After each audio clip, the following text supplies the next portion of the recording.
Hello, everyone. Oh, it's working. Okay. Hello, everyone. Welcome. I'm sorry that I was like, kind of like, it's working because I tried to go live a second ago and it wouldn't let me. And I'm trying to I want to make sure everything is working just fine.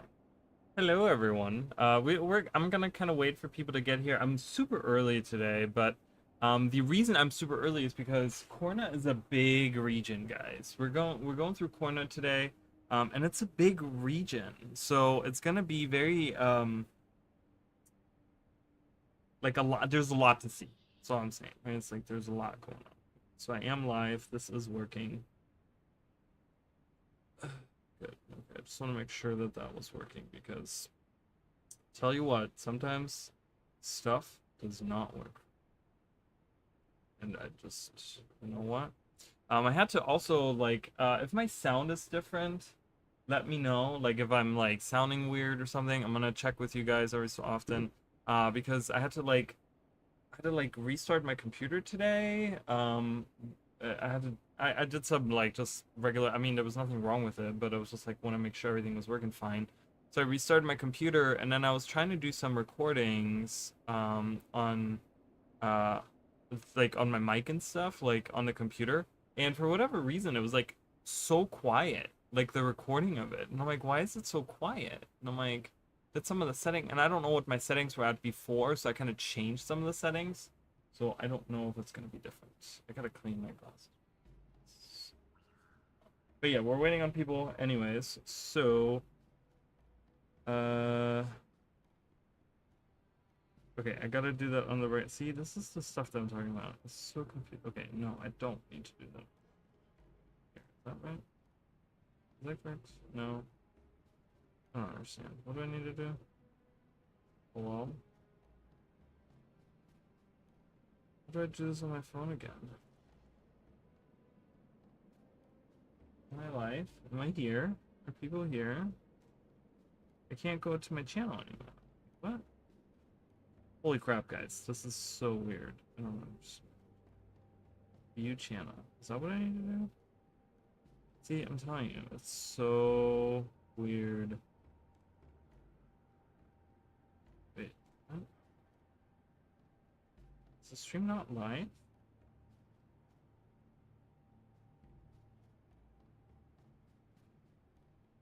Wait, what is going on? Is there two videos? Okay, I'm using my PC. I don't know what is going on right now with this. Figure it out. Figure it out. View my channel, please. I am live right now, and apparently,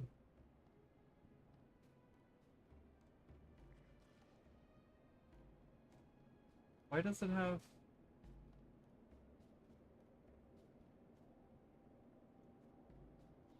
Does anyone else see the scheduled?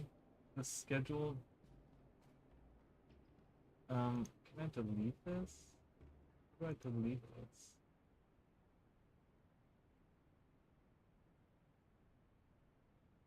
For whatever reason, I tried to go live and I created a stream that is now upcoming, and I don't want to delete forever. Delete forever. Okay. Why it's like that? Sorry, guys. Technical difficulties as always. I don't know what my neighbors are doing again.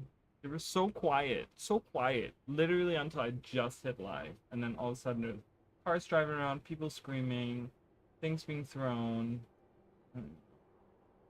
Why can't you just be peaceful? All right, I think we're working. I think we're fine. Is this gone now? Okay, let's go. Okay, that was stupid. Hello, everyone. Welcome. We're gonna have a good time today. I'm very excited. Kourna is a very, very cool area to go through. There's a lot of really cool stuff that we can see. Again, if I'm super loud, you guys, I've realized that some of my other streams recently that I was like kind of loud. I was kind of like peaking the mic a little bit, so I just turned it down a little bit. Um, but yeah, just let me know if I'm like too loud. I'm not trying to like peak the mic or something. So just let me know if I'm like too loud. If I'm screaming in your ears, please let me know. But yeah, so I did put out a post, just so you guys know. Just as always, I'd like to update you guys and tell you guys exactly what it is that I'm doing. Because I don't know, I'm a person of transparency and I'm a person of honesty. So I like to, talk about those things. But anyways, so I just put out a post. I am working because I've been kind of like racking my brain a little bit about what it is that I want to do for like the next video, right? Because it's kind of a weird limbo state right now. Because I feel like any video I'm making right now is not going to be. It's not going to be a top like it's not going to be topical. It's not going to be Janthier Wilds. It's not going to be Mersad. It's not going to be like the White Mantle or something. I mean, I could do it.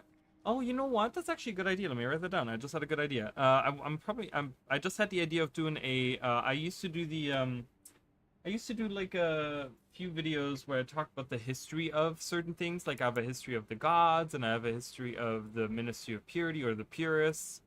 So I could do a history of the White Mantle, so we can get that history of White Mantle, and maybe like a history of the Mersat. Well, we don't know much about them. I don't know.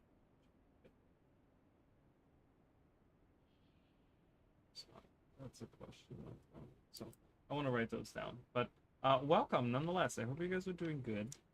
Like I said, so I put out a post about working on the next elite specialization video, the dual classing ones. Someone the other day commented and said, "Oh, I'm still waiting on it," and I was like, "Ah!" I was like, "I know it hurts in my heart that I haven't worked on any of them."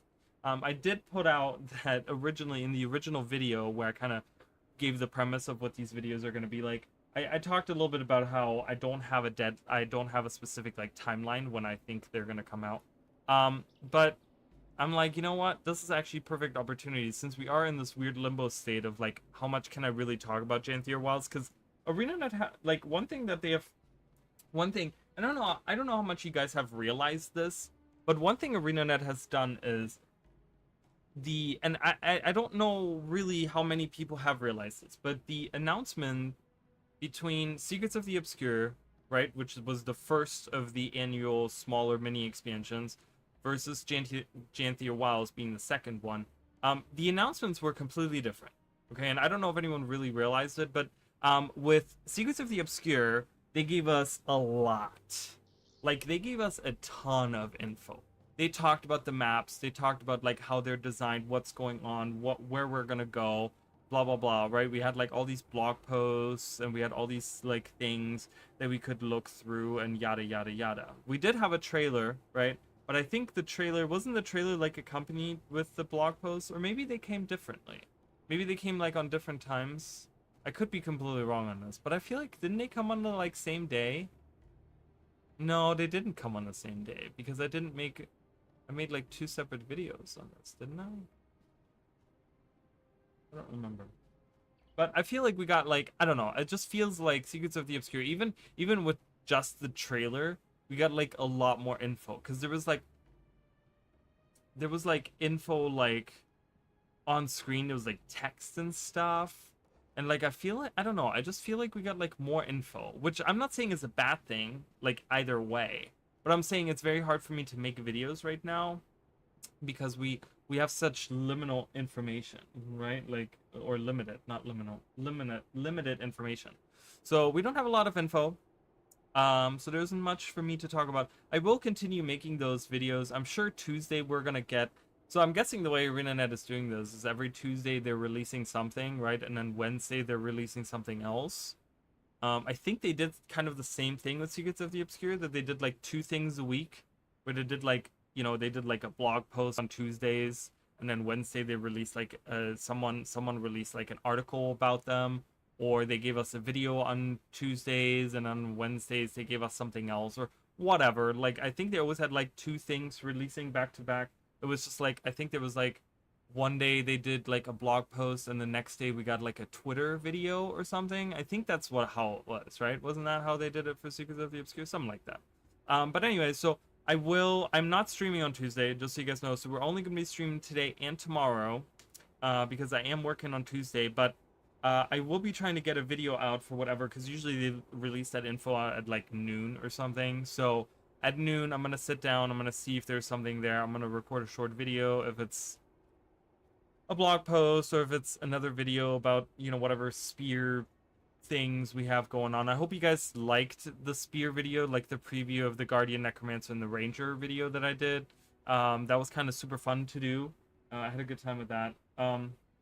But yeah, other than that, that's gonna be it for pretty much this week, this coming week.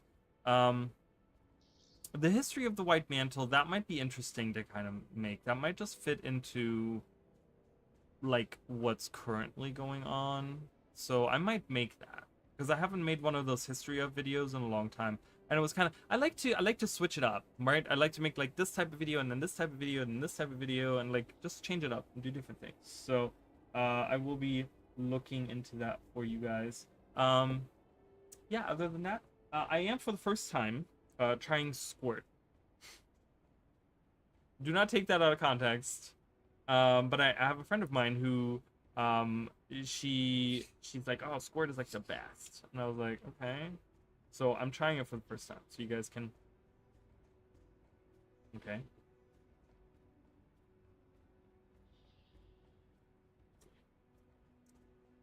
It's a grapefruit soda.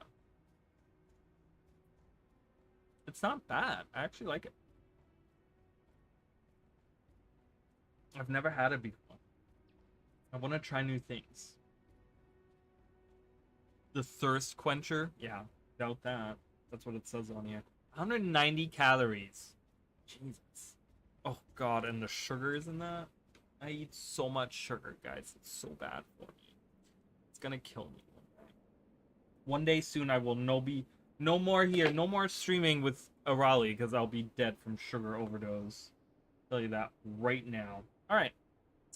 I don't know where everyone is. I'm super early, so that's my own fault, I guess. But we're gonna get started. So I figured, let's start out. So today, we're gonna talk about Kourna, okay? Now, Kourna is interesting because the actual Guild Wars 1 wiki identifies Kourna actually as like stopping where Jahai, Fortress of Jahai is. Everything past that is not considered Kourna anymore. But realistically, even in Guild Wars 1 times, like Yatendi canyons still counts as Kourna. Once you get to the Vatendi Valley, that's when you're like kind of like this mountain ridge right here is kind of what divides Vabi and Kourna, right? So and I would also say that probably the Gate to the Desolation, where this little town is, that is the division, that's the end of Kourna. But it's kind of weird because, like I said, on the Guild Wars wiki, I just looked at it earlier. They literally say like, oh, anything past the fortress is not considered, like that's already Vabi. But it's like, yeah, but it's neither like that in Guild Wars 1 nor in Guild Wars 2, because in Guild Wars 1 or in Guild Wars 2, I'm sorry, we do get to the reclaimed chantry, which is up here. Sorry, guys. The Chantry of Secrets, reclaimed chantry, which is going to be one of the cool areas that we're going to look at. As you can see, we cannot see the part in between here, where we have the, like, you know, the cave, and then this is the cave, and then the jungle anomaly, like the different anomalies that are happening here. There's nothing there. I don't know why I keep circling that. It's the this is the raw one, and then we have the little cave, and then we have the jungle. Like, these are not accessible, as well as the as this little town. Okay, we have the little town. I don't. I guess there's no. I don't know if they have. I guess it's called Crescent's Prosperity, this town or whatever. This does not exist. This might be a town that they build after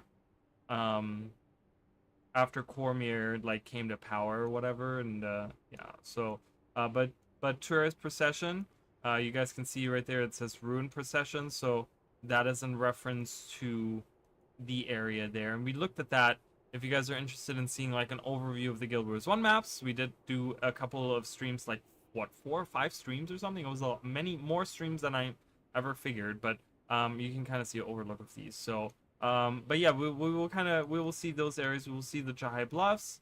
Like I said, it cuts off right here at the Kourna crossroads. I think we will look at that, because that leads to like right here, the Kourna crossing, Barb, Barb, Barb, Barbalate crater. But yeah, that'll lead there, and then we have south of that we have the Tisharin Estate. The Pogan Passage is somewhere around here, but I think it's like this right there. It's probably, yeah, I think it's this right here. So we'll look at that. And then we have I can't draw in Gilbertsu. The garrison is here, which we have right here, and then the farmlands. Again, not trying to draw north of here, which are these. And then we have the little pond here, which is that little pond there. So we're gonna see all of that today. Okay, so we're gonna look at two different zones in Guild Wars 2, and many more zones in Guild Wars 1, which means that we're always gonna have to move more in Guild Wars 1. Okay, but I wanted to start out with Sun's Refuge. There's a music player there. I forgot that they had that here.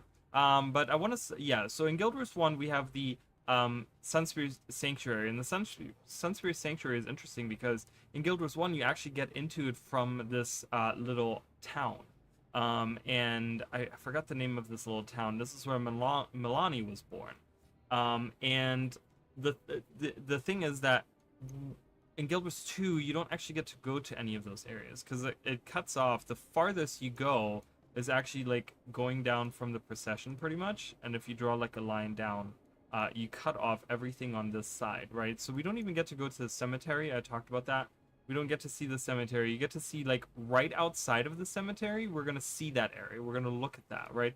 But we don't actually get to go to the cemetery, and we don't actually get to go to the Yolan Haven because when we're talking about like the pond and stuff right here, you know, and you go south of that, there's actually like the Yolan Haven is supposed to be like right here somewhere. We don't get that because we don't get any of this, right? This is cut off. And I would say that that is where the Haven would be, if I were to place it anywhere. But yeah, anyway, so we're gonna see that. But we're gonna start off with the Sunspear Sanctuary, which is really, really cool. It's like almost like a perfect copy from Guild Wars 1 to Guild Wars 2. Oh, by the way, I did talk about, you guys should be able, I haven't seen any, no one has said anything yet, but I talked about how the chat replay, like, I always forget about the chat replay. So none of my streams have chat on them, which I guess I have to, like, manually do, and I kind of hate that. So it's going to be on screen from now on. I'm gonna put it on screen. For these comparison streams, I used to have them in the middle. I put it back in the middle, so it'll be above my head. Above there, we'll have those. But that way, when I'm responding to someone and I'm not actually like reading out what they're saying, you guys will kind of be able to I mean, it's not gonna be big, but you guys can kind of make out. Because I kind of feel weird, because watching back some of the streams, I'm like, man, you know, I'm answering people on the other screen and no one knows what I'm talking about because the chat replay is like, it's not active or something, and I have to like activate it for every stream, and it's so dumb. It's like, I don't know why. You know, I looked up is there a setting to automatically make that happen in YouTube, like live streaming and stuff, and they're just like, no, there's no option for that. It's like, okay, cool, whatever, I guess. So anyways, so we're here at the Sanctuary in Guild Wars 1. In Guild Wars 2, we're at the Sun's Refuge. It doesn't really, you know, it doesn't have a name on the overworld map, but yeah, it's gonna be super interesting. It's one of those things that I kind of hate it, where they didn't give us like an exit out this way, which in Guild Wars 1 it actually gives you, and it would be like right here, is actually an exit that leads back into the, but they don't give us that. They only give us one entry here. But yeah, so there's Sunspears moving in. I'm gonna move forward here a little bit because we don't get to see all, we get to see from right here in Guild Wars 1. The entry is right here, so it's right past the bridge. Okay, so once I go past the bridge, this is pretty much where we can see in Guild Wars 1. So right behind there, if we could walk through there, we could see that little bridge, or whatever we could see there. I'm gonna kind of try to scroll out to give you guys a nice big view. But yeah, so we come out this way, right, and we have the griffin hanging out there. But we can look to the left, and we get a little bit of a balcony view of the things below us, right? That's where Gore hangs out. That's where the sky skill stuff happens, right?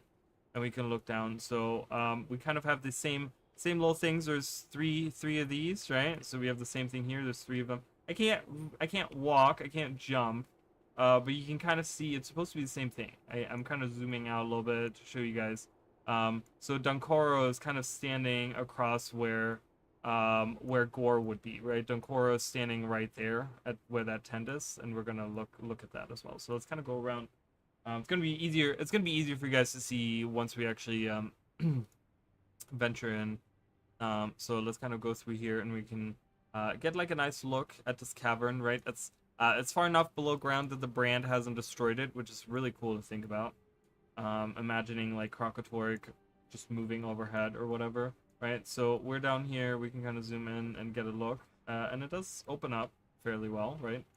We got some old buildings in here, and the explanation, just so you guys know, the explanation, and we can read about it. Actually, let's read about it. Let's just read about it. I don't even need to tell you guys. Carved as a shrine to Melandru in ancient times, this red-rocked a vault was once used as a cistern by the Kournans to contain the Ellen's floodwaters. When that enterprise failed, the sanctuary was walled off and forgotten, inhabited only by things that like to live in the dark. Now it serves as a secret refuge for the Sunspears.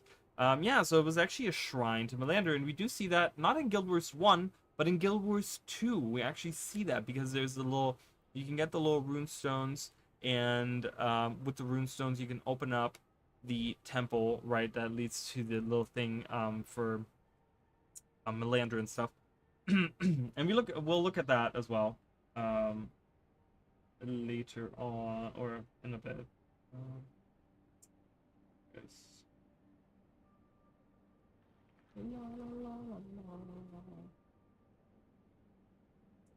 Interesting how, yeah, when I go on my YouTube studios, my live stream does not appear until I actually finish it. Then it pops up in my studios. It's really strange how I have to use two separate YouTube apps just to manage my streams. It is really, really strange. I'm gonna plug in my phone, make sure that it doesn't die. It's hot, guys. It's very hot. My AC has been blowing non-stop. My electric bill is gonna be through the roof because it's hot. It's just really, really hot. I can't even defend it. Like, oh my god, it's unbearably hot. So we haven't had any rain, and then they were saying it's gonna rain, but it hasn't really rained, so I don't know. But anyway, so we're looking at the walls here, pretty similar, right? It's supposed to be. I mean, I like the architecture more in Guild Wars 2. Really, I think it fits more with the theme of, like, you know, Arabian, African, like in that kind of sense, right? It fits a lot better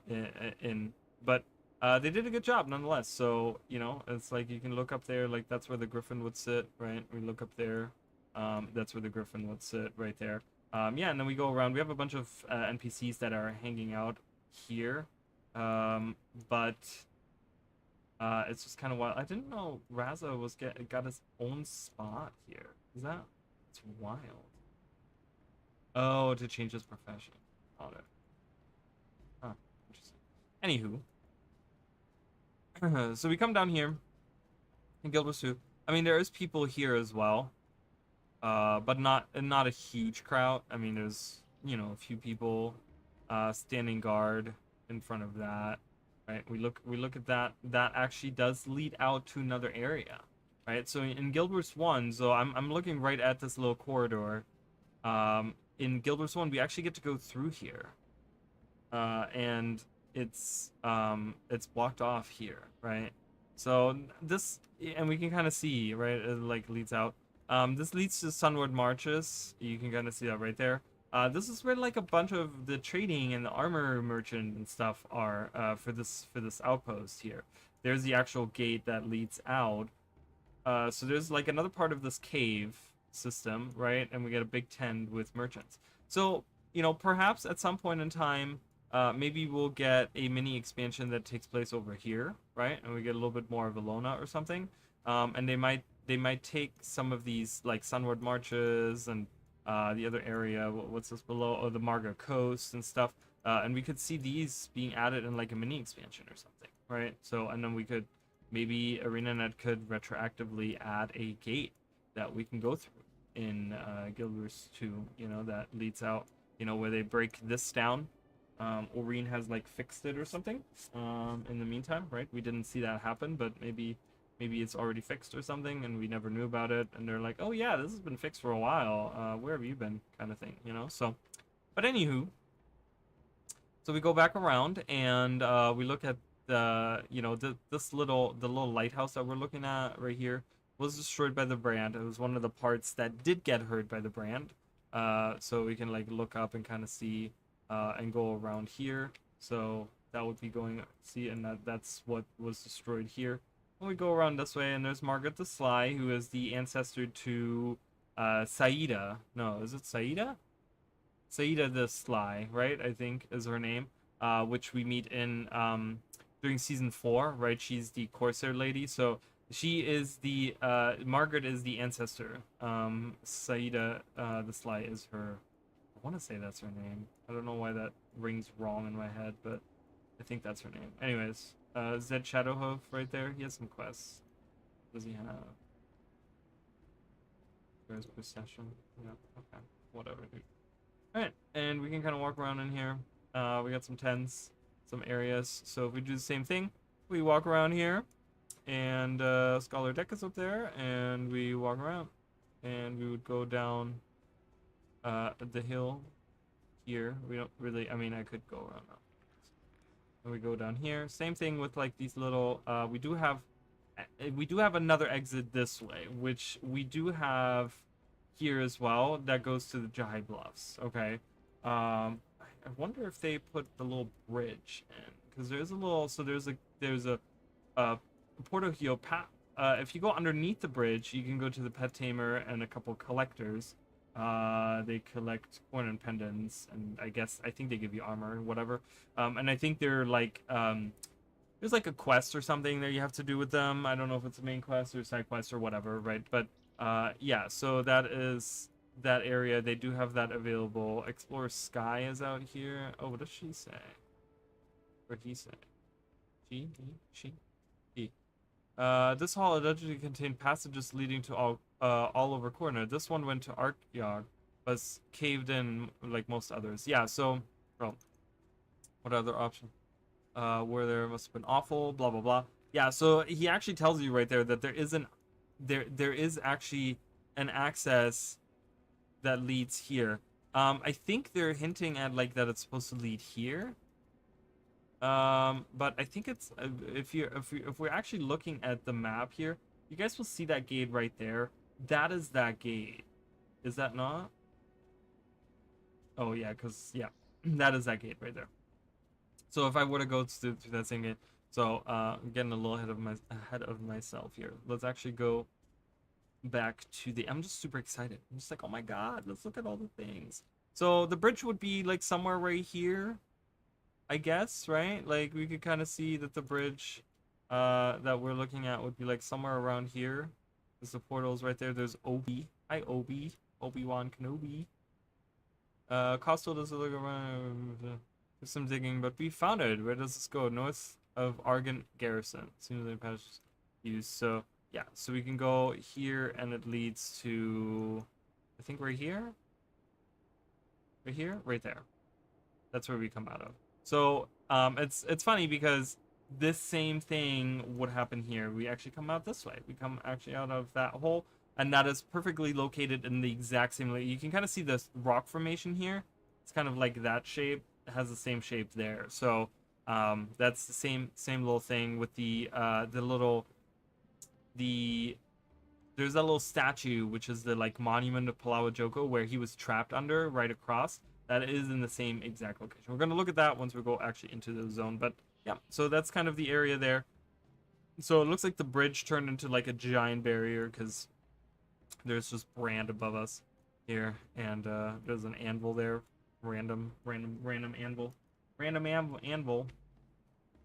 Yeah, and then so the ward, the arc jock ward goes out this way. And like I said, it is collapsed in Guild Wars 2. Savannah Hair. Ooh. So it is collapsed. But we do have a portal out this way.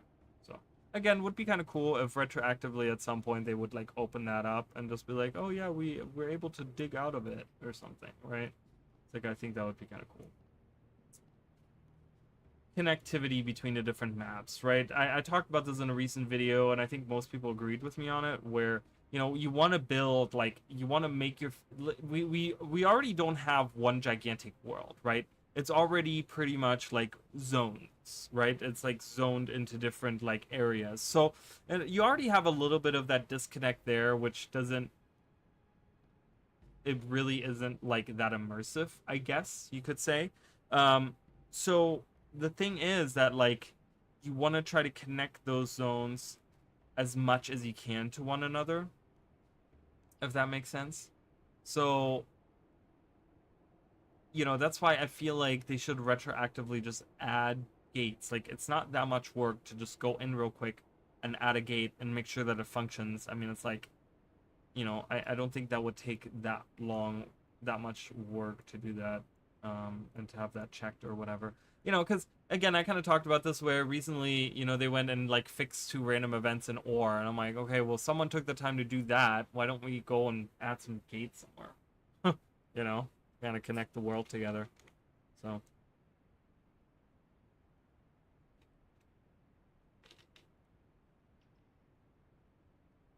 low sodium, high sugar.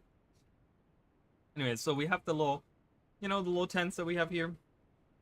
Same thing on the left here. We have the little canopies or whatever you want to call those.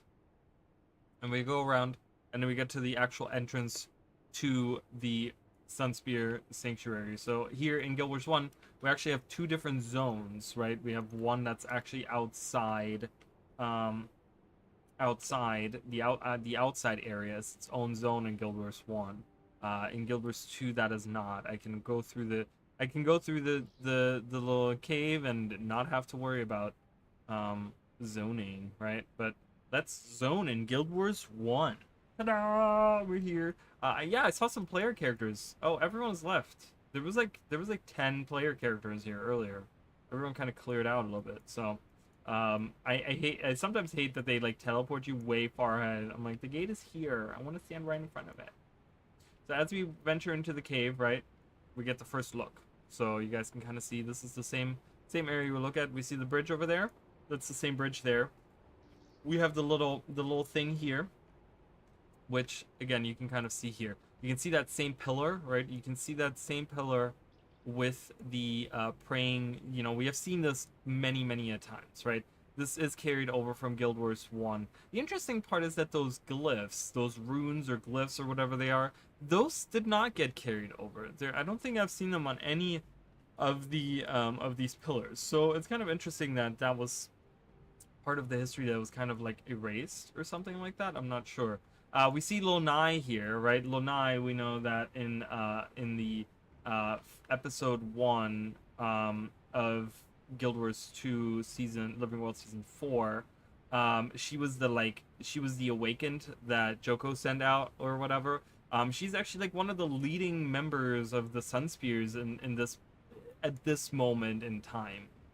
Early on when we start Nightfall, and we'll see that a little bit, right? We get introduced to a bunch of different characters, but in the beginning we don't really get to see Lonai take that much charge. But then later when we get here at this point in the story, she's like the head leader of the like Sunsphere Sanctuary. She's like in charge of giving out orders and stuff like that. So it's really cool to see her hang out. But yeah, she's the lady that you fight at the end of the we would have fought her if we had continued with the Ferner story, right? If we would have continued doing that.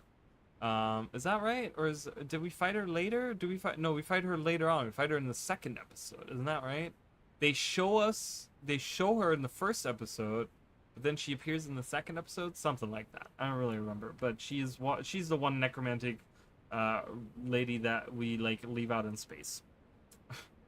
We kill her and we leave her dead body out in space. So that is her. But yeah, so we have this little thing. Again, super interesting. I talked about this last time where there was a significant shift of like the religious beliefs, not beliefs, but like religious focus, I guess, that they had in Ilona, right? Because they went from like worshiping Lissa out of all everyone to like Cormier, right? It was like Cormier became then their matron goddess, right? And it was just like a huge shift because it was like everything was Lissa to all of these people in Alona, and then all of a sudden it's just like in Guild Wars 2 we see it and it's all Cormier, which makes sense. Like I said, it does make sense, but it is a huge shift because again, remember, this was an old shrine to Melandru. Okay, this was a shrine to Melandru in ancient times. What do we do in Guild Wars 2? Well, in Guild Wars 2, we find Cormier's flame to light the brazier, and there is like memorial to Sunspears. You see all the like Sunsphere banners. Everything is way more Cormier. Everything is like Cormier themed because it's like the Sunspears who follow Cormier, right? She became like, I mean, besides becoming a goddess, she also becomes kind of like this like, oh my god, she was a Sunspear who became a goddess. Like she became the symbol, right? So it's very interesting. Why is there a music skull? Is that from the for arena or whatever? Yeah. So anyways, so it's kind of weird that this is like almost like, oh, this is Cormier's flame, right? But it's like in Guild Wars 1, this was like very Melandru themed, very Melandru. So then we turn around. We have the Zunlai chest here, which, you know, in Guild Wars 1, just so you guys know, this is our bank. We have material storage here, we have items, we have money storage, like all that stuff, right? I really like the interface. I think the interface is very unique in the sense that the money is on the top, which usually, well, if you find banks, it's always like the money is on the bottom, usually, right? They usually have it like on the bottom somewhere. Here it's on the top, and material storage is its own little flap, and there's like 75 that you can purchase. It's kind of cool because they do a callback to that as well. If we turn back around and go to where the entrance was, right? Because we're from there's the command post entrance, and we come over and we see the little chest here, and we can actually read what it says. It says this: the inscription on this lid is scratched and worn. It reads, "Junlai, your today." Hey Jacob, welcome, welcome. So yeah, so there's the same chest. Obviously, it looks more ornate in Guild Wars 2. Time for a snack. Oh, I fed my desert fox. I guess you can feed him in the desert fox is a little achievement that you can do right here in the Jahai Bluffs, and you get him as a pet. I guess when you take him into the refuge, spears, titans. I know it's super exciting, isn't it? We're getting spears, so we're getting long range warrior spears, right? Javelin throwing. I mean, they have to do it at this point. Like, you know, they're showing us the spears. You know, they're telling us spears for everyone. Everyone's been asking for long range spears, so we're gonna have javelin throwing warriors. So get ready for people to I'm gonna be making a paragon. I'm gonna be making a support. I'm hoping, like, okay. How mad would everyone be if so, or let me ask this, because for long range weapons, we have the rifle as the power damage. It sucks. Don't get me wrong. It's awful, right? It's not a good weapon. But then the Connie weapon is longbow. So what are we going to do with a spear? What do you guys think? So I'm thinking, because if we're playing into the theme of Paragon, I would like it to be a boon support weapon.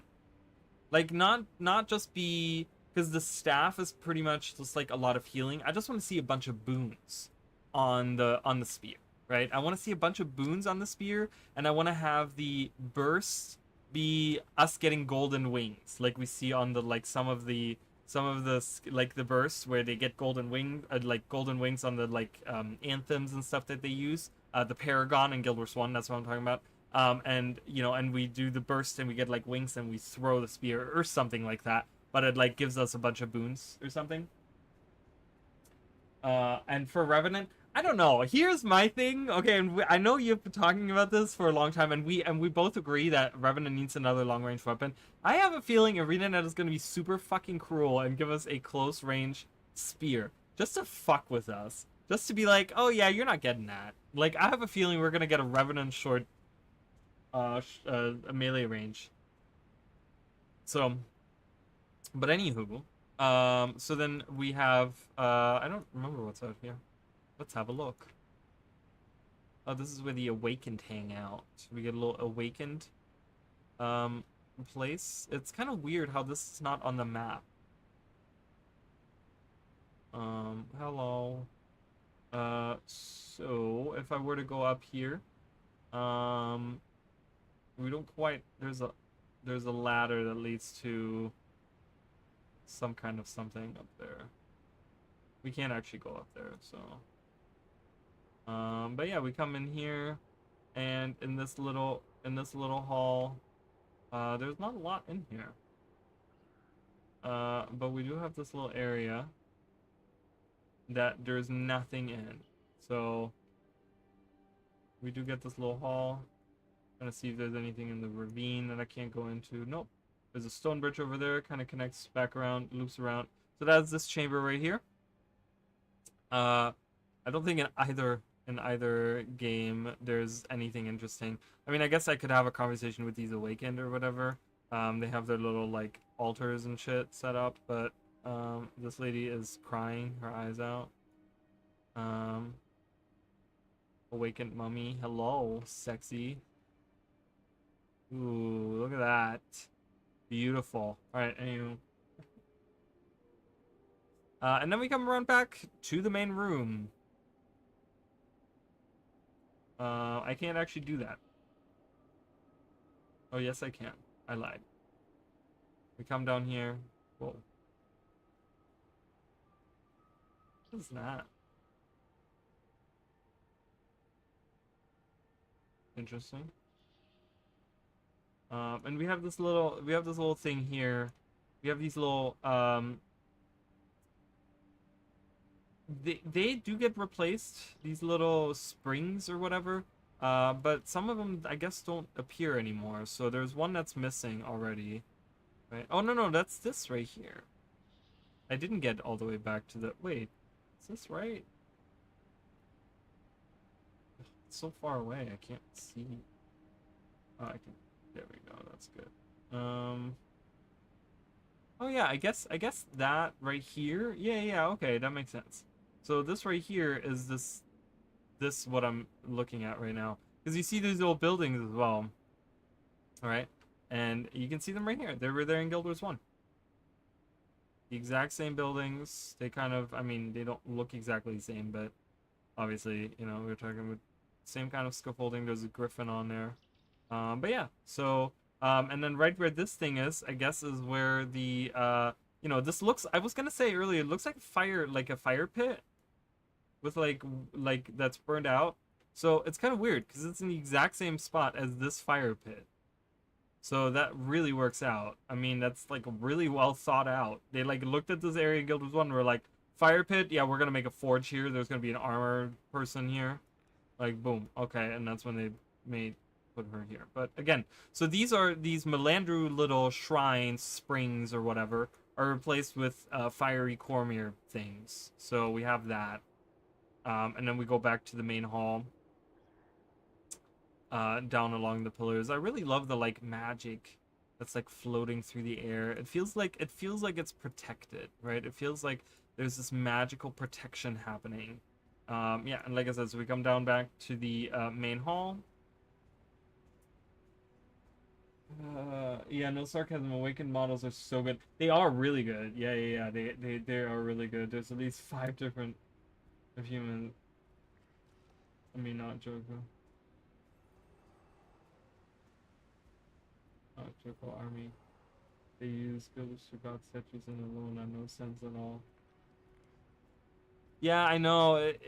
Not just in Alona and like everywhere. I mean, there's like when you look at like the when you look at the God's Lost Swamp, for example, right? Which is like the flooded you know, the flooded, I can't even see it on here, but the flooded temple, right? Over here, the Temple of the Ages, right?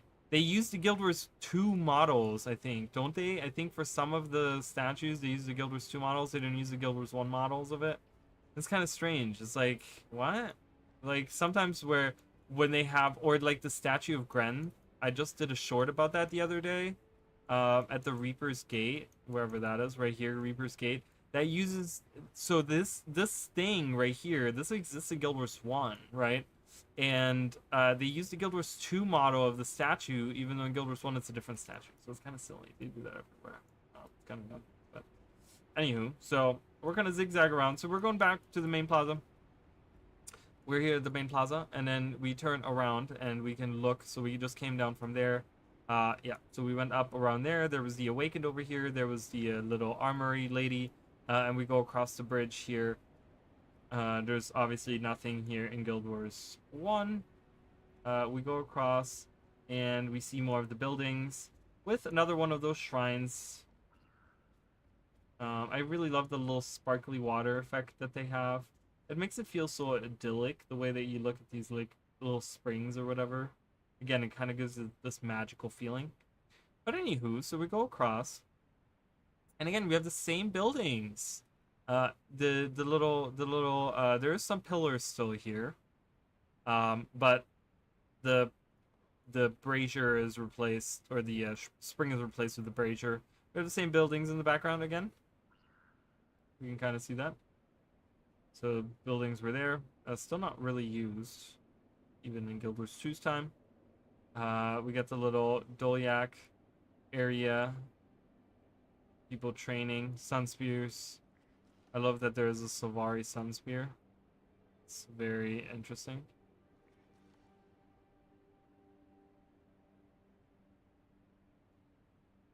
If we were to go up there, that would be right here. This would be where these guys hang out. And then we can loop back around. We're gonna loop back around. I'm not gonna go quite up there yet. We're gonna go there in a little bit. There he goes. Oh really? Oh, so it is? Oh, okay. Who's Jahai? Who Jahai?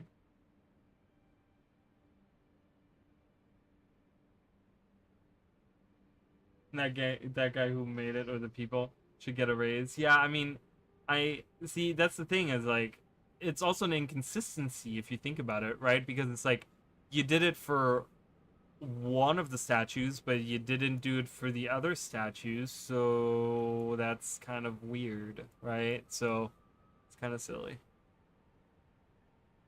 and definitely work on Cantha. All right, so we come around, we see the little buildings over here on the side, and this is interesting. So this is where the rune slots are. We see these cool runes. Um, you know, you can collect them out and about, and then it opens up the little temple to Melandru, right? Cool. The interesting part is that we don't actually have that gate here.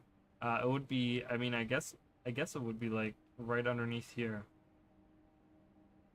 Um, but would it be though? It wouldn't be, actually, because this is dug out. So would be underground. Yeah, so we could justify it by saying that it's underground in Guild Wars 1. And they didn't have that dug out. So no brazier though. So we see again the pillar of one of the little the pillars here of there's supposed to be these pillars right here. Okay, you can kind of see like this is supposed to be like the top of that there. I mean, it's broken off, so it's hard to tell. But you can kind of see that that's what they're supposed to be. So again, shrine doesn't exist, but it's not been replaced with anything. And then we go back across the bridge. We turn around and go across the bridge, and then we come back to the main area.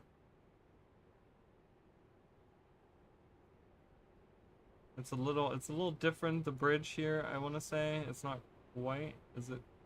I don't know if it's quite the same. I don't know. I mean, I guess it is in the same location. Like, I'm just looking at the map up here. Why can't I move the map? Since when is that the case? There we go. Jesus, I couldn't move it. I wasn't pressing any other buttons, so I don't understand why. So we just came from there. So I guess it makes kind of sense. It's kind of located because it's a little bit skewed more than this is.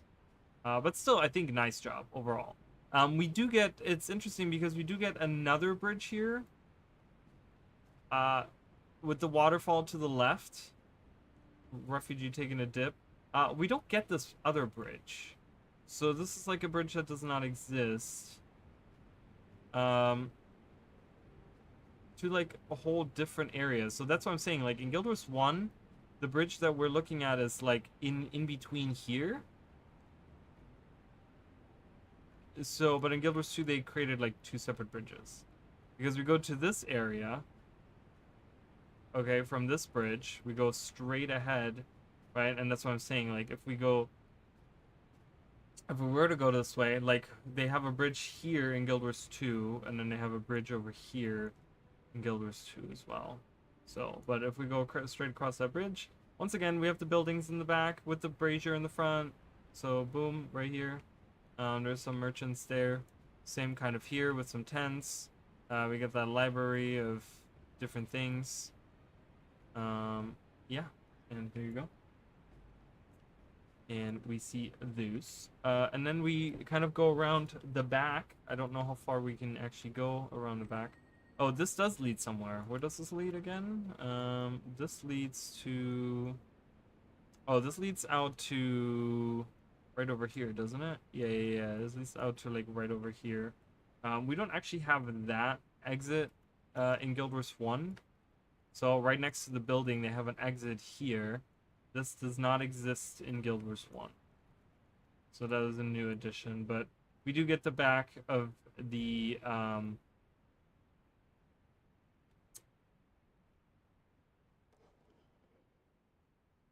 we do get the back of the cave that leads out to the Margaret Coast. That is not available to us in Guild Wars 2. So that is like just this extra area, and that leads out, right? We can see all the areas we just looked at. But we don't quite get the same here. We get a little bit if we go up, right? We're kind of, that's where we're just walking. We walk up here and we walk up here, and then we would be going through that entrance there. But that is clearly caved in, so we do not get access to that. So that is pretty much where the journey ends for us. So it'd be right in the back of the buildings. So if we look at it, right, so we look at it this way. Oh, which does that? Let me through, please. We kind of turn around and we can kind of see that's where these buildings are right there. We can stand here and say, this is where it caved in, right in front of us, right there. So that's where that caved in, and we can't go through. But that's Sun's Refuge, guys, just so you see it. What do you think ArenaNet will remember about Sunsphere and add them some dialogue after we get Spear, like Spears? No. ArenaNet will not do that. ArenaNet will absolutely not do that. I'm just calling it right now. That is not... It's not happening. Because that is, again, ArenaNet has this weird thing of never going back to old content, and that is way too much work for nothing. What's the payoff, right? What's their payoff is, you know, most players don't care about their merchant. Most players don't care. The little things that you and I care about, most players don't care about that. So they, even if someone, you know, even if in the meeting they were like, oh, should we have some of the sun spears, like say like, oh, we can use spears again or something, like say something, no, it's not gonna happen. I mean, well, if we see, like, so I could totally see it be a thing if, like, let's say in a mini expansion, in a future mini expansion, we go back to Elona. I could totally see them, like, having some sun spears there, you know, if there's some kind of conflict going on, you know, and we have the sun spears helping us, or, you know, Spear Marshal Zaim is there or whatever, right? and maybe at that point saying like, oh my god, like, you know, we can use spears, like maybe have some kind of comment like after 250 years we can finally use spears again or something, right? If we go back to Alona, if it's like something new where it's like, okay, you know, we're dealing now with, because that was kind of the thing with the dwarves too, right? It was like part of the new thing, so they kind of expanded on the dwarves in that sense. So I feel like maybe if we go back to Alona for a mini expansion at some point, we will see that. So I think I'm gonna start by going south, and I think I'm gonna do this area right here. So this is gonna be the domain of Kourna area. Okay, so that's where I'm gonna go first. I'm gonna go to the domain of Kourna first, and do that. That's pretty much what's on screen right now. Going from up here all around. Okay. So let's do that. Let me go to the area in Guild Wars 1. Wait, do we have an exit? Oh, we do have an exit for the... So, I mean, while I would love to see that, I just don't think that that is happening. So, and sorry guys, I'm playing both games at the same time. So you're going to see me jump all over the place and probably mess up the camera a bunch. And we're gonna go to the art jock. Art, is it art yacht? Art jock? Art jock? Art jock. I don't know. Forget it. Forget it. Beer, beer, beer. Where am I going? I'm trying to get to the pond, just so you guys know. Oh, I need it. I don't have a team. We're going back. We're going back to the Sunspear Sanctuary, guys. I don't have a team with me. I always forget that Guild Wars 1 and Guild Wars 2 play very differently when it comes to those things. Alright.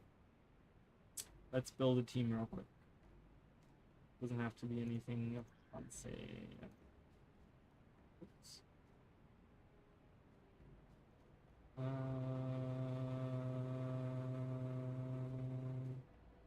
Maybe who's the one? Okay. Olivia.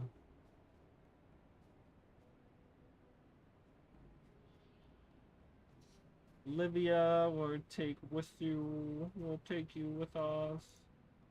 That's Zandra. That's good. That's a good team. I'm okay with that.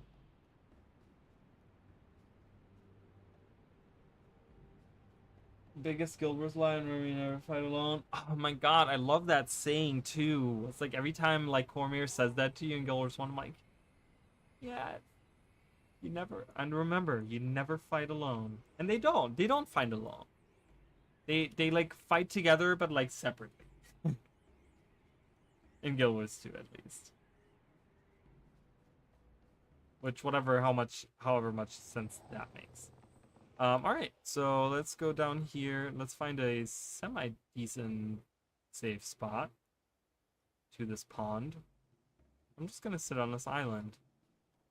Away from all the drakes and things. Overlooking this pond. Now this pond in Guild Wars 2 is really cool because it actually goes super deep. Which in Guild Wars... did I say Guild Wars 1? I meant Guild Wars 2. In Guild Wars 2, this pond is really cool because it goes super deep. In Guild Wars 1, it does not. I'm trying to find a good vantage place, but I guess just being on the sky scale is the best. So, we do have a modern pipe running through here, but that is a-okay. So we come out, right? And this would be about where the waterfall is. This pond, though, is much smaller in the Guild Wars 2 Guild Wars 1 era of the world. So that's this pond right here. So if we kind of look at it, right? So we have the ward here, and we have the pond right here. Because we'll recognize, so we have the pond here, and then we'll recognize, because the right across this mountain ridge, which in Guild Wars 2 is like, or in Guild Wars 1 is right here, we have the farmlands. So we're gonna take a look at those. But yeah, so this is the pond that we have. Just saw Skyscale go diving right in there. But this is it right here. See how massive this pond is. Look at it. Be amazed by the depth. It's like not even hip deep. It's not even waist deep in there. But there's a lot of enemies around. As you look at this. Look at this up here. Look at how many enemies there are. So many enemies. So easy to die. But yeah, so this pond, that is the same pond there. The Savannah looking Guild Wars 1 was really, really cool. I talked about this last time. These trees and stuff, they really give you like a feel for the area. You know what I mean? Like, really, you're just like, yeah. You know, and they did a really good job with the music too. It's very African inspired music. Like, it sounds something right out of like The Lion King or something. It's so good. I'm just, yeah, I really, really love it. The Savannah look is something that I really miss myself. I think that is really cool. I think especially some of the like I think that in Guild Wars 2, some of the weaker, well, one of the weaker, well, actually they're both like, both of these areas feel kind of weak, especially Kourna. Kourna was very, the map itself is very, like, if I were to compare it to a core map, I would say Kourna is like the Firehard Rise of the expansion maps. Very barren, very not much to do, very not like interesting things, conversations happening, very just like, what is even half of this stuff, right? Like, that's why I talked about recently about seeing like a return to Tyria thing or something, because Firehard Rise is such a boring map. There's so many open spaces where nothing happens. There's maybe an event or two that happens here, right? But they're like very like whatever, right? There's like so many open areas with like nothing going, like especially over here. Like nothing happens here. Okay, you have events that happen here, right? Like, you know, you have a couple events that happen at these outposts and you kind of like walk and, you know, whatever, right? There's like a couple of events that happen in these areas, but like widespread, you don't see like nothing happens here, nothing happens there, nothing happens there, nothing happens in these outlying areas around. There's one event that happens in here that ends like over here or whatever. There's nothing going on in here. There's a jumping puzzle here. There's a heart. I mean, it's super boring, plain, same enemies. Like, it's very MMO-ish when you go, especially on the plains here. You just see enemies hanging out. It's very, that's not what Guild Wars is usually. Like, it's very bland, and it's my least favorite map out of all of them. Coincidentally, it is the first video I ever made. I recorded on that map. Kind of weird. I don't know. Strange choice.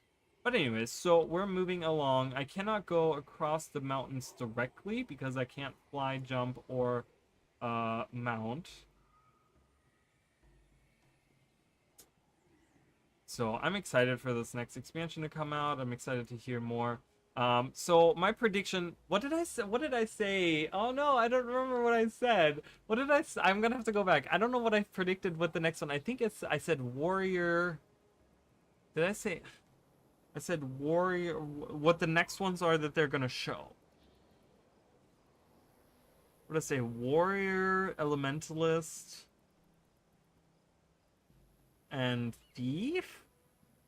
Is that the next? So I'm thinking like one of each armor class or whatever we're gonna see. So, hi, welcome in them. I'm doing swell. How are you? How are you? We don't use AR here. We're raw dogging it. Anyways, welcome. I'm doing good. I am very excited. We're having a good time. I hope you are doing good as well. So we have some farmlands here.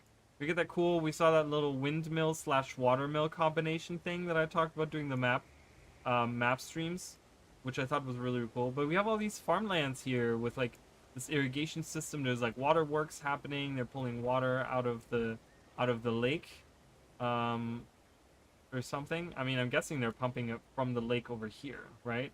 And so that's kind of interesting because when you think about it, they're doing the same thing here in Guild Wars 2. In Guild Wars 2, like I said, that lake is like super deep. You can dive really deep down in there. Um, kind of waste. Oh, this person is fighting the legendary by themselves. I'm sorry, I can't help.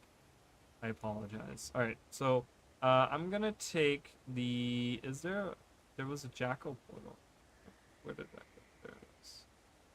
I don't know where that's gonna lead me, but is that my jackal? It is. Well, it's a Kieran, but same difference. Hello, we're right in town. Beautiful. We're right where I wanted to go. So obviously, as you guys can see, we don't really have a town here, but we do have farmlands, right? We get that sad story about how these villagers have to like burn their own crops because of the scare plague happening.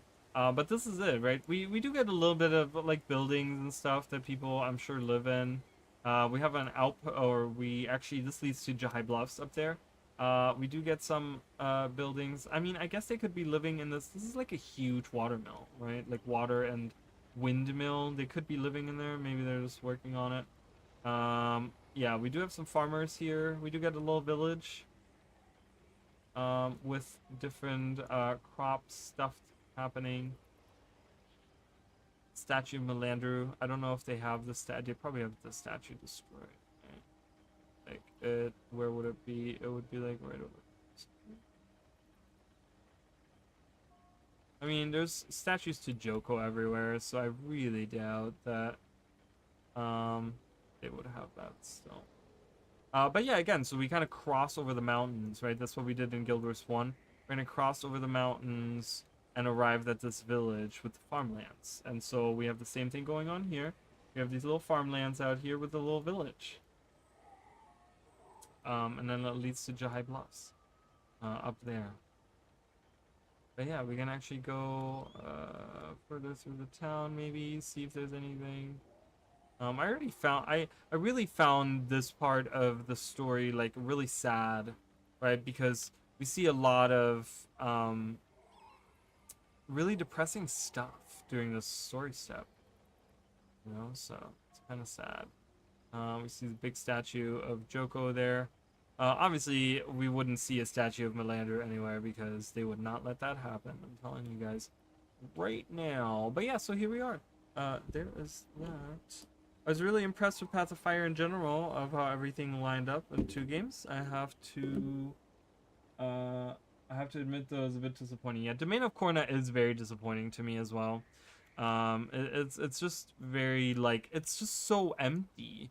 Like having the estate, right? We're gonna look at the Dejarn estate. Having the Dejarn estate be just a bayou with nothing to do in it. I'm like, you know, Kos was like a very important character in Guild Wars 1 and 2, right? But like, you know, we see him in episode 1, right? We free him from the cave. We have all that going on, right? So I'm thinking, oh, we're gonna go to Kourna at some point, right? Like, and I don't know if he's involved in the story at the time or not. I'm not sure where he is at the time. Is he like training his descendant or something? I'm not sure what is happening there, but you know, it would have been kind of nice to have him be maybe involved with the heart here or something, where he's talking about, oh yeah, this was my father's estate or something, but we don't get any mention of that, and it's really, really strange to me. It's really, really weird.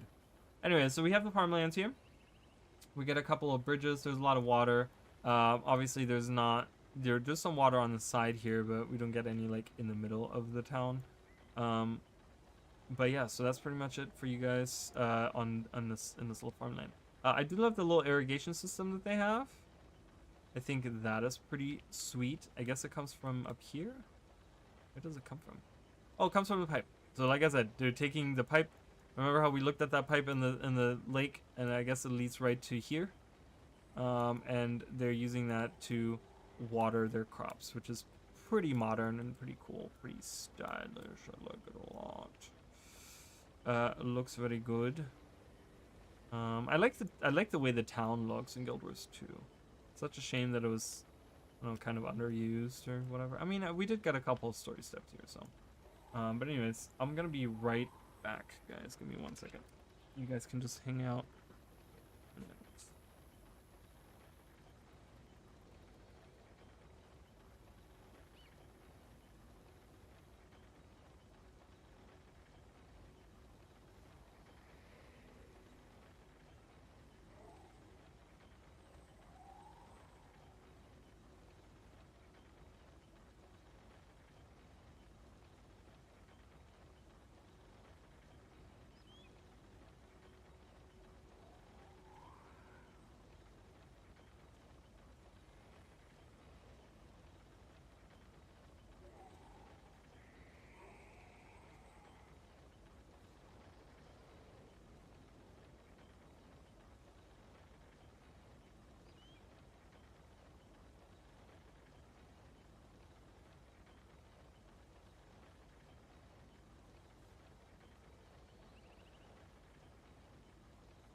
Alright, that do.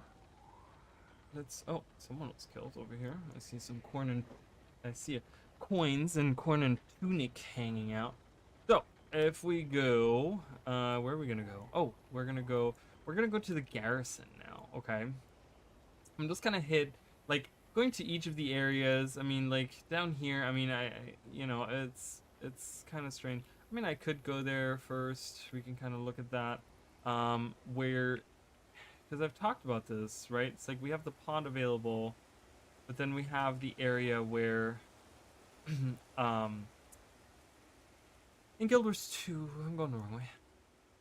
Oops, oops, please, tree, let me go. It wouldn't let me go. So we have we have these outliers, right? We have the loyalists, the loyalist people that are hanging out in the like in the mountains here, in the little like whatever area in Guild Wars 2. It's kind of weird because we don't really have like these mountains that are directly south of the pond. We don't really have that, but we could find something. You know, again, a lot has changed in 250 years, kind of thing. So, but yeah, so you go in here and you have these like weird loyalist people that are like hanging out, hiding away, and they have like a shrine to Joko. I mean, they like I love these little areas that they have. They have it all like set up cozy and stuff. Ooh, can I get on top? Oh, I can. Nice. Nice. We have the butt plug stone right there. The butt plug stone. So I could perhaps see, so directly south, because that's the thing, directly south of that pond, we do have a little bit of a craggy area here.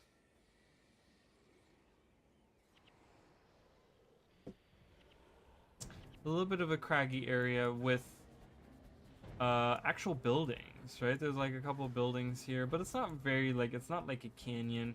We don't have a stone butt plug. None of the fun stuff is here, okay? So we could perhaps say that that's maybe where it was. I'm trying to see if there's like maybe old buildings or something, but it doesn't even look like there's ruins at all connected to this. Wait, maybe further down.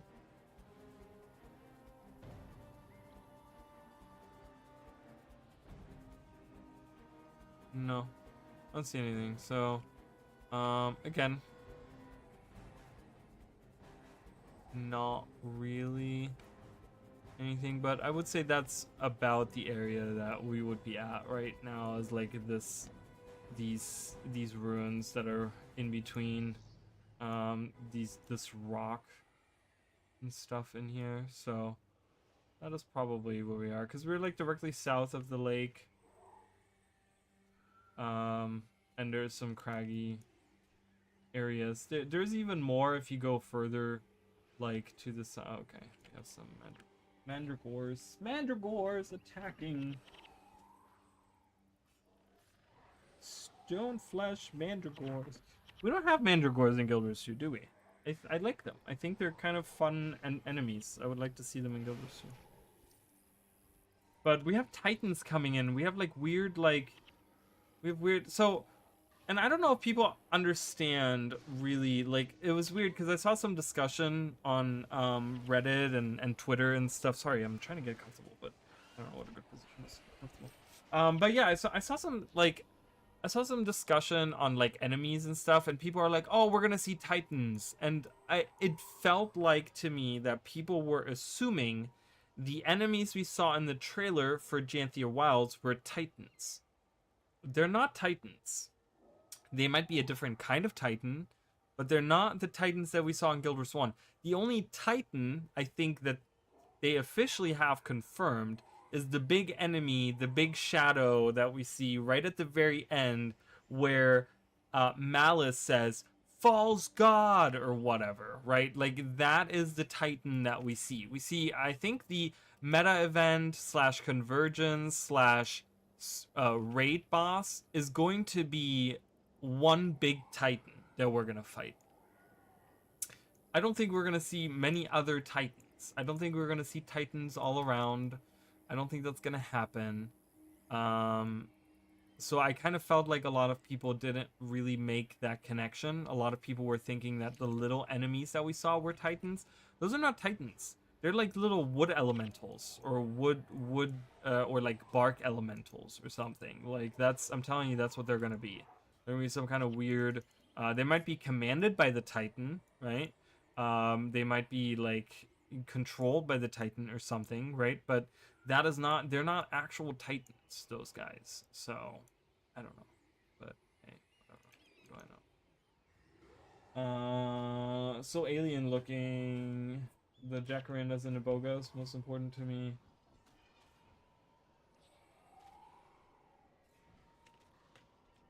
I think we're definitely gonna get some Mersad lore. I think we're definitely gonna I mean if if nothing else, we're gonna at least get some kind of lore books where it talks about because we're talking about White Mantle, right? We're going into Janthier Janthier Wiles with the trailer talking about White Mantle and saying that Malice has heard rumors, right? Malice is the leader of the Ash Legion, right? They're like spies and infiltrators and stuff. And she only has heard rumors. So I have a feeling that I don't think we're gonna see White Mantle, but we might see some Mersat influence here and there. I think we're gonna definitely see like I said, there was the I think we're gonna see the Bloodstone. That's my one of my predictions that I have. We're gonna see the last piece of Bloodstone that we've never seen before, the last missing piece of the Bloodstone, um, and I think that's gonna be tied into that whole story. Oh, that's a boss. I'm like, why is he not dying? He's a boss. What a boss. But yeah, I kind of wanted to show you guys. So there's some craggy areas here. Um, you know, there you can see there's a lot of rocks going on, and even if you go behind here, there's a lot of like rocks and stuff that are like happening here, with a couple of like houses and like I mean, it looks like they tried to build a farm here at some point and it was just destroyed by the monsters around, right? But you can like look in there, so maybe it's this area where we're talking about. It's really hard to kind of connect that because um the the Allied encampment is where this garrison is, right? And if we go directly west of that, right, that's where we would hit that area.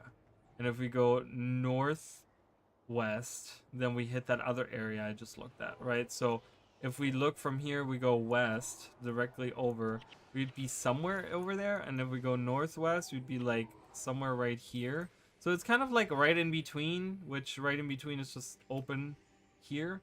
So I don't know. It's somewhere around there. So I'm just kind of show you. I'm just kind of showing you guys the area that's around there. Um, and yeah. So there's no if. There is with ArenaNet. Unfortunately, with ArenaNet, there is an if. There's not just yes, we have to. There's an if. In the Janthier Wilds press kit, they mentioned roaming titans in the map. Janthier Sentry. Now, whether those mobs we see in the trailer redesign. Oh, did they mention like roaming titans? I thought they just mentioned that we fight titans. Let's look at it. I'm gonna look at it real quick and see what it says. There we go. We can actually find. Okay. So on this one, it doesn't.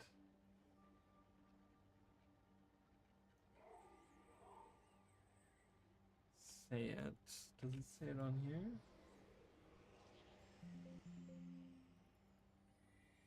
No.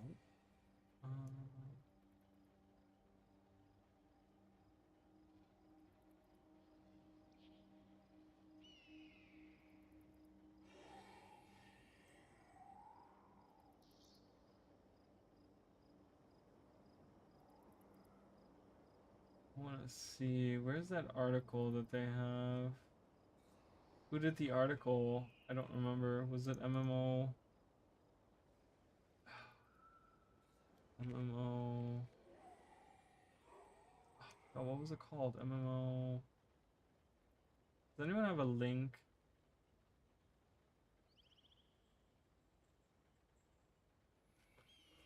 I want to find an article real quick, but I don't. MMORPG.com? Is that the one?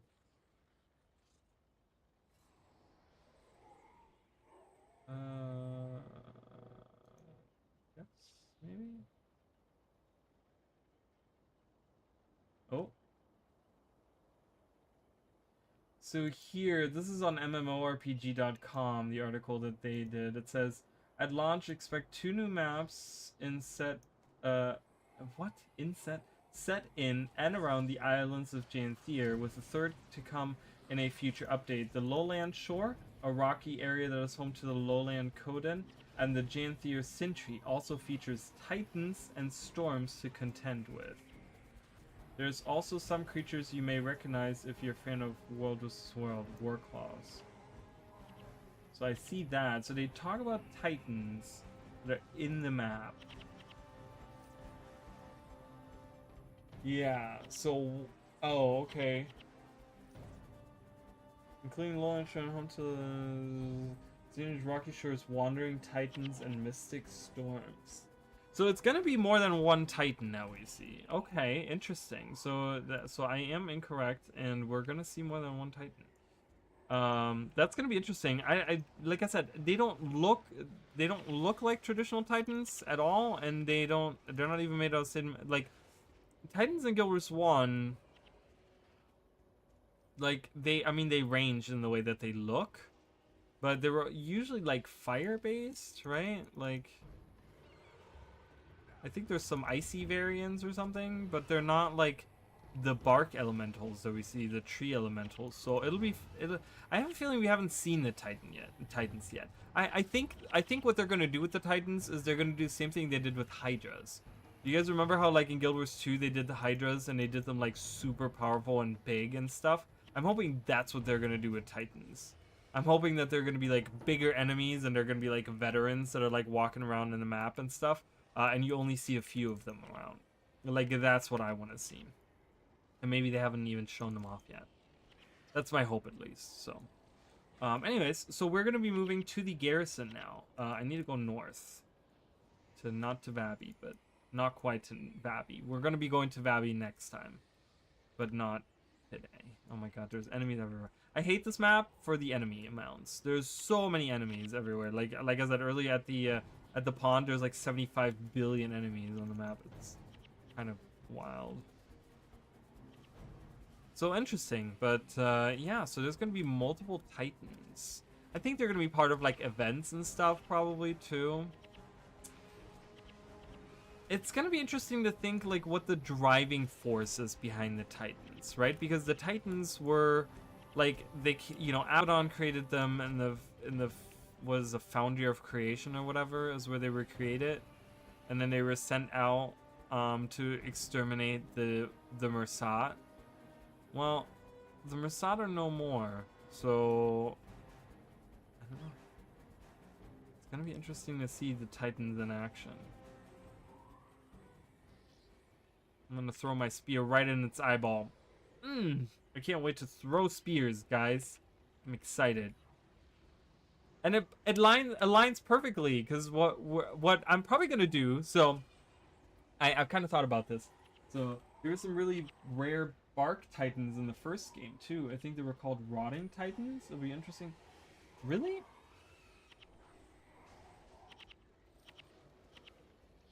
Maybe that's what it is. Rotting Titan. Oh.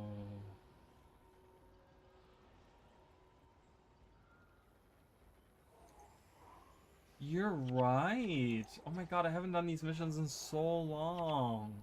So they have plant-like forms of Titans. That's what they are then. They're rotting Titans. I think we just solved the mystery. They're rotting Titans, guys. Here. show you guys. You guys can look at it. Oh yeah, I think you're right. I think that's what we're seeing. Is we're seeing like we're seeing rotting titans. That's probably what they are. So there's a link if you guys want to look at those. Oh man, that's crazy. Huh. Interesting. Well, we'll have to see. I'm sure we're gonna get some more info on some of the releases on the blog posts and stuff in a while. All right, so we have again another windmill watermill combo over there. Again, I think that's pretty genius to have. I think we should create those in our world. If they don't already exist, who knows? But we're making our way towards the garrison. Big garrison there. Lots of water here, right? There's lots of water here. There's a little bit of water here. Not on the northern side. There's a pond here. Right, because it's just super dry over here. So there's a lot more water coming inland through here, which doesn't really... There's a big lake there, but we don't get to see it. We don't get the pleasure of seeing it. Oh, I guess I'll collect that. Maybe it's a... And it's already hot in here, guys. Oh, it's 100 billion degrees in Florida. I hate Florida for that reason.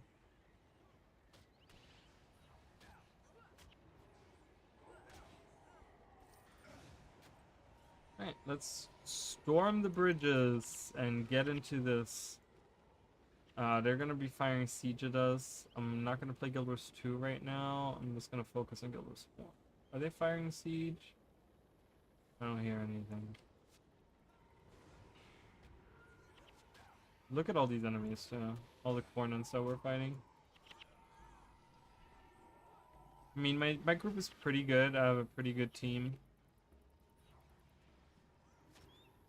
This is actually where you find one of the, what do we have? Avatar, Acolyte of Gren. So this guy is actually, he's a dervish that is transformed into the Avatar of Gren. This is where you can capture that skill. Coincidentally, I was just watching back the dual classing video for the warrior that I did, and because I'm working on the next video, and I was like, man, it's been so long, I need to kind of listen to what I did in the other video to kind of understand where I'm coming from, like how I did it. It's gonna transform right there. Look at him. Looks like Gren. There he is. Oh my god, where's he going? Yeah. Kill him! Kill them all!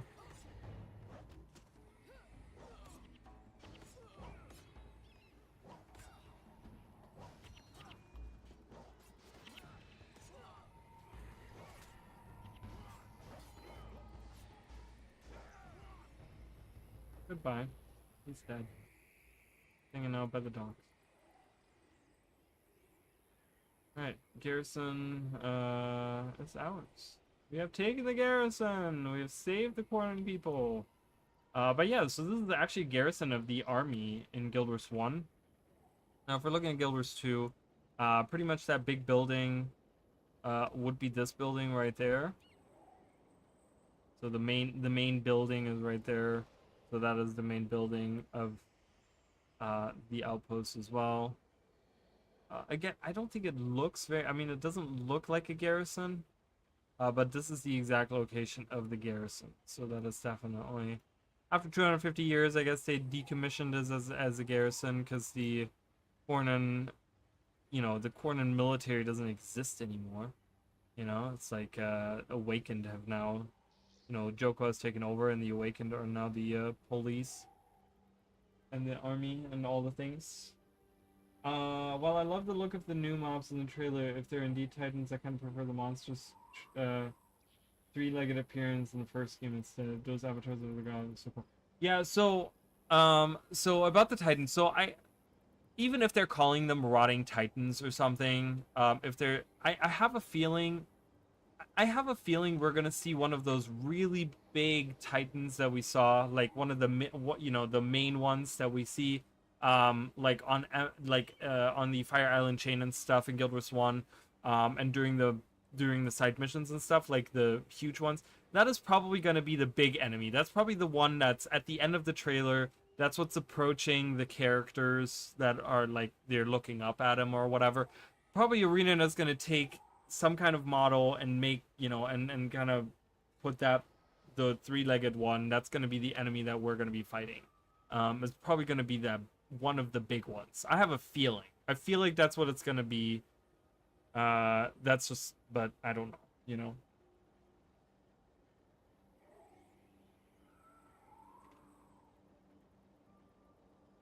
If we won't get Dervish, Rev should get avatars of gods as stances. The problem with that is, and I guess that's one of the reasons why they've stayed away from that, is just because in Guild Wars 1 it was easy to do that because we're all humans, right? So it's kind of like, okay, are we gonna do a whole spec that's like focused on just the human gods? Well, what about what about the animal totems, right, for the Norn? Or what about, the pale tree for the Sylvari or whatever, right? There's like all these things that are like, you don't want to focus it too much on humans, which the human gods are for the humans. So kind of iffy. Well, I would love to see that. Don't get me wrong, I would love to see that, but yeah, I don't know. It's gonna be kind of hard to convince a lot of people. They don't. I don't think that there's people that want to walk around with their Asuran revenants channeling human gods. Like that would be kind of like ass backwards, right? So, but anyways, so we have the garrison here, and that's pretty much the ward. So that's pretty much the only parts that we really see. I don't think there's anything else around that I could show off. I mean, what do we have up here? Rakuta Vantage.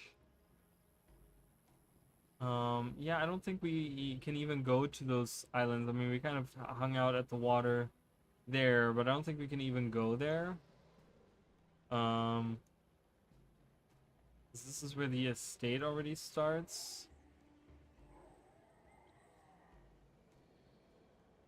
Um,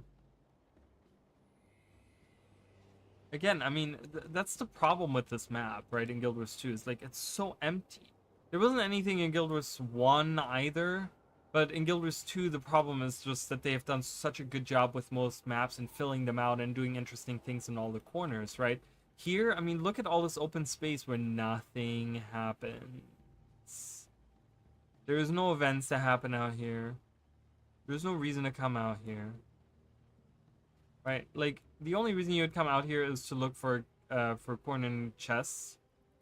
Like those hidden caches that are around. But other than that, you're not really, there's like no reason to come all the way out here.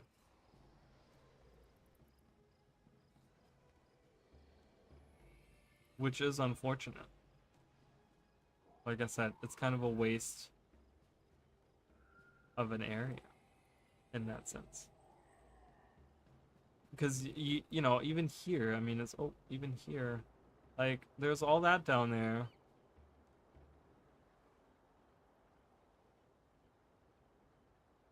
But there's not really even a reason. There's this little hidden pond, right? The springs. And I guess that's kind of cute, but it doesn't really have a purpose.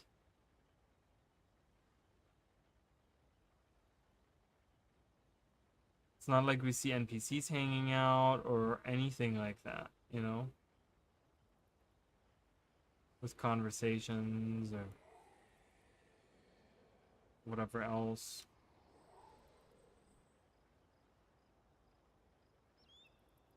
Whee! Oh, gotta go in the water. Bloop, bloop. Oh my god, I don't fit through. Fish coming out of the wall. That's kind of scary. Yeah, and then we come back out to the water area.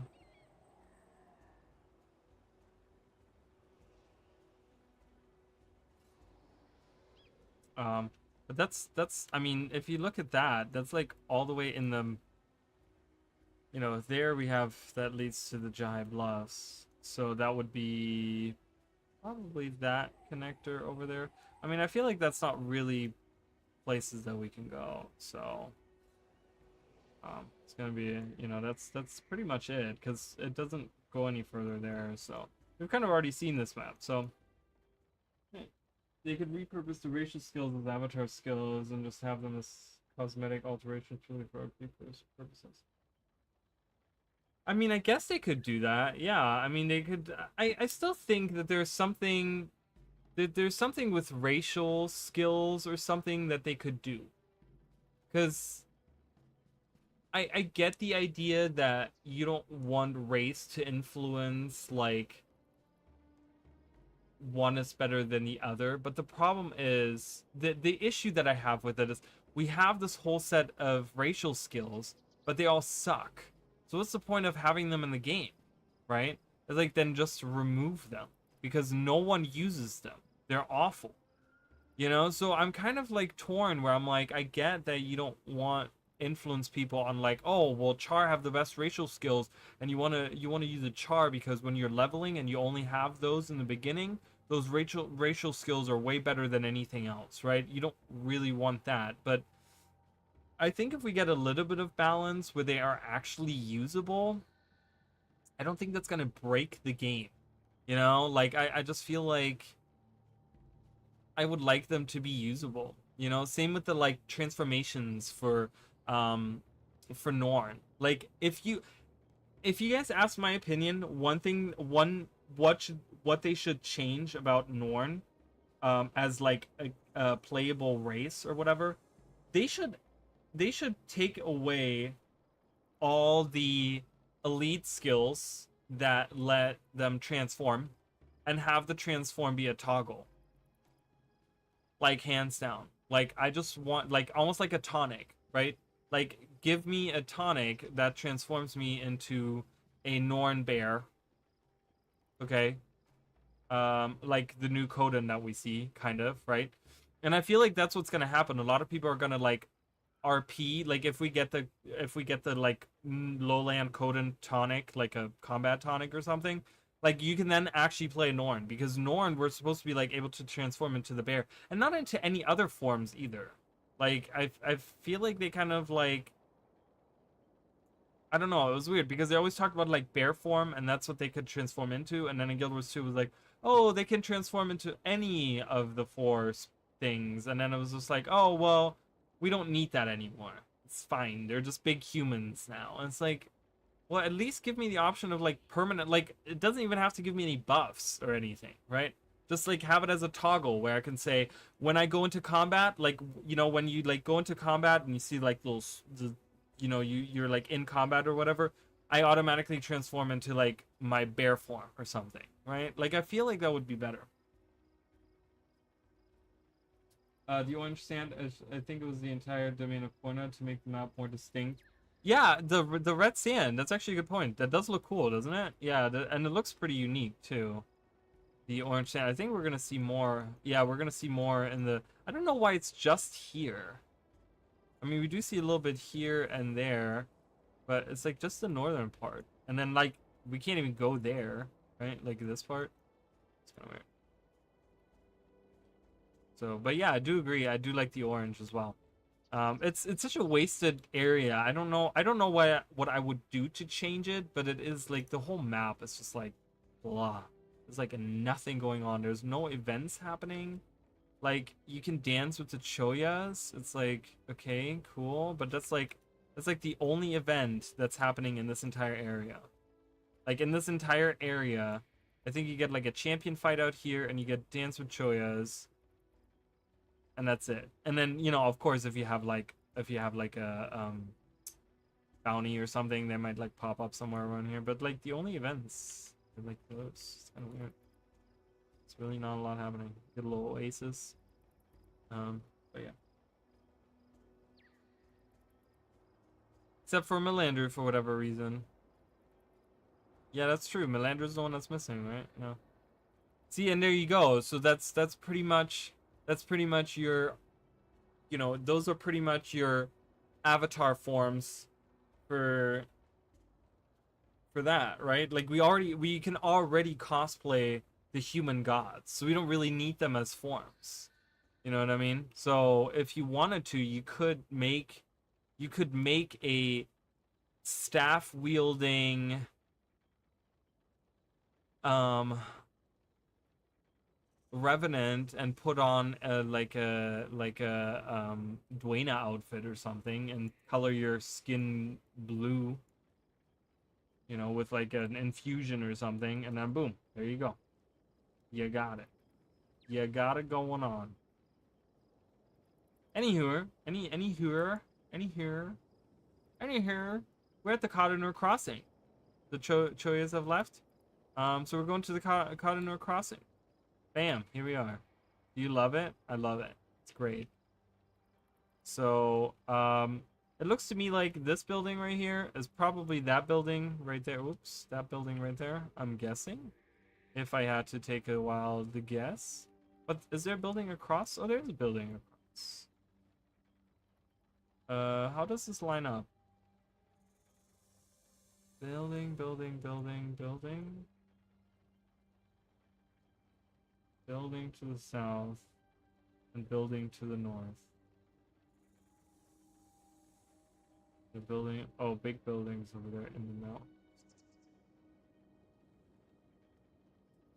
Yeah, but I don't know. This is such a non area. Like, I don't even know. It says, at the crossroads of Kodanor, no one will speak ill of War Marshal Varish. Her tight control over trade has made the merchants here rich. Come for the bargain. Rich. Okay? Just so you guys know, this is what rich people in Guild Wars 1 look like. This is what they did. This is what rich people had. Okay? These guys are rich, apparently. This guy. Look at this guy. He's rich. Varish also made him rich, and this is his tent. This is where he sells his wares out of. Are you impressed? I'm impressed. Anyways, so I guess these buildings right here, because there's a building here, there's a building here, big building, some buildings back there. So this is the old buildings of Kourna Crossing. Looks like the mountains came down on them. The sands have swallowed them up. But yeah, that's pretty much it. Let's read the rest of that. Come for the bargains, stay for the excellent security measures. Just don't get too rowdy, or you may find yourself on the receiving end of Varish's famed law and order. Lovely. Sounds exhilarating. And then we move south. There's that champion fight that I was talking about, the champion shark. So then we come to the most deserty looking area in all of this, right? Because there's water here that goes all the way through. We don't get like a northern, like this doesn't go all the way through. Okay, so there's like a lake here, and then this is where, if we look, we were over here earlier. This island is like that island right there is like this island here. So if we go across, this all like there's no water coming through here. Like we have the water here, which is where the floodplain of Mancallan is. But we don't have any water that goes through. So that is kind of that. Yeah. And then we move south through here. I'm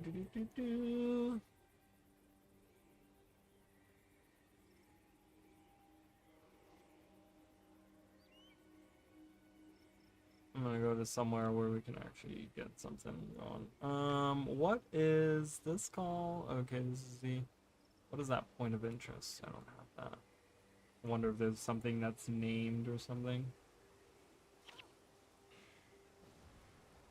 What is it? Dejarin Ruins. Dejarin Ruins. So this is the ruins to the old estate. So you can kind of see there's houses. You go further through and there's more ruins right here. These are probably the biggest part of the ruins. On this little hill here. So this is where Koss grew up, right? This is this outpost right there. So like I said, we're going straight south from the Kourna crossroads, and we're gonna go, and that right over there. Oh, we're getting attacked. Gotta be careful. I do love how ArenaNet, like, I don't know how you guys would feel.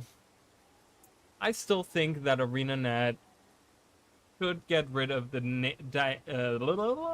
day and night cycle, and just because the thing is, okay, and I know that people are gonna be like, oh my god, or whatever, blah blah blah, and you could keep it in some maps maybe where you have a day and night cycle, because I get that certain things happen at night and certain things happen during the day and whatever, right? But the thing is, I think one of the things that Guild Wars 1 did really nice is have certain maps at certain times of day, because it gives it a certain feel, right? And in Guild Wars 2, they have changed it, and they talked about how all the maps are pretty much stuck in time, and they're stuck at, like, this is this is the time that this map is happening, right? They've set this where they're like, oh well, we're getting away from having an open world, or not an open world, but like an ever changing world, and we're just gonna go with, like, we have this world, and every map is kind of locked in its own time, whatever.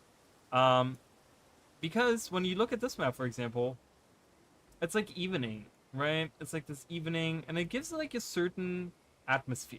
It gives it like a little, like, it feels kind of cozy to me. It kind of feels, probably not how it's supposed to feel, maybe, but it feel like it has a certain feel to it, right? It has like a certain weight to it, like just the environment of how, like, the orange sky. It's not a blue sky, and it doesn't change color, and it doesn't do anything, but it just kind of sets, like, okay, this is how it is in this map, right? And we've seen this, like, when we went through Cantha, there were certain maps that are set at nighttime, and there's certain maps that are set during daytime. And ArenaNet actually, as far as I can tell, they actually have done that with one. Do you guys know? Can someone tell me what the one map is that, or there might be other maps, but I'm thinking of one specific map. Can someone tell me the one map that, or whatever maps they know, where ArenaNet has implemented a non-changing day and night cycle, like there's no day and night cycle in Guild Wars 2. There's a map in Guild Wars 2 that has, and I don't know if anyone has realized it, but it does not have a day and night cycle, and it's something that I pointed out immediately the first time that I played it, or I said that at least I really liked the atmosphere of that, only for later to realize that it doesn't actually change. As far as I know, it doesn't change. I don't know if any of you guys know what map I'm talking about.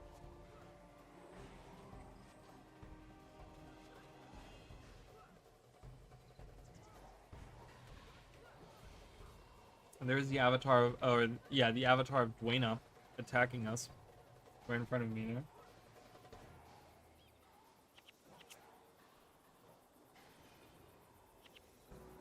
Nios. No, Nios. Oh, I don't know. Does Nios have a day? I think Nios has a day and night cycle, like visibly in the map. It might not. You're right. It might not have one. Like I said, I might be off on. So we have a waypoint here. Yeah. So I can leave. Let's check that out. I want to see. Does it have like an actual like day and night? Like, is it gonna be brighter during the day in Nios? That's a you know what, see, I like that, like, because I don't ever know my shit. So we're gonna come back here in a second, but I want to check that out. Night. Does Nios have like a day and night cycle? It probably does not.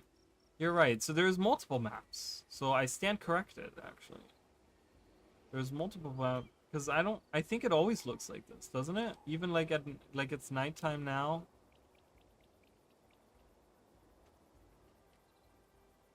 When's daytime? Oh, it's happening soon. It's happening in like a couple minutes.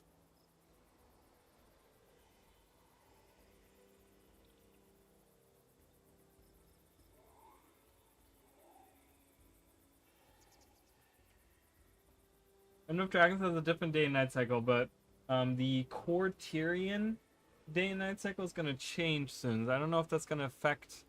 I want to see. I want to see if the sky changes. We're gonna hang out in here for a little bit. I'm gonna do some clearing of the area in Guild Wars 1 so that we can just kind of walk around and look at some of these things. Kind of multitask a little bit. And you guys can kind of watch the sky and see if anything changes. This is the night sky that we have right now.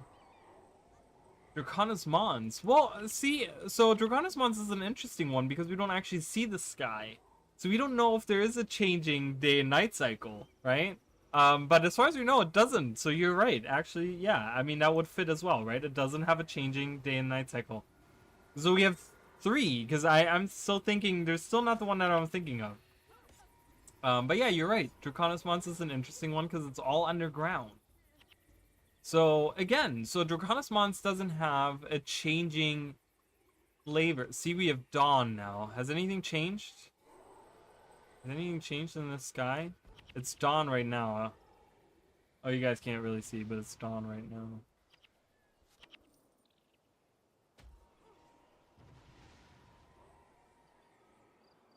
What? Who's even... Where's this even coming from? Where am I getting bombarded from? Oh, look at that one lone bird. Look at him do his thing. Oh, wait, never mind. I lied. There's 2. I lied. So, looks like you were correct. So there's no day and night, because it's still dawn and I don't see any changes.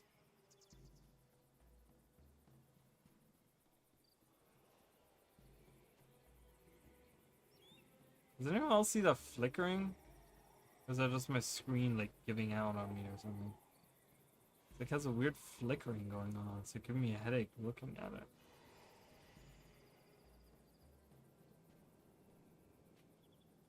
I want to see if it actually, like, once it says day, does it actually, like, look different?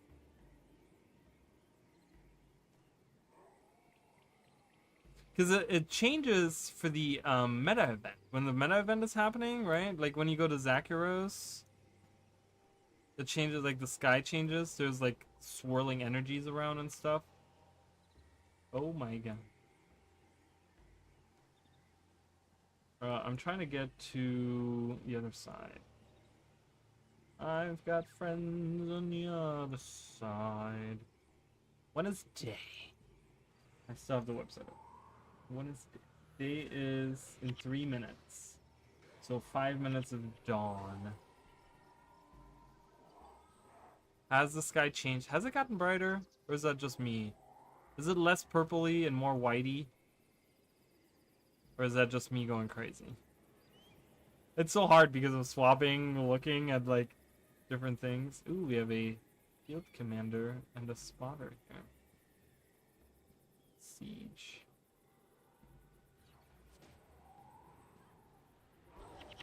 Ah! Freaking siege. Stop it.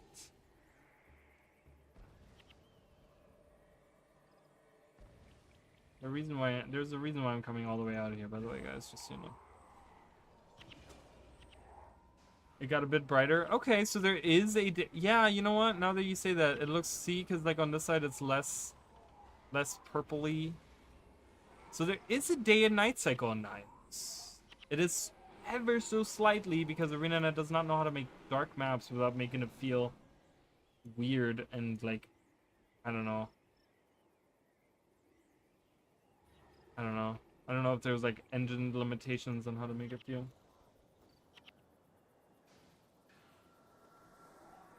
This is the rock monsters I told you about. The mesas? The cracked mesas? Why were we talking about them again? Was there a reason we were talking about them? Look at him! Look at him! He's so goofy looking! He's like, "Ooh, I'm coming for ya!" Aww. I like these guys. These guys are cool.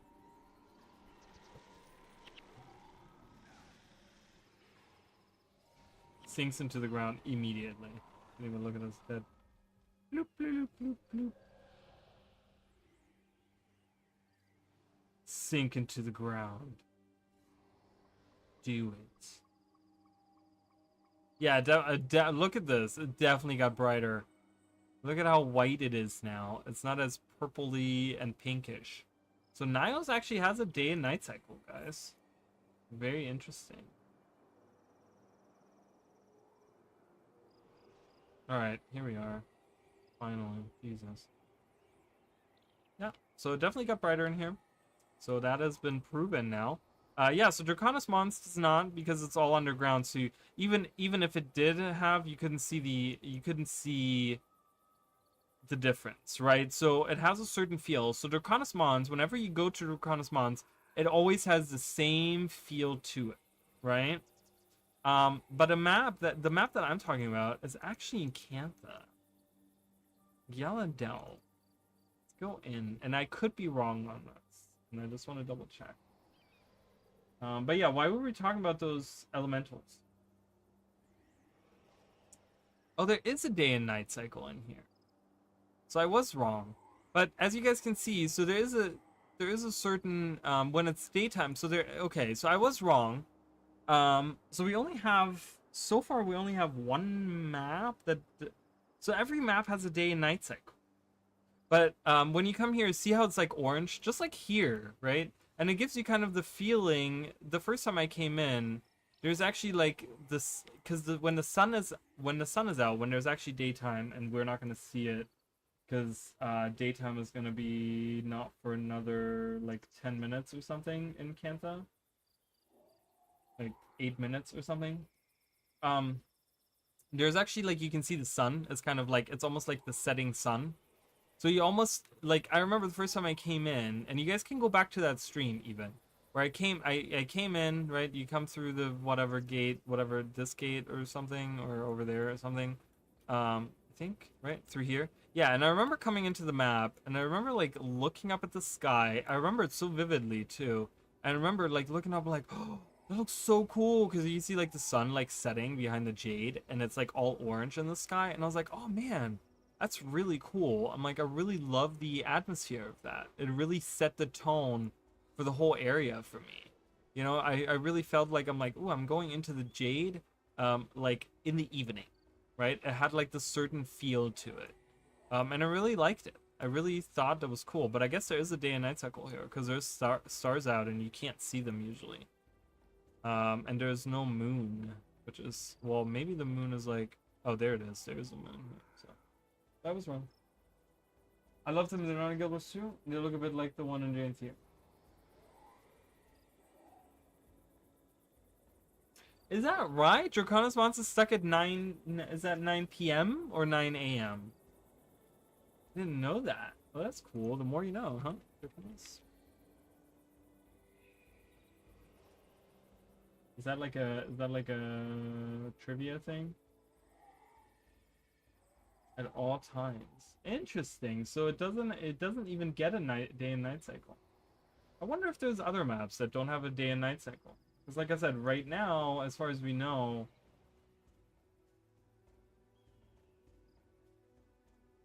and one reason I forgot right now, but I'll remember them. I do like them too. Yeah, now that I see them, I know what you're talking about, and I do like them as well too. I like the elemental type enemies. I'm a fan of like elementals as enemies. I don't know why I like them. Even in Guild Wars 2, I've always liked fighting elementals. I think there's something cool about that. Exclusively fighting elementals kind of sucks, but I love the idea of different elementals. Like I love like, you know, we have fire elementals and ice elementals and you know, earth elementals, but I would love to see some different elements. So I hope that like with Janthier Wilds we're gonna get like these tree elementals or whatever, right? Like I love seeing like different aspects of the wildlife gain sentience and become like, you know, I would love to have seen like if we ever get to that point, like seeing maybe like a like a water elemental or something, right? That's like different from like ice elementals, but it's like actually like how they have them like in WoW. If you guys have ever seen the like water elementals that they have, like something like that. Like that would be really cool. I would really like that. So a.m. 9 a.m. So it's always daytime under Draconis Mons. That's super interesting. That's really really cool, right? So I love that. I don't know, you know, and but yeah, you're right. So it's a gorgeous map, right? Gyaladelph is a gorgeous map. There's a lot of really really really cool areas in you know, down here, the pools and stuff, and even in the deep. I mean, there's some really cool stuff in here. Even this passage. Like, we all hate the tunnel, right? Like, I think collectively we can all just say the tunnel sucks, but it is beautiful. Like, it has some beautiful scenery in there. Like, the map artists do a really good job, like going down here and seeing the stuff that's in the jade and stuff on the side, and the jade pools down here, and there's some really really cool. The jumping puzzle that we got, wherever that is like, where is it? It's like over here somewhere. Fossilized Overlook, and then you go in there, and it's in there, Prospector's Landing. Um, that was really cool. Like the map, and like I said, it had for me, it had this atmosphere when I was playing through. By the way, there's the two added. You guys probably can't really see it, but there's the 2 stars they added. They are in the Cantha Night Sky, I guess. I didn't know they were, but they are certainly there. Um, but yeah, I just remember like coming in here and I'm like, oh, it's like evening setting, and I'm like, oh, okay, it's kind of cool. So I love that. And in Guild Wars 1 we get a ton of that. In Guild Wars 1 we get like every map is set in a certain time, and I love that because I can go into a map and be like, ooh, it's nighttime now. Ooh, this is cool, right? Like, I love that. So, anywho, let's go back. Let's go back to doing the extra comparison. That's what people are here for.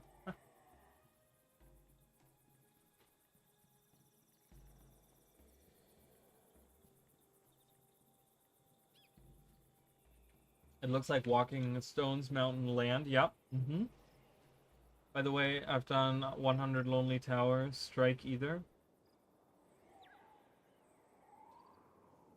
Yeah, I haven't touched it. I did it on stream. I did like 3 minutes, 3 seconds of it, and then I walked away. The end. That is my story there.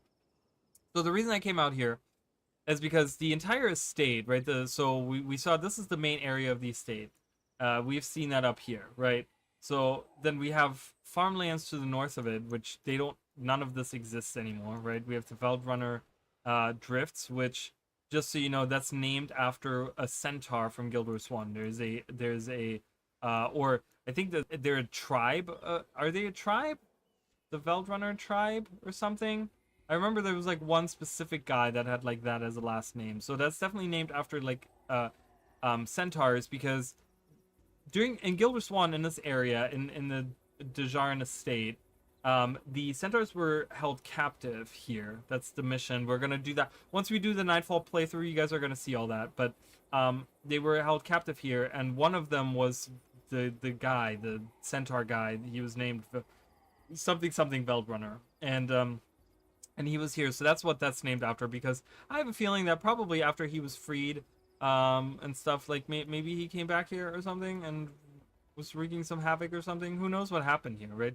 But the rest of the estate, right, that's south of it, where all the water, you guys can kind of see, you can kind of see, so the river that leads this way, right? We had one river that flowed this way, or a couple, right? It's like a delta kind of thing, but they're flowing this way up above, up on this one side, right, with the garrison in the middle. Like, we didn't see that. We see a little bit. The garrison is right there. We see a little bit of water. It doesn't go very far. It doesn't connect to the other water that's to the north, right? So there's a disconnect like right here where the water doesn't flow.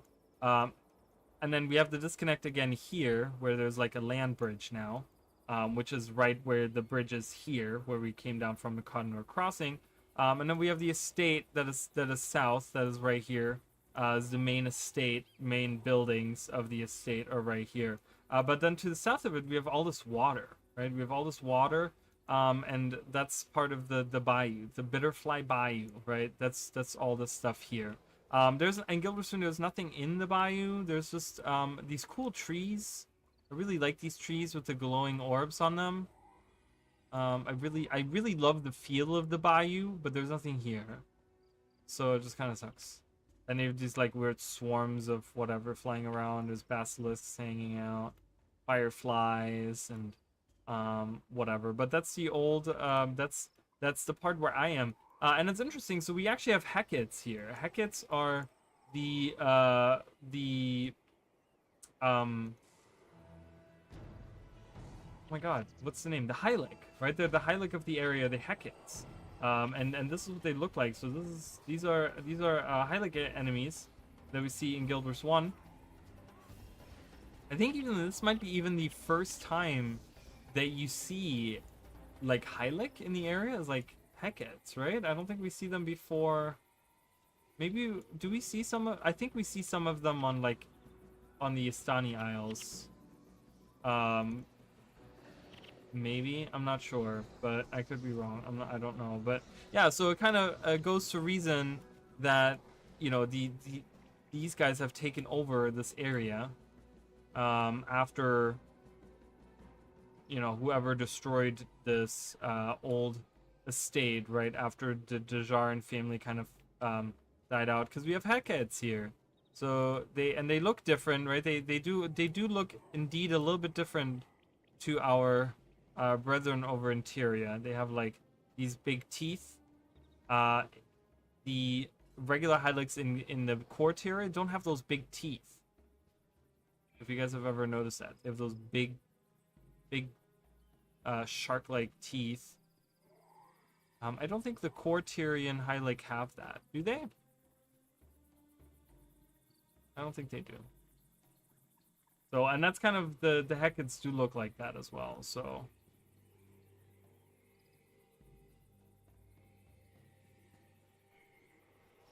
I guess I wanted to just like keep one guy on screen here, so as I fight a group of them. But yeah, so these are these guys, and they have kind of taken over the bayou and the like ruins of the estate, kind of made that their home, kind of moved in over, and kind of took that over. So, but there's nothing else interesting in this map, I don't think, that's of interest. People generally love Skybox and Guild Wars 1 a lot more from what I saw after Path of Fire. I was really surprised when they gave us Hecates in Guild Wars 2 because it's totally new model, not Itzel or Hylic. It is, yeah. I mean, I think it's a modified model. I think they make them look angrier a little bit, and they gave them like teeth. It's definitely based off of the Guild Wars, the core Hylics that we have. So it's definitely a modified model. But yeah, they do. I mean, it's kind of weird, right? And that's another thing where the waste happened, right? You give us Hecates, and then they're like not even involved in like anything. Like they're not really involved in the story. There's nothing that comes of that. We don't really know their story, right? We kind of know that they're fighting. They're probably fighting against like the Awakened and stuff like that. But it's like, you know, not really. I mean, it's just like whatever, right? So it's kind of like kind of dumb in that sense. But yeah, anyways, so that's pretty much that area. The meta is happening right now. So what I'm gonna do is I'm gonna go in and we're gonna look at. I think people are running it. So in order to get a good look at the Fortress of Jahai. Not the Fortress of Jahai. Oh my god. Gandera, the Moon Fortress. So many fortresses. I'm gonna kind of not join them, but I'm gonna kind of journey over there and hang out there. I don't think I'm gonna make it because it's kind of far in Guild Wars 1. Alright, I'm just gonna go to the Pogan Passage. Check on High Lake Mini. Oh, yes. I could do that. I don't really like, yeah, so they just look a little different. They have like different armor sets. Oh, there's a Risen Hylic. Um they look angrier, right? You can kind of see, and they have like open mouths with teeth. But you can see the rest of the body is kind of the same thing. Especially the green one, you can really see the green. So these guys look way friendlier than the counterpart for the Hecate counterparts. All right, I'm gonna see if I can get to the Moon Fortress, to the same areas that we need to see in the How do I get there? This outpost is so confusing. I can just walk through here? Yeah. Off we go to the Moon Fortress, guys.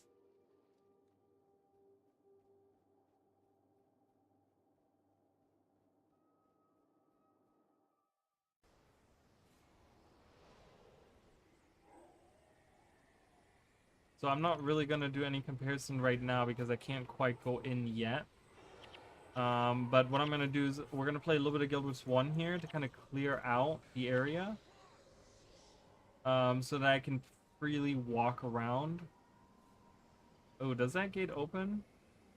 Please open. If I defeat the guy. Interrupt him. Thank you. Jesus. Open? Please open. Oh god. It does not open. Okay. Okay, what do I do? How do I get in there? Is there a way, is there a mission that I can take to get in there? Oh no, that's just the, Margaret? Do I need to have Margaret with me?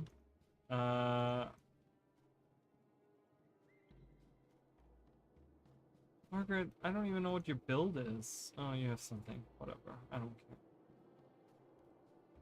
She probably sucks.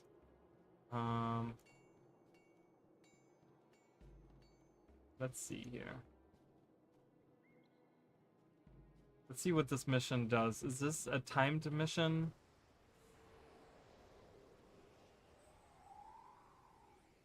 Okay, so we're actually infiltrating, let's do this mission while we're waiting on the meta to happen.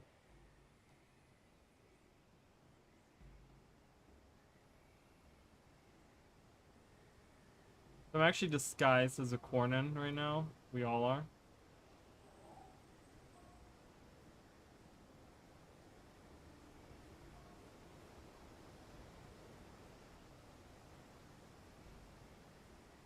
This might actually be better. I hear the Sunspirit leaders to be executed today. But this might be kind of nice because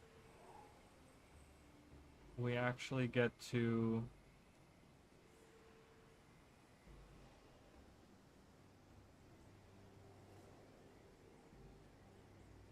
see Ronja. Demon spawn. We have the demon spawns here.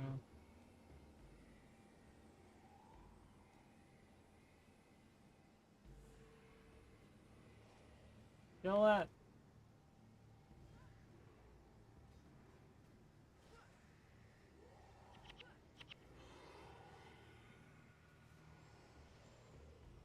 She won't be happy about this. Oh well.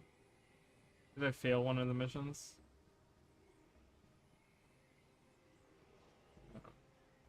This is the Plaza of the Five Gods. Okay, so let's do the meta. Because I don't think this mission in Guild Wars 1 is timed. I mean, it probably is, but it doesn't probably matter.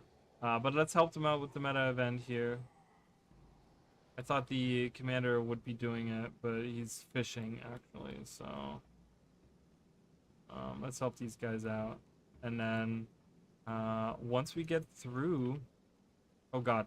I'm playing two different games at the same time, and I'm just like, I don't know what my skills are. I don't know what's happening.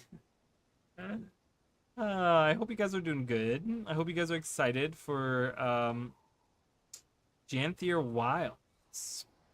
I can't wait.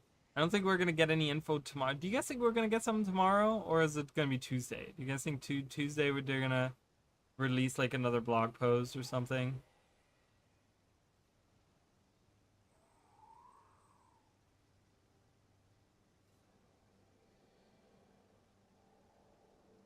So as you guys can see on the map, we're pretty much right over here in Guild Wars 2 right now. We're gonna be going there in Guild Wars 1.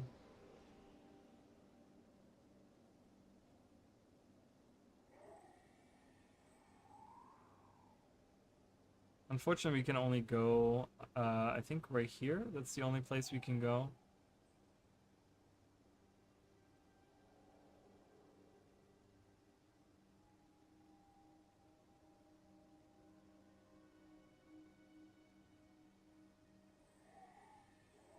Awaken chest.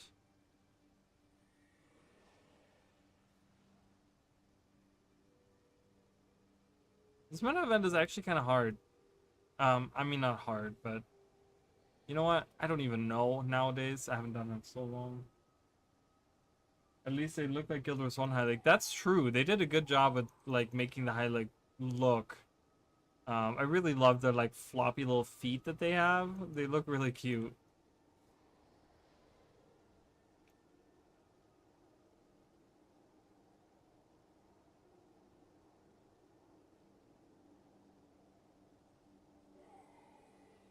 So it's all good.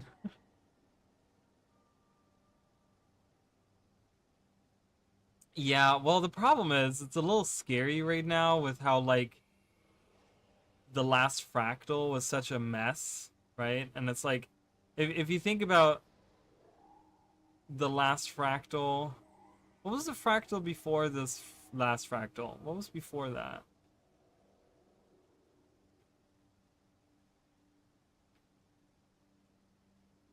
Oh, Silent Surf. And Silent Surf was kind of a mess too. So the last two fractals that they've released have been kind of a mess. And it's very unfortunate to have to say that, you know? It's like I love the fractals. And someone made a good point on Reddit. I think it was Reddit, it might have been Twitter, I'm not sure, but they talked about how they were like, you know, I would love to see just a fractal that doesn't have to be like challenging content. Just be like a little dungeon that you go through, and it doesn't have to be an overly hard boss, and it doesn't have to have all of this, you know, these mechanics and all this crazy stuff going on. You know, not every single one of them needs to be like you know, a silent serve, whatever, right? They were supposed to be like these little mini adventures that you go through, these little mini dungeons, right? And I kind of agree with that. I have to agree with that. I mean, I love the like lore aspect of them, and you know the old ones had like, you know, there used to be the whole thing. Do you guys remember how they used to make fractals back in the day, and they would call them like you know, back in the day, fractals, for those of you that don't know, were actually you would play 3 fractals in a row and then a boss battle fractal. So you actually like you would fight um through 3 different fractals, and then you would have to do boss battle at the end. Okay, and so then I think that was the whole idea, because once they started mixing in the different like fractals into the like regular mix and stuff, they were talking about like, oh well, you know, boss fractals and regular fractals and stuff, and it's like, man, you know what happened to that, right? It's like every fractal now feels like a boss fractal, and it's like, why do we need to have just boss fractals? Why can't we just have like regular ones? You know, like why does everything have to have super complicated mechanics and be super hard to navigate and stuff? I haven't done a new one. I couldn't tell you guys, and I see you guys saying something over there. I'm just trying to pay attention to this real quick. I'll read all that in a second. Silent Surf, yeah. Abandon all your hope. Can axe that, but the ones before Sunko Peak and Shattered Observatory were really good. Yeah, yeah, I guess. I don't know. I mean, they were functionally pretty good. I just still, I don't know. I feel like Sunko Peak could have been something different. Um, but nonetheless, it wasn't bad. Well, I really love the way this char looks. Wait, why does he shirt? Oh, these are just an Omicron. They look like a little ninja. They look like ninja char. Jesus, I was like, why do they look like that? Skinny motherfuckers coming in here, looking like little leopards. It's like, you don't look like a cat. You look like a leopard, which is a cat, but not. You get my point. Like a sleek leopard. After the Lonely Tower, like I don't even know the lore of it, but I feel like I'm not missing out on anything. So it's one of those things that's like kind of just sad, you know. Um, Unfortunately. Oh, we have to destroy all the stuff. I remember. Hello.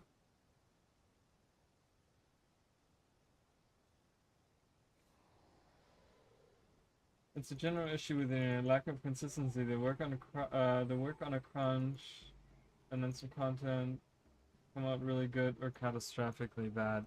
Yeah, it's weird, right? And it's strange because ArenaNet has a tendency of not listening to the player base, right? And I'm gonna just come out and say it. And and if someone wants to like give me a counter argument, that's totally fine.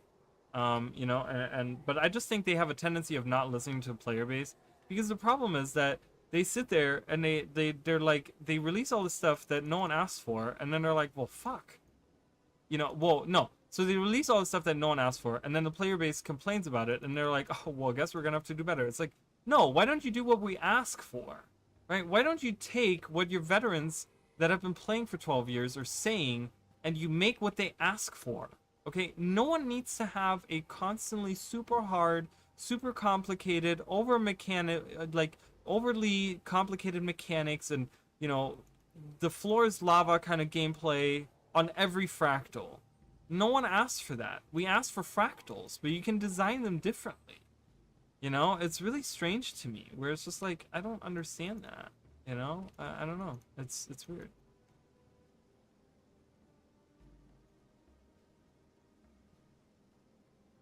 Like, they tend to not listen, and when they listen, right, people, like, for example, housing. Housing is coming into the game, right? Everyone's like, oh my god, housing is coming into the game. Great. Love it for those people. I'm not a fan. Whatever. It doesn't really matter. Oh my god, I only get 5 minutes?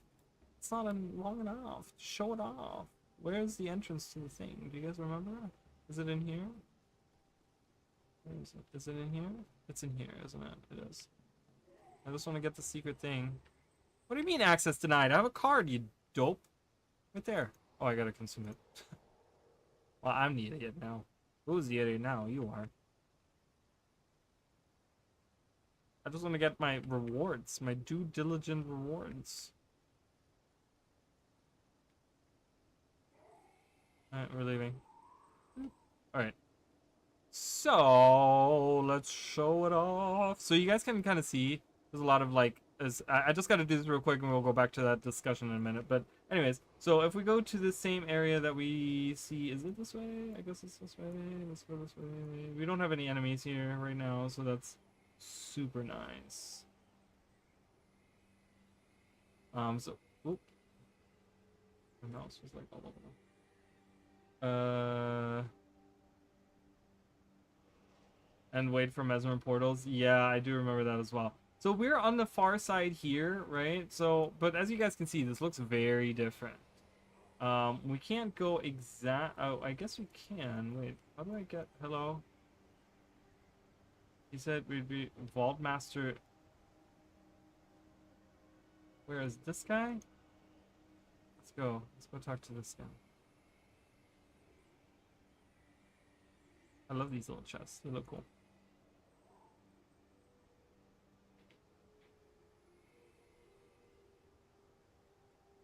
But yeah, I will finish my thought on the housing in a minute. Just remind me about that once we get there. Gotta talk to this guy apparently. Hello. Send me for the diadem of Lady Glaive. You'd better get it quick before... Okay, where is it? General Vale send you? It must be for that ambush she's setting up. Here's the diadem. Okay, got it. Can I have it now?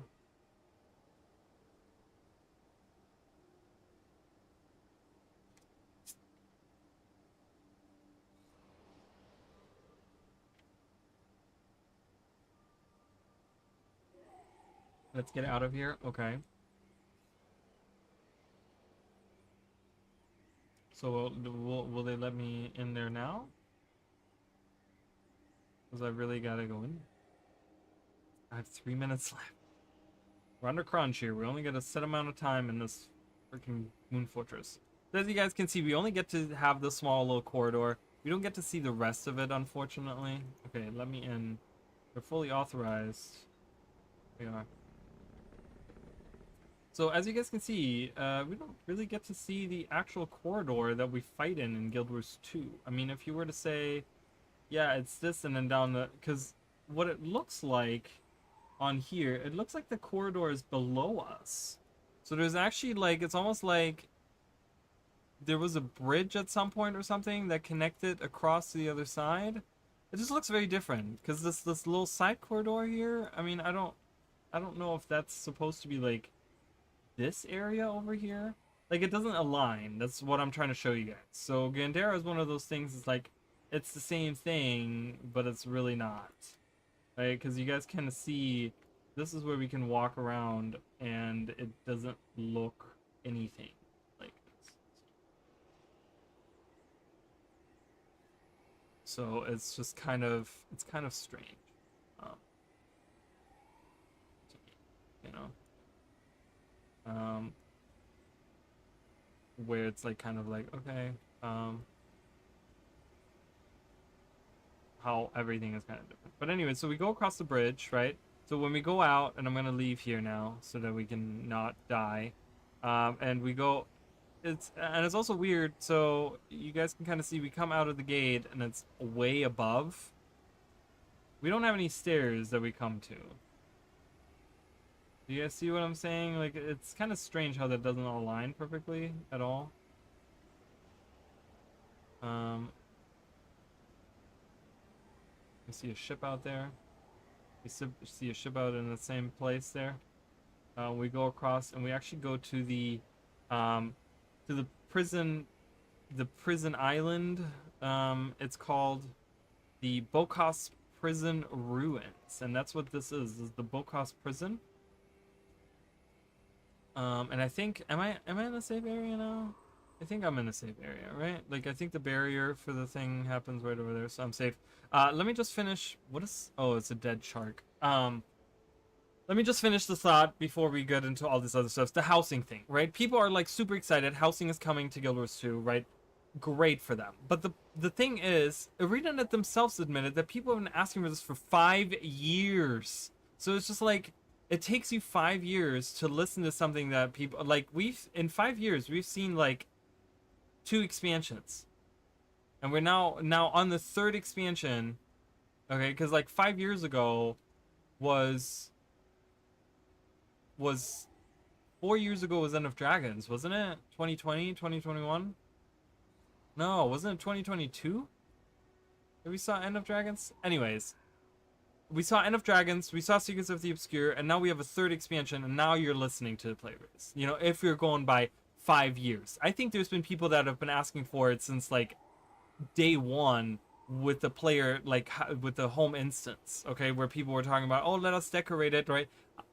I think people have been asking for that since the original inception of like the home instance that we had, right? Like where people are like, oh, can we decorate it? And then they were like, oh, we're gonna put like gathering notes in there that you can have, right? And it's just like, oh, okay, I guess that's something, right? It's like, and that's it. That's all they ever did with it. And it's like, oh, okay, cool, I guess, you know, whatever. So, but it took them so long to listen to that, right? And it's just like ArenaNet. There's been so many suggestions that have been really good, so much good criticism, constructive criticism that has happened over the last few years. Like, I wish they would listen more to the player base. Like, the player base isn't telling you this to make you feel like shit about what you have given us, but they're giving you suggestions on, hey, maybe you should do it this way. Maybe you should have had like player housing like 2 expansions ago, right? Like maybe that should have happened instead of like, you know, convergences or something. Like I don't like convergences. I don't think they're good. You know, when it comes to like you talk about you talk about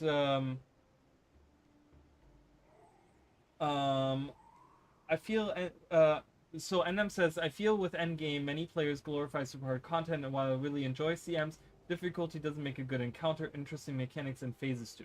See, and that's the thing, and I've always been a huge defender of fractals, because the fractal system, they could have built so much on the fractal system, right? In my opinion, what they should have done is they should have had the original inception of fractals was great, and I love them. And having that as like the main focus of Endgame, I love that, right? But then they were like, well, we need something 10-man. What they should have done, in my opinion, okay, and you guys can burn me at the cross or whatever it is, you want to knock on my door and with torches and pitchforks, it's totally fine. I get it. What I feel like they should have done is they should have had two separate tiers. Like, you know how we have one through 100 in 5 man. They should have had a 1 through 100 in 10 man. Okay, and they should have had every single strike and every single raid and every single like dungeon that they've ever done as a fractal. Okay, so you already have a fractal, you have a hub already. This is where all your endgame starts, and you have 1 to 100 with, you know, or even 1 to 2. They could have, with if we take every strike mission and every raid encounter, right? You maybe change that up or something, whatever, right? And you make them into these, like, every, because every wing has like 3 encounters or whatever, and you make them each of those a fractal or whatever. You could have like 200 separate fractals already, right? And you can build on the like instability thing. I know that the instabilities aren't good, but it's also because like a lot of them are kind of iffy and stuff, but it's also because the focus hasn't been to update them, because they're like all over the place with their endgame, with their hardcore endgame stuff, right? If we really focus, like Arena Net says, you take a system you already have and you improve it and you make it bigger and better, right? So if you design all of these encounters to have 5 man and 10 man with interesting mechanics, right? Which a lot of the fractals do have interesting mechanics. I like to think they have interesting mechanics, you know, and you build on that. You make the 10 man harder and you add more mechanics to them and you do all these things.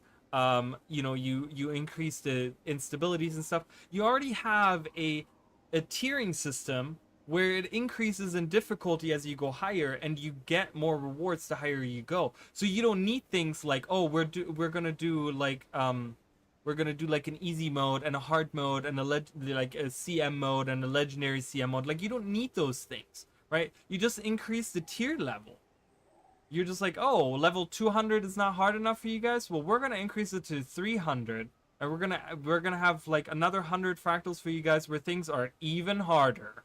Okay, and see how high you can, and then you can have leaderboards and you can have all of these things, right? And they could have really built on the system that they have created.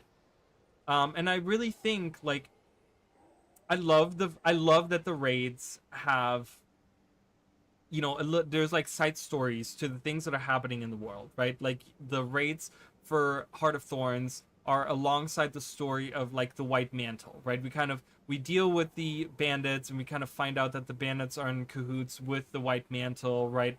And then we you know, it ends with like Sabbatha, and it ends with like, oh, you know, they're trying to summon Lazarus, right? And it's like that's a whole storyline that happens parallel to what the commander is doing in the main story. I think you can have those as fractals, okay, but have them, remember, a bunch of the season 1 dungeons, like, or a bunch of them, the 2 dungeons, the 2 or 3 dungeons or whatever we got, because we have the one Flame and Frost dungeon, we have the one Aether Blade dungeon, and there's another the Aether Blade path for an already existing dungeon or whatever, right? But the thing is that they took those and they made those into fractals, right? They split them up and made them into fractals, right? Because my Trin is like boss fractal, right? And then we have the actual level fractal, right? So I think what they should do is they should have, this is what they should do. They should have that as their hardcore endgame stuff, and then they should give us dungeons that are soloable, okay? And have them in the overworld, okay? Have them in the overworld. Add those other dungeons from season 1 as overworld dungeons, right? And give us the raids as soloable dungeons, as solo challenges that we have, right? So you can go in as solo challenges, you can go through, you can do the raids, so to say, right? The raids, the fractals, whatever. You can go through all of them, and then you can go, you know, if you want to do the hardcore versions of it, you can go into fractals and you can do your hardcore stuff there with 10 man whatever, right? And they can design these different fractals to have more mechanics and more things going on. That would be my idea. Like, to kind of combine the systems and stop having all these different things, convergences, right? We're still doing, oh, we introduced another endgame thing, convergences, and we're building on that. It's like, oh my god, ArenaNet, you had so many already. Like, just why do you need to keep introducing new things? You had raids, you had fractals, but no, yes, you still want to do convergences. It's like, just keep the couple that you have. They're good. They're like, you just need to build on them more. It's like they abandon the thing before it even becomes really good. You know what I mean? Like, fractals was a great basis, and I really wanted them to build on that system, and then they didn't do that. Like, that would be my idea, right? That would be my idea, to really go ham on fractals, make them 5 and 10 man. Okay, maybe that might be like a little bit of a clusterfuck for some of them, because some of them are a little small, so I can maybe see that not being the best solution. Maybe only have 5 man be all of them, and 10 man be just certain ones, or something like that. I don't know. Again, you would like, those are like small little nuanced little differences and issues and stuff that could be worked out, whatever. But I really feel like that's how they should do it, and then give solo players, a way to see that content still, even if they don't want to do the hardcore content. But you also entice them, like, hey, you go in, and you could even say at the end of this dungeon, like, oh, you're not getting these rewards that you could be earning if you go into the mist, into the fractals, and you hang out there and you do that, right? And it's like kind of like an incentive for maybe someone to go and say, oh, I've done all of these dungeons before, I can just go do them in the mists or whatever, right? And it's like, and in the mists we have extra ones, like the ones that happen, like the Ascalonian one. Obviously that can't happen in the overworld, but I'm saying, like, you can kind of have the things that are happening in current times have solo dungeons, but still make them available, right? And then we talk about reused assets. Well, you're kind of reusing that for endgame. Okay, I don't think that that's too terrible. So I don't know, because we talked about like Fairner last time, and Fairner is just like a story instance, but it could make a good fractal. Like, I could totally see that being a fractal, right? But I do that as like a solo challenge in season 4, right? Almost, because it's in the story and you kind of go through and you don't ever go there again. See what I'm saying? That's kind of where I'm coming from with that. Gandera is the most failed location transferred to Guild Wars 1 in history. 100%, I totally agree. It's really sad that we only get to see one tiny little corridor. Apparently this was because of crunch. They wanted to design more of it. I remember like reading, I was very upset about it, and I remember following up on a lot of, like, I was reading up on a lot of stuff that was where they were talking about it, and I guess they were trying to make things happen, but this is what we got. They wanted to do, because we have 3 bridges, and I think they were looking to design 3 different areas. Like, this was going to lead down here, and we are going to do something there, and then this was going to lead over here, and we are going to do stuff there. And then maybe there was like a final boss or something that we were supposed to fight in this room or something. I don't know, but yeah, it's kind of a shame, right?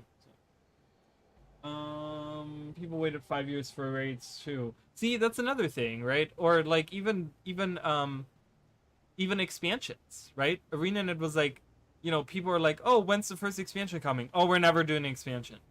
And what happened 2 years later? Almost 3 years later, we get our first expansion, because the player base was like, we need expansions. We're not saying that to be assholes, but we want expansions. And they were like, yeah, I guess we can't do the game that we want to do without expansions. So they release expansions, right? It's the same thing there. Raids, I mean, all of these things. There's so many things that people have been asking for years and years and years, and then it's like, they finally happen. It's like, oh my god, finally. But this should have happened like 6 years ago. Very frustrating. So I guess they mean this, not housing. You mean this, not housing? Oh, that's, I guess what you're saying. Oh, I see what you're saying. So what I'm saying is not 5 years on housing, but raids. That's the big thing. So probably, yes, you're right. But nonetheless, people were asking for a lot of things for a long time, and it takes a long time for ArenaNet to actually listen. It's like, I want ArenaNet to listen to the feedback that we're giving them for, Secrets of the Obscure, and maybe not for the next expansion, but for the expansion after that, implement all the things that we asked for. Okay? Like, not all the things, but like, pick out the things where you're like, okay, this is the most demanded thing that people want. We're gonna implement this in this. Obviously, they were already working on the next expansion when Secrets of the Obscure was coming out, so they can't really implemented in the very next expansion, but it could be like 2 years later, right? Like 2 years later, I feel like is like the maximum it should take when the majority of the player base is asking for something, and it's obviously a good addition to the game for it to take to be implemented, right? Blah, blah, blah. Ganero's missed potential. The concept of an island moon fortress is badass, and the concept art of Nightfall is a testament to this. Yeah, there is a if you ever look up. Oh my god, I gotta find it. There was a post made by some artist. Um,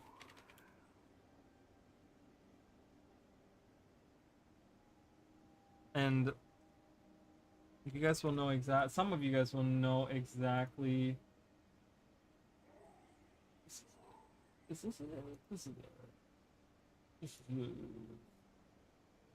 I will show you guys so you guys can look at this. I will read all the other comments in just a second, guys. But this concept art someone made. Okay, someone made this during season 4. This is posted by Wet Hojo.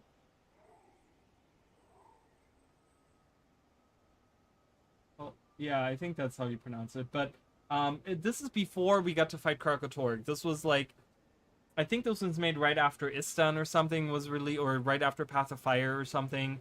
Someone drew this concept art, and I was so fascinated by it because I loved the Moon Fortress of Gandera, or Gandera the Moon Fortress. I loved it, and I was like, man. And a lot of people were thinking that that's where we're gonna fight Krakatorg. Like we're gonna be in the fortress and we're gonna be like attacking it, and it's gonna be attack. And someone made this concept art. This person, I just posted it, and I guess this Weston Jones is the actual artist. It says right there, Weston Jones. Um, and it looks so cool, and it's so awesome, and it's like, oh my god, I wish that was true. So yes, I agree on that. All right, going back to what you guys were saying. How elaborate do you think the housing system will be? I have no idea. I have no clue. If they're gonna be introducing a new crafting profession, it has to be like really elaborate, right? Like I really hope Arena doesn't half-ass it and they give us like 10 different decorations to put, or whatever, the little bit of decorations that we've seen, and then they're gonna be like oh yeah, every expansion we're gonna release a little bit more for you guys to do. I will lose my shit for the people that wanted housing for so long that they have to wait a year for to get new things to do or whatever, right? People were suggesting like seeing your other characters, your alt characters from your account. I would love that. I mean, like when you think of like Star Wars, the Old Republic, like you could have your companions in your like what is that called? It's like not fortress, but in your like home instance that you have or whatever, you could place them there and you could like hang out with them there. Like that should seriously be a thing. Like ArenaNet needs to make that a thing. I hope that that's part of it. Like that would be really cool, seeing my alt characters just kind of hanging out at my house. Like that would give me personally a reason to go there, because I would love to take some screenshots with all my characters kind of together, maybe, or something. I have no idea. I have no idea, because it's also like it doesn't look like we can change the house itself, like where it's located and how it looks on the outside. So it's like, well, how, you know, it's like I was hoping that we could like change how a house looks. Like that would be really cool. But we don't know. We don't know anything about it yet, so I don't know how elaborate. I'm keeping my mind open, not too high of expectations. I'm also not gonna sit here and say that they're gonna completely fail at it. I hope not. But I'm kind of keeping my expectations like, you know. Was released in February of 2022. Rest of the year was spent re-releasing the Living World Season 1. Oh, that's right. That did happen. Yeah, I totally forgot about that. Interesting. Thank you. Yes. So 2022. So what was I talking about that? Oh, because yeah, yeah. So if we're talking like 5 years or whatever, like I want to say, never mind. I want to say like what Path of Fire was like 2018, so it's almost like if we say 6 years, right? It's like that's 4 expansions now in 6 years that we have. That's a lot. While sometimes the player base voice their criticism in not the nicest way. And I do agree on that. I will, and that's why I always tell everyone I want to be constructive on it. Yes, I usually voice my opinion very strongly, but I do try to be very constructive about it. Okay, I try to sit here and really say, okay, let's make it like I just did with the end game stuff, right? Like let's make it this way or whatever, right? And it's like I wish it's not necessarily. Here's my thing: it's not necessarily about that ArenaNet likes to ignore like the shitty criticism, right?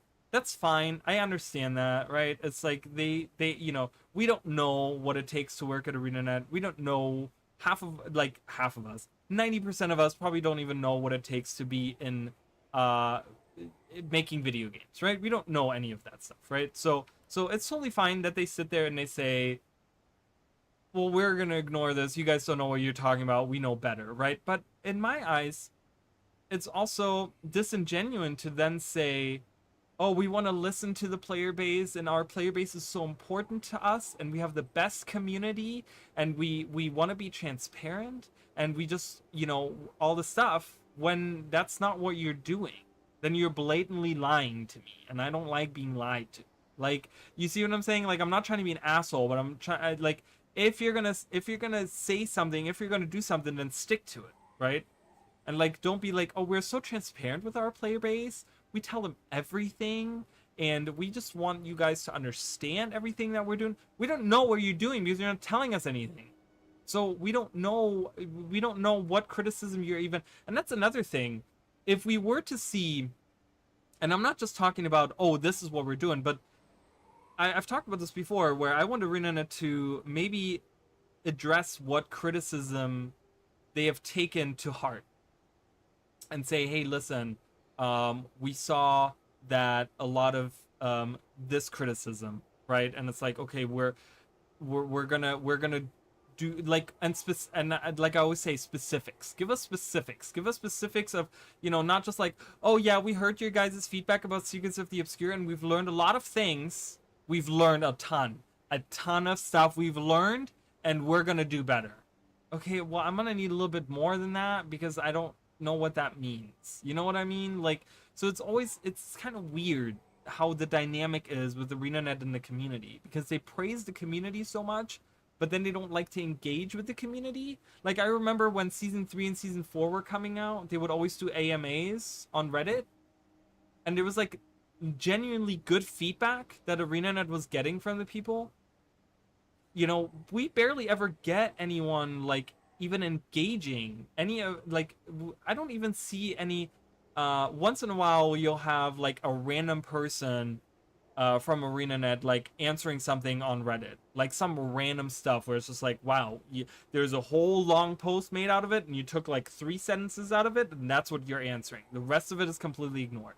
Like, and it's weird, Like, I want more of like, I don't know. I've kind of like I've talked about how like Final Fantasy 14 is different. Like they genuinely are transparent with the stuff they're doing, and that's why the player base loves them so much, right? Like, the people need to understand that the player base, in my opinion, and it could be completely wrong, the player base, in my opinion, doesn't love ArenaNet. They love Guild Wars 2. And those are like two separate things, right? Where like when you look at Final Fantasy 14, the player base there, like the hardcore, the people that always play it or whatever, they love Square Enix and Yoshi P specifically, and they love the game too, right? There's like love for both of those things, and it really shows because they have this genuine connection. Like, whenever he comes on stage, people freak out and they love him, right? And we used to have the same thing. We used to have the same with Colin Johansson. Like, he was the guy. We had the hype trains with his face on it with every release.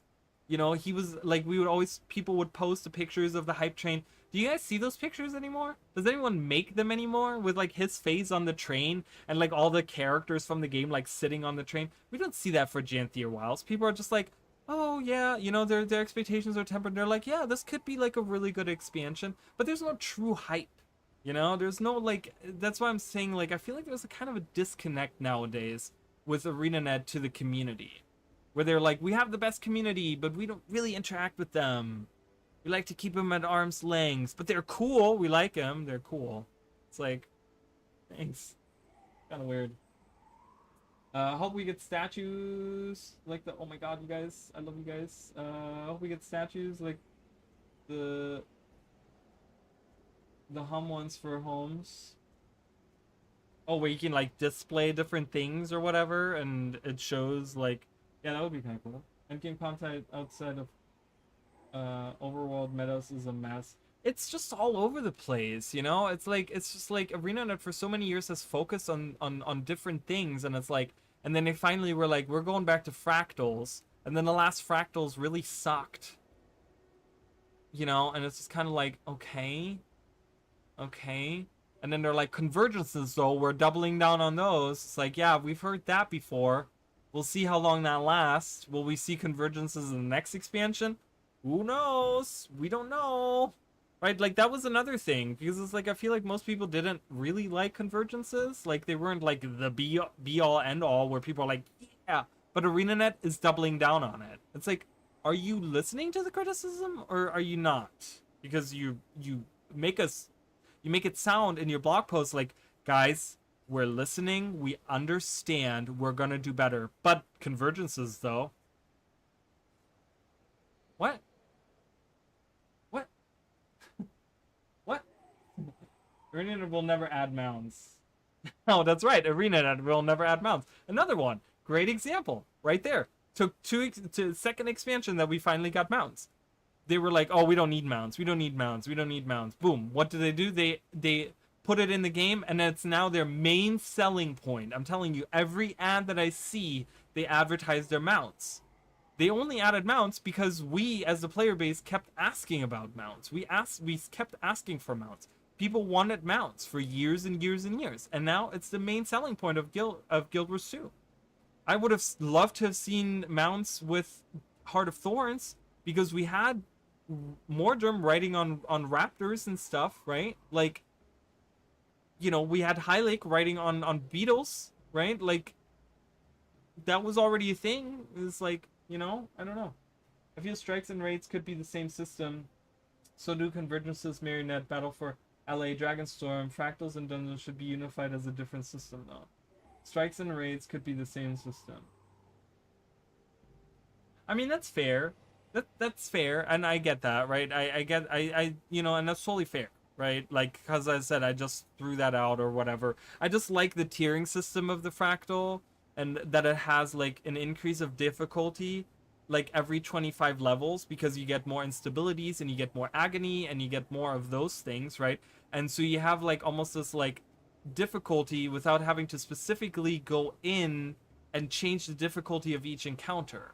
You can have a system that increases difficulty as you go to higher tiers, right? And that's what I love about fractals, because if I want to have an easy challenge, I'm just going to do tier 1 fractals and have an easy time, good time. But if I want something a little bit more challenging, I go into tier 4 fractals, right? And I kind of have like this, right? So like tier 1 is regular and tier 4 is CM, right? Of each of the fractals. So you kind of have like already a difficulty that's built into the system. So you don't need to create another system that's CMs and then now another system that is legendary CMs to create a difficulty thing, right? You can already have that built into the system. And if you have multiple encounters in your thing, so you say, let's say we're putting all the raids and all the strikes into this other Fractals of the Myth system that's tiered or whatever, right? Just throwing that out. But then you don't need to, like, for every encounter, for every raid that you release, you don't have to make a CM and you don't have to make a CM plus, right? Or legendary CM or whatever, right? You just literally just, oh, we're just gonna have higher tiers of stuff to make it more difficult. You guys are making this content is easy. Well, we're going up to level 400 on this, and the enemies are gonna be extremely difficult, and there's gonna be 700 billion ads, and there's gonna be all these new mechanics that are introduced or whatever, right? I don't know. But that's just kind of my idea. You know, they could do a lot of interesting things with agony. They could do a lot of interesting things with instability. So that's what I'm saying. There's like, because they talk about you reusing existing systems and and making something with that, right? So that's why I'm saying condensing it all together into one system that you already have, which has a difficulty ladder, and do something with that. You know, that's kind of that's where check on DeviantArt. Puzzles are fighting more drama. Much cooler. Puzzles are fighting what the mod?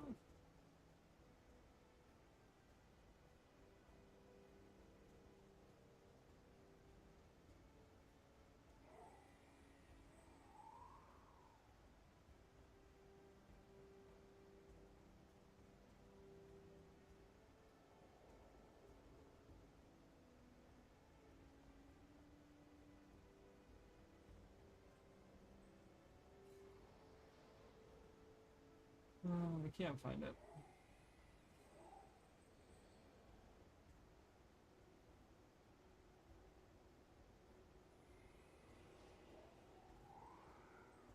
Oh, I see it. I found it. That is really cool too. Yeah, that is really cool too. I like that a lot.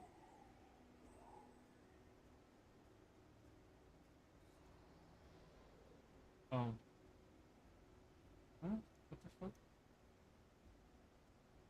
Why does this not? Oh, there's a character limit to the message, so I can't even show you guys. Um, yeah, I can't even show you guys. There's a character limit to the message, and I guess the actual link to it is too long of a message to actually post a link. Which is great. Much good, Mr. found it.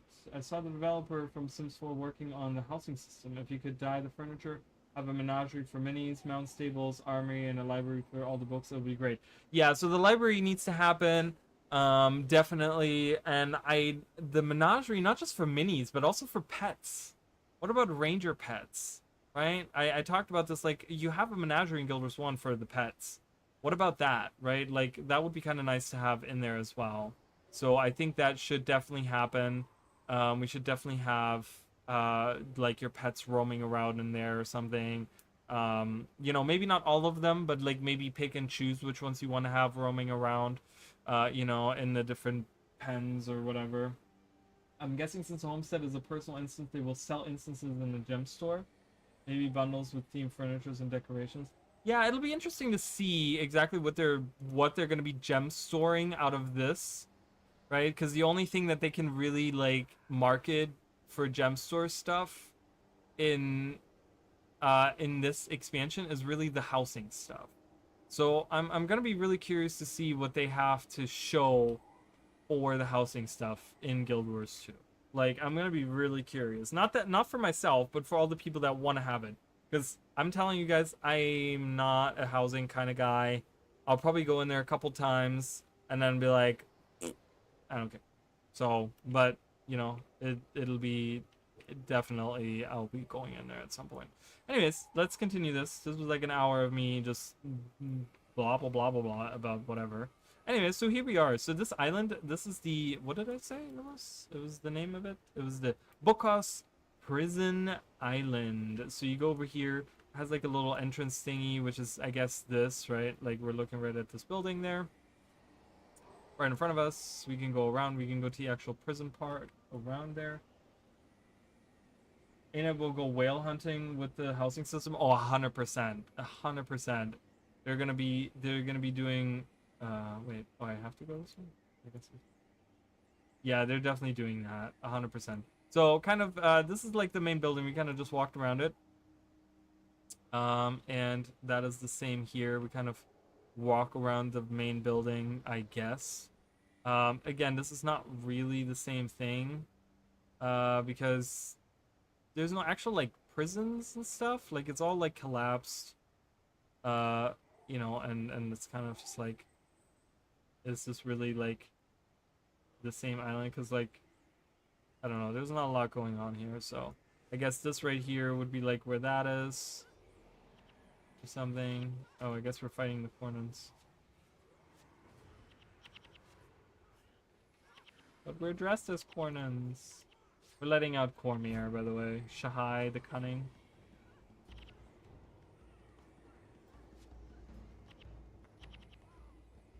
But yeah, so this is the little island. So you guys can kind of see, like, the Fortress of Jahai. We can actually, in Guild Wars 1, we can explore a lot more of it. In Guild Wars 2, we only, unfortunately, get this, like, one corner. So there's no real reason for me to keep going. Come to rescue me. Sister. Shahai. Of course. You think I would leave my sister to the Kournans? Cormier. Give me a moment. Night has fallen. At least for me. What happened?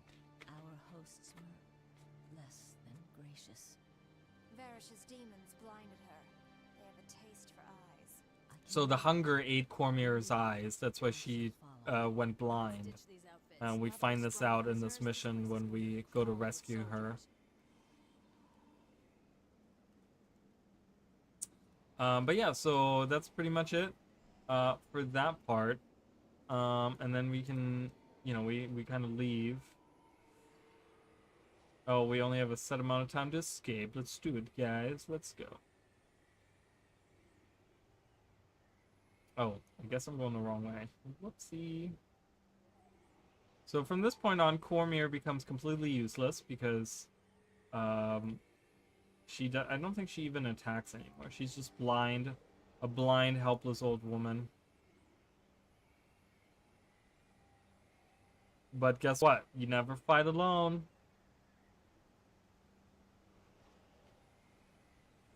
That should become my new slogan. Every time I end a video or a stream, should be like, you never fight alone. How annoyed would people get? How quickly would people get annoyed?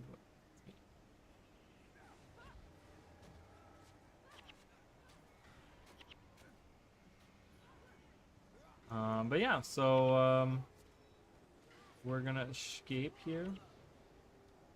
Kournans, 2 dead Kournans. Why are they dead? What has happened here?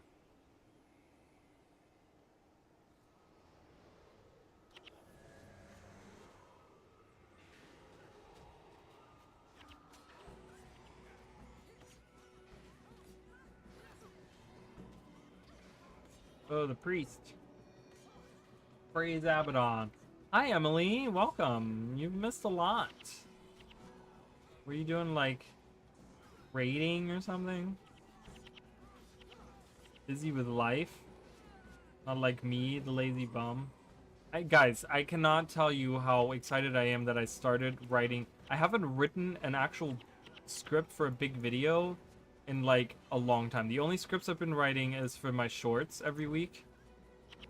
Or every couple weeks, or whenever I release them. They're not even weekly anymore. But, yeah, I started writing an actual script today, and I was like, I'm writing a script and I'm having a good time with it. Oh my god. So yeah, it's super exciting. I'm excited to get this series back on the road. Because I read through some of the comments and people really liked the dual classing videos, and you guys are gonna find some really cool stuff in that series that I like kind of came up with. You guys are gonna like it. So we're back at the Plaza of the Five Gods. You can see that all the other things, except for the Abaddon one, were destroyed, and we actually have some demons here that we're fighting as well. Demon spawn. So that was Lissa's. There's Abaddon there. Duena was there. Grenth was there. Melandra was right there, and Balthazar was right over there. And they're gone now. Oh well. Yeah, so unfortunately we don't even get to see the Plaza of the Five Gods. It would be kind of cool to see those old murals in Gandera. Be nice. Oh, no worries. You just got home. It's super late. I mean, I hope you were doing something fun. Sounded like a father. Sounded like a father. It's like, oh, where have you been, young lady? It's 11:30 at night. I would never want to be a father. Okay? Just gonna tell you guys. And we escaped. We escaped out of here. Goodbye. So we go out the... I'll show you guys the northern... so we go out the northern bridge here. Just a regular bridge. Nothing too crazy. How far do I need to go? What do I need to do?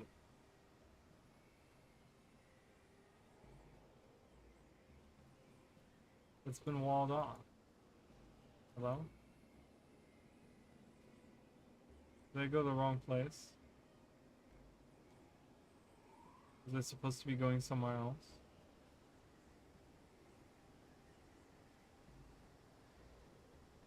Oh, I get. Oh. We're gonna fail this mission. I went to the wrong place. Oh, why am I. Why am I so bad at this game? What's happening? Brain is all mush. It's only 9:30. Oh, okay. Lord of the Rings. Lord of the Rings. Which movie? Wait, did they have a new one come out? Which Lord of the Rings did you see? I just recently watched all of those. I watched the extended cuts of those, of the first three. And they're long. They're like 2.5 hours. I just watched... You know what else I watched recently that was really long? Was Dune.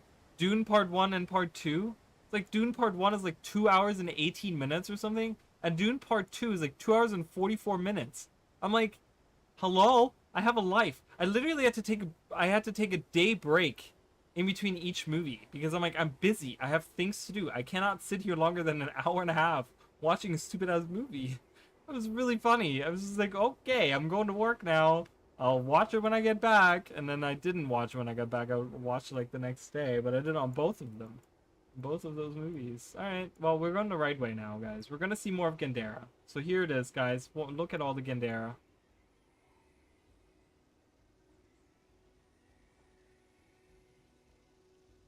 You get those ships out there. Two Towers, it was the extended version. They're playing all three in theaters. Oh, really? Oh, that's cool. I love that. That's really awesome. But yeah, that is a long movie. I'm telling you, I just did it in, I think in January, like about half a year ago. Now I watched all three, so they're really long. Yeah, they're really good though. I really love them. I don't know. It's so weird because I watched those movies and they're old. I mean, they're old now. They're like 20 something years old now, right? But it's like I watched them and I'm like, man, they're really good movies. Like they're just like not even like about the it's not even about the material, like the source material or whatever it's about, but it's just I don't know, they're just really good movies. I got like really invested. I mean, I do like Lord of the Rings. I'm not huge. I don't know any. I don't know. I don't know anything about anything when it comes to that. But, I love a good fantasy setting. Like, can't resist that. But, yeah, it's just like, I don't know. It's really strange how I feel like these movies are actually really, really good movies. Like, it's been a while since I've watched a movie that was that good. I was like, this is actually really good. We still made it, guys. We had plenty of time. We went way the wrong way. So we're actually going to escape on this big ship or something. Hello? Off we go. We're sailing away on a ship.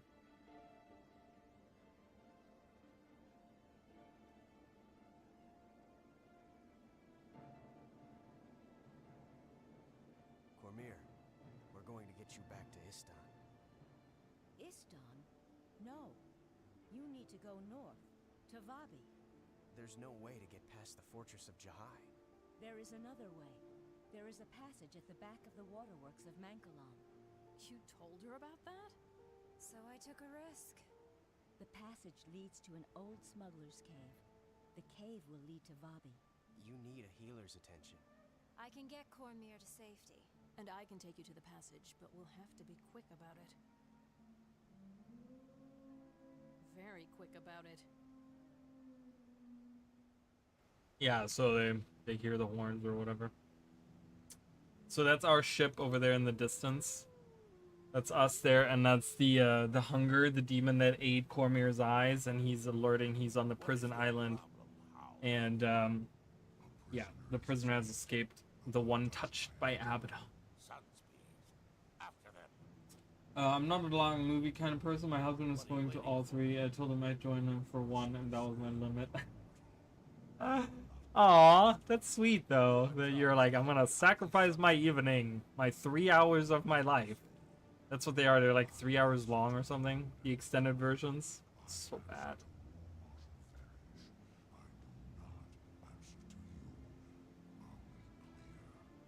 I am Varish's general.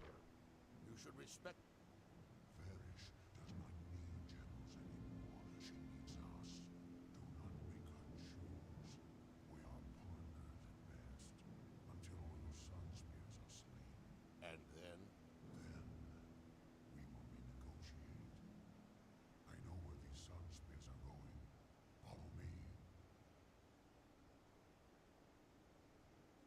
Oh wait.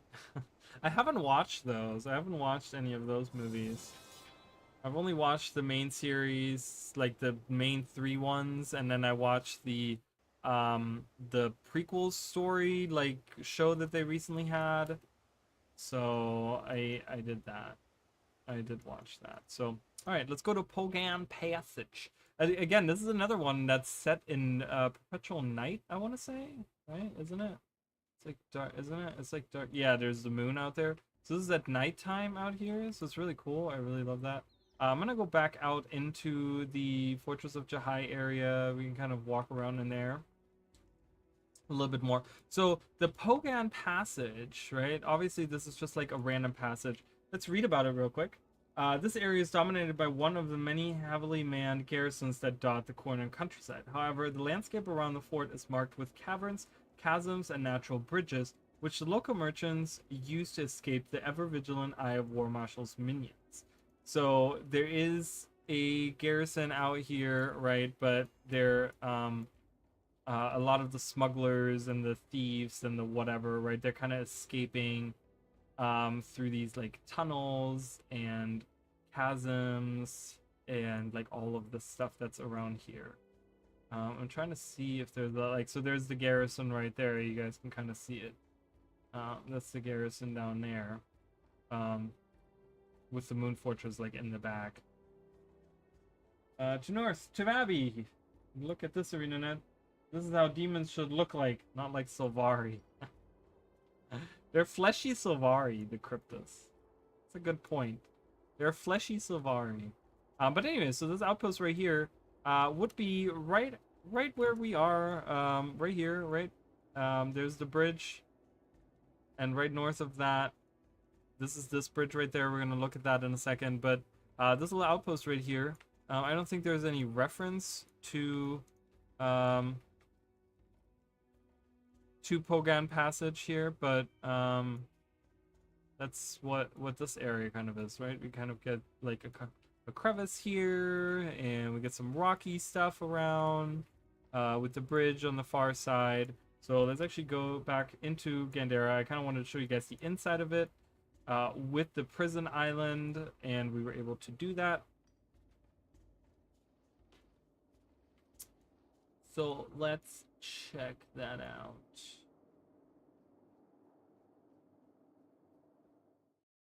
And I'm sorry I detoured earlier into like an hour-long discussion about like ArenaNet.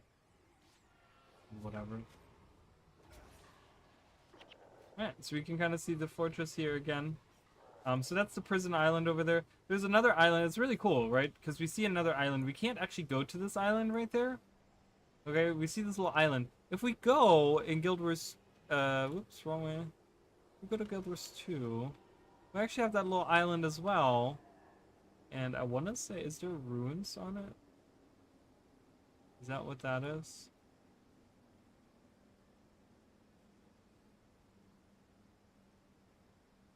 So wait, how many islands? We have this island and then this island. I guess it would be this island. There. Let me draw, Jesus. This island doesn't exist. Or am I on it? Is this the one I'm on right now? Might be the one that I'm on right now. In Guild Wars. Like this island right here might be that little island right there. See, because there's like a little, it's off to the side. next to the main bridge. Kind of. Might line up. There's no bridges here, but they were destroyed.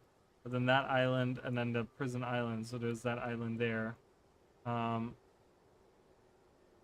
So the one of the bounties pops up here. One of the generals or something. He pops up on this island here usually. Oh, look at all these guys in their ghost ships. It's like an army of ghost pirates fishing. But yeah, so that's that island right there. And I'm gonna go to that main bridge. There's other areas that we could perhaps explore. I don't think there's anything noteworthy to see.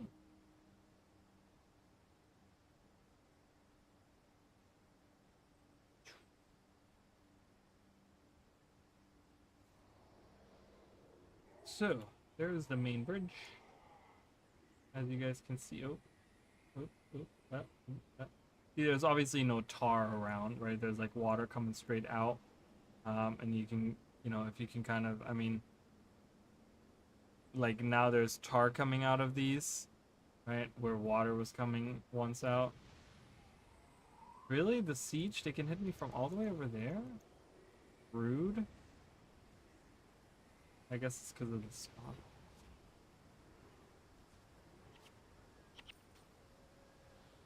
Doesn't open the gate, and I hate that. But yeah, so anyways, that was the bridge that we walked over. That's the same bridge right here that we're seeing there. So if I were to stand right here, we're standing in the same spot.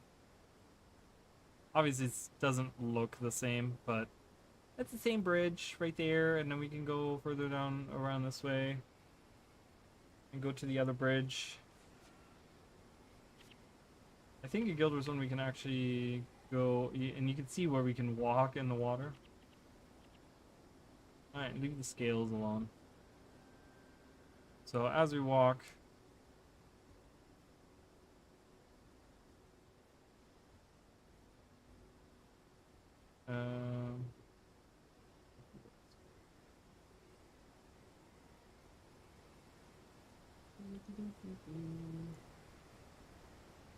as you guys can see, we're walking in the same thing right now here. Same area.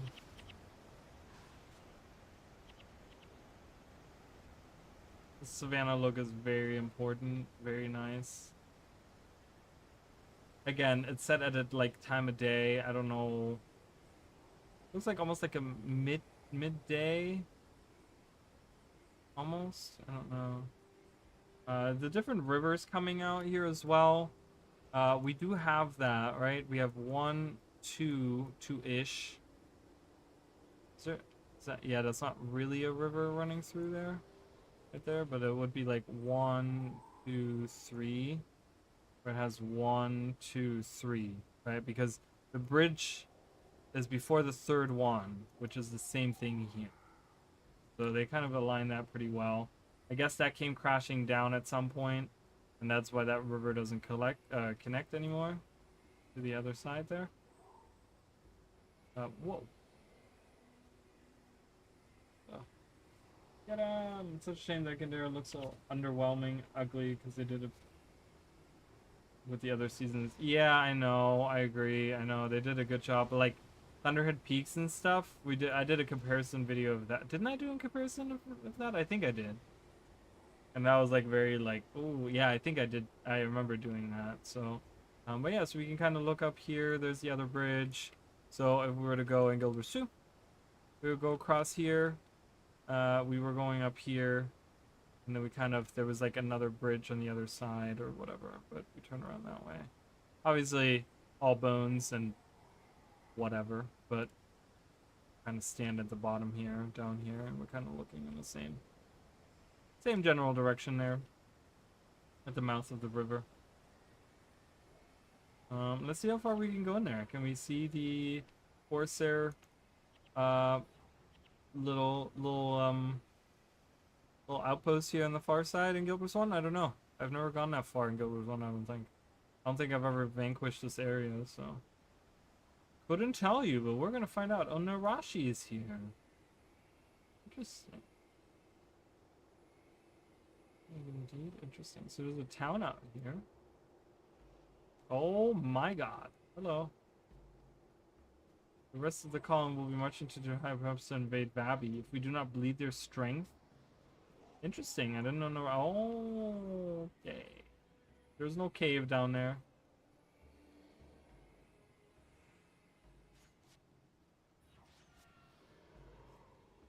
They're not even moving. Why are they not doing anything? Just gonna kill them. I don't care.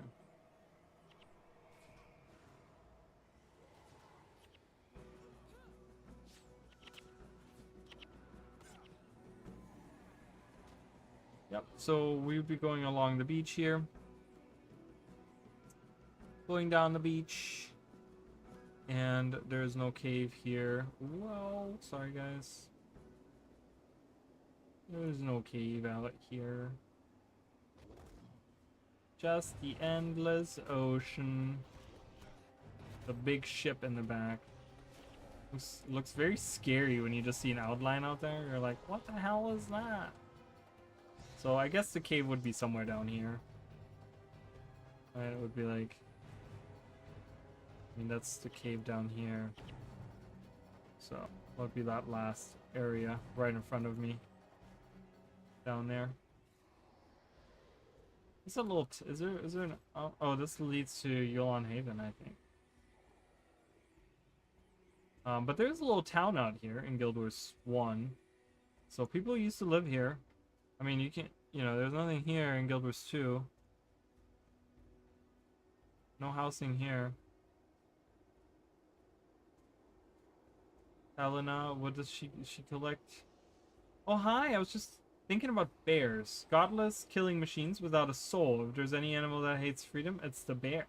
From this point on, I'm putting bears on notice, but enough about my irrational phobias. I've got collecting too. My friend Nikun is throwing a swank party. You know, a shindig. Ripper even. He's collecting masks for the affair, and it's my job to provide another party favor. Can you help me out? I would bring 5 Kourna pendants, and I'll reward your blood, sweat, and tears. Interesting. Interesting, interesting. I guess I could go through here if I was, I don't know, a good person.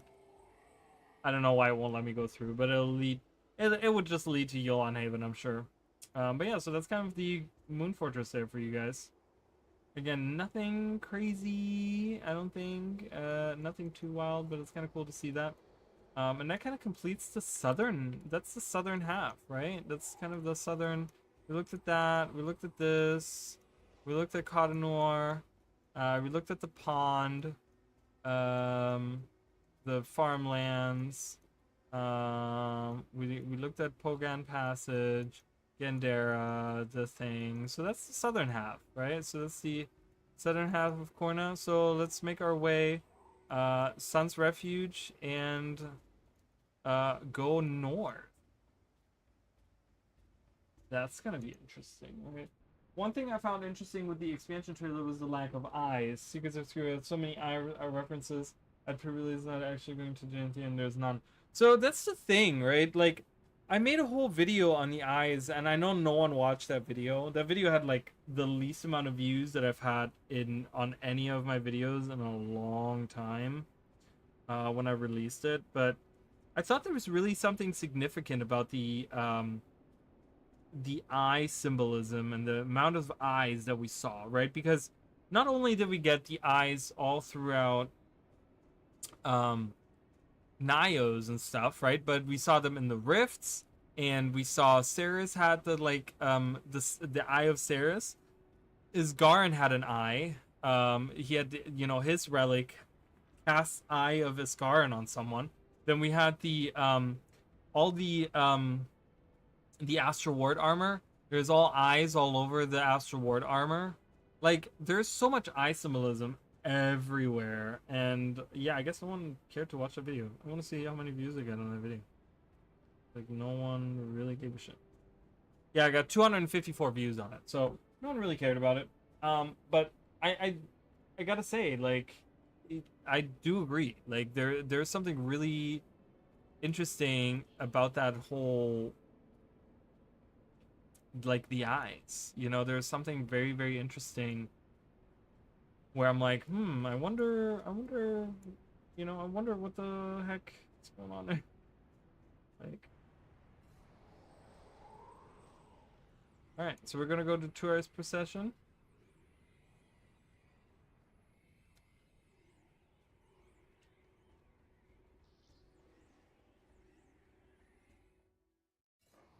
All right, so we're right outside.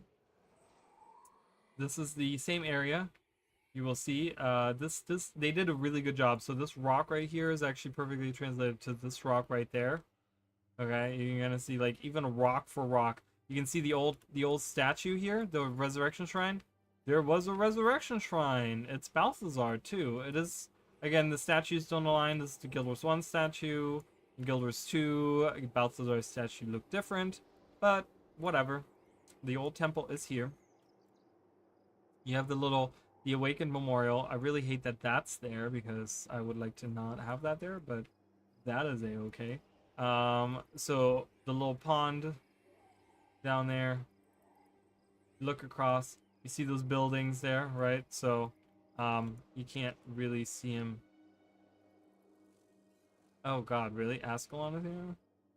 That's like that's the Ascalonian wall. But yeah, you see the same buildings right here in the back, right? So you see those. And it's of course walled off right there by Brand. I could go that way, and like I said, that'll lead me to the cemetery. That would actually lead to a cemetery that we do not have access to in Guild Wars 2. So, but I'm gonna go back. I'm gonna go back out of this bubble here. Just kind of go back and do our thing. Of course, the claw has to be here as well. Ruin my day. Anyways, so we go down. You know, even the trees, I mean, they're in the same location. Like, if you look at it, there's a tree here, and a tree here, and a tree here. There's a tree here, a tree here, and a tree there. Like, they did a really, really good job of translating it, right? So we go down, we come to the little opening here, to the little open field, and we have the buildings there. So we come down and same thing there. So you can already see that is the little middle point there with the buildings in the back, buildings on the left, up in the thing. I think I'm gonna do I'm gonna go around this way, and we're gonna loop-de-loop this way. So I'm gonna go to the left, go up, across, and then come down, and then we can go into Jahai Bluffs from there. So, but yeah, so you can kind of see the buildings there. This is the little part that I jumped on. A little right in the middle here, the little rocky formation. That's this formation right there. Is the... Ah, stupid. We're gonna come that way anyways. Oh, look what's building.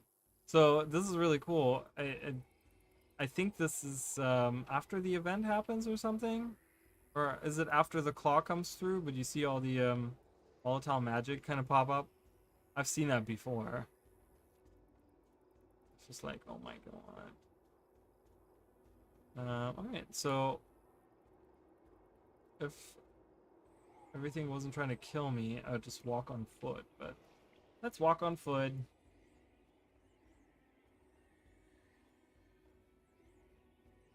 It's really cool to see all these things, all these bearings. So.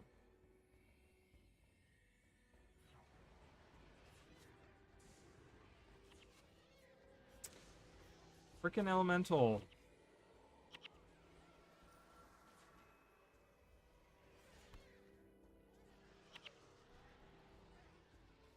Yeah, so Jahai Bluffs, they did a really, really nice job with. So we're gonna go down that way. We're gonna go all the way. I want to show you guys the entrance to the temple. I don't know how many enemies are gonna be there, but so you can kind of see we're looking at the same thing here.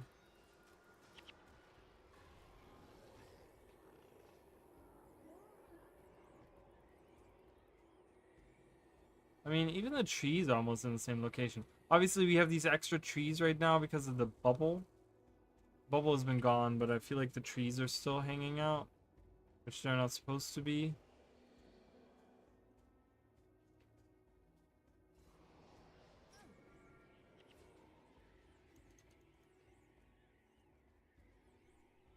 Yeah, all these red trees aren't supposed to be here, just so you guys know.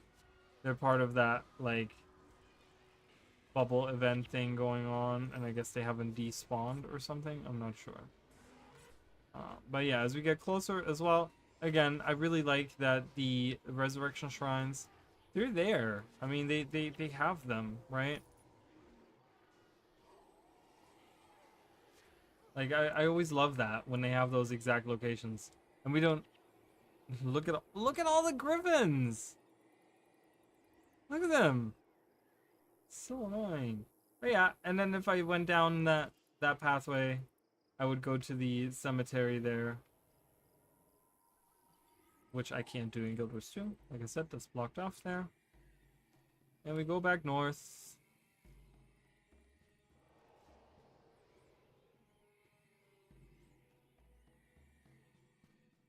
Yeah, none of these wall pieces would be here and so on.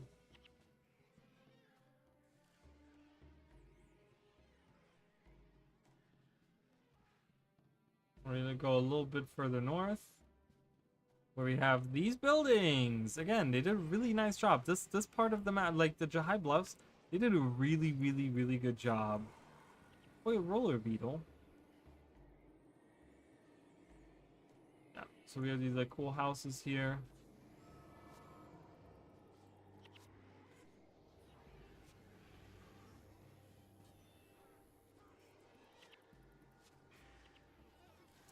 Like, sorry, it took like so long doing the southern part that like it's super late already. So, I want to kind of at least get to the ancestor tree. I'm gonna look at the. I don't think I'm gonna go completely north because it actually cuts off right here. Okay, so we don't actually get to see all of Turai's procession. It actually, so the ruined procession, would actually the rest of the procession would actually extend like this way. That we don't get to see that, so that's okay. So as I go north and I go around these,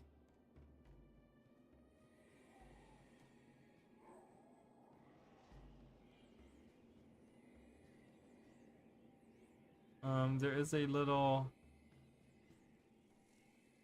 spring here. Looks like a hot spring with the bubbles coming up. We do have that right here. Little spring in the ground with plants growing out. So again, like really well done. Really well done. Like the 1-for-1, you know, whatever going on. All right, so then we turn the corner and we go to the tree, right? So there it is, the tree. It actually has like other trees around it, which unfortunately in Guild Wars 2 they are already destroyed. But it has like a little. This is like there's Mirza Feldrunner. That's the one I was talking about earlier. But it has like this little sash thing, and it has these. It has a drawing of the centaurs defending it from like other people. I think it looks like these people are attacking, and the centaur's like, "Nah, get out of here!" And they're like, "Shoot them!" Choo choo choo. Yeah. So that's what's happening on that. So, like I said, so the Veltrunner drifts right here, named after this guy. He's one of the centaurs. But that's a little ancestor tree, so he's hanging out here. I don't like how the hills in Guild are so sharp-edged and ends in plateaus compared to smoother, gradually rounding. Yeah, yeah, that's actually a good point. They're all like plateaus like that. They have some that are rounded a little bit, but yeah, you're right. All of them are kind of like plateaued. I never thought about that.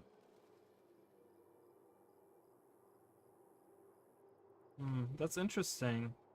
Yeah, what about my peaks? I want to see some peaks.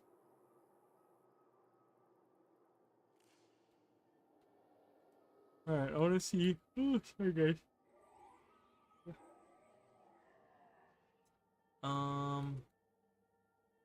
Anything noteworthy here? What do we have there? What do we have down there? We have another pond. A little pond or spring or something. Let's see if we have that in game, in this game as well. So it wouldn't be directly there. It'd be a little to the right. I think so. Maybe?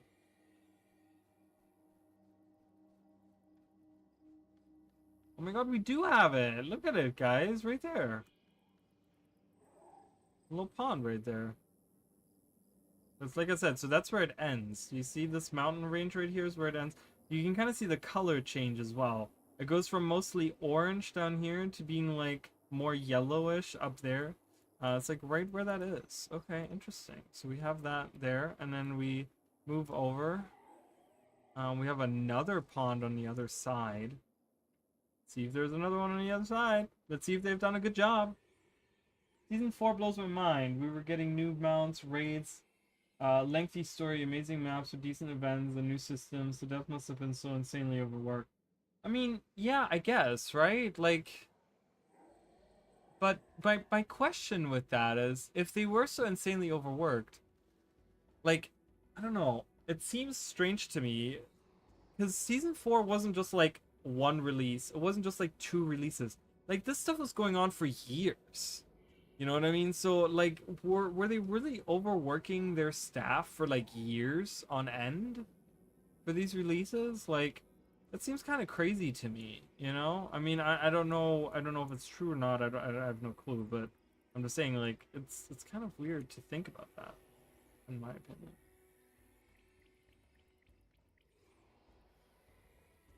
Yeah, let's go north and see if there's a pond right here.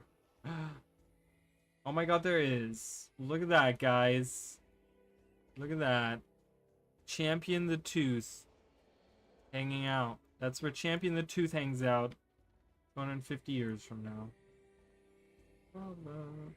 Alright, so then south of, or east of here, this is where we fight the Shatterer.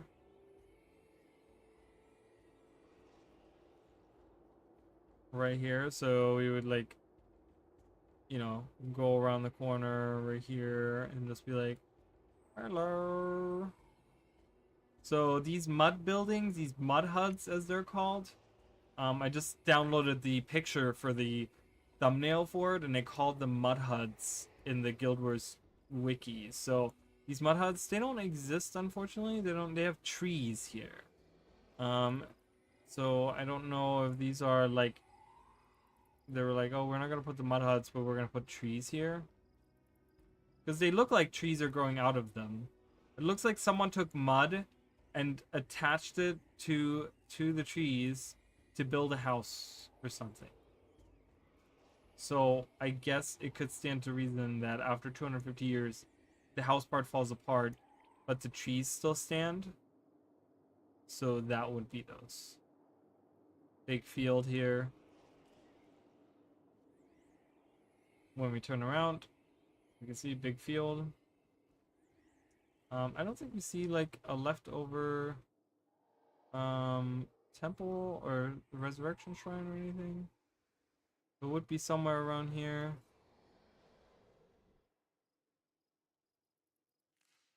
Yeah, I don't see it. I guess the little resurrection. Even then, we still ended up with incomplete maps at Kourna. Yes, that is true as well. That is unfortunate. So yeah, so we'd be coming from over there, right? That's where you can see even the little building. You can see it like perfectly the same across the little hill there. Like if you're looking across. All right, cool. We'll go around this way because they actually do pretty decent with these rock formations as well. So we go in and we have all these like rock formations here. And it would be like going right here. So we're going along here.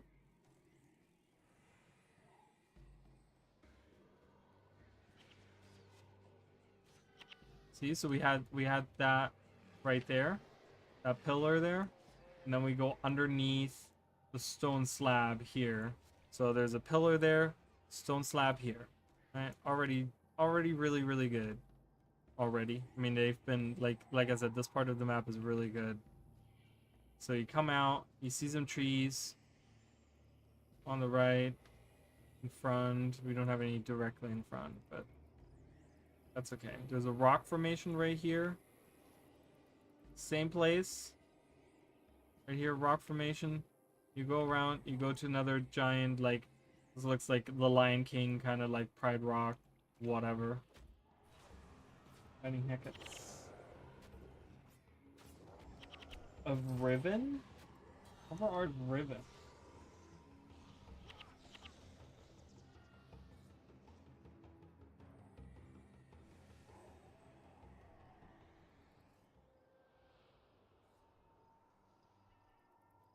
I don't.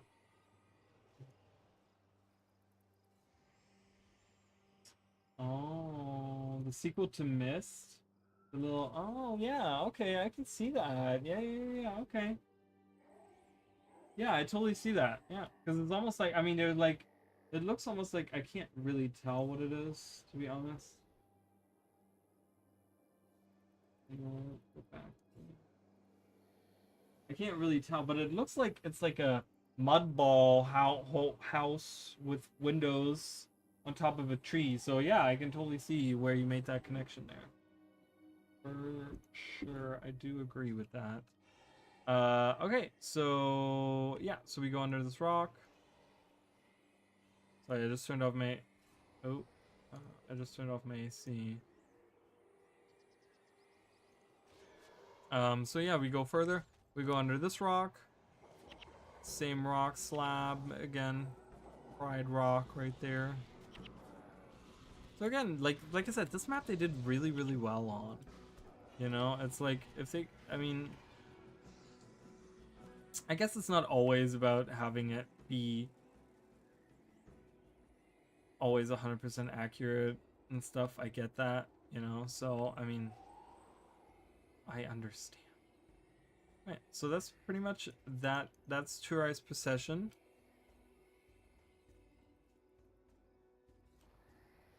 And yeah, so we come to the cliffs right here, and then now I have to walk around in Gilbert's one because I can't mount up and I can't do anything. So. And we're back where we started. Over there is the Sun's Refuge. Obviously, this is all like branded over there. And I'm gonna go make my way downtown. We're gonna actually make our way to this little, to another resurrection shrine that they have perfectly placed in the correct location. One of the things I love. Please don't attack me. Where am I? Oh, sorry. Yeah, I don't think we're gonna get anything tomorrow. I think we're gonna get a blog post or something on Tuesday. And then on Wednesday, we're going to get another video, so.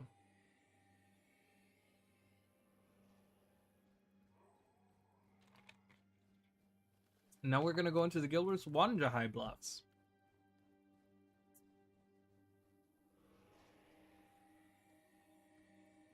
Yeah, there's something with scale in Gilbert's 1 to Gilbert's 2. Like, I think you're like just smaller in Gilbert's 1, like scale wise. Like you would be like, you know, like probably half the size of what my guy is. Cause I you know, I can walk from like one side to the next side, and it's just like, in Gilbert's 2 takes me like 3 seconds, and in Gilbert's 1 it would be like 10 seconds.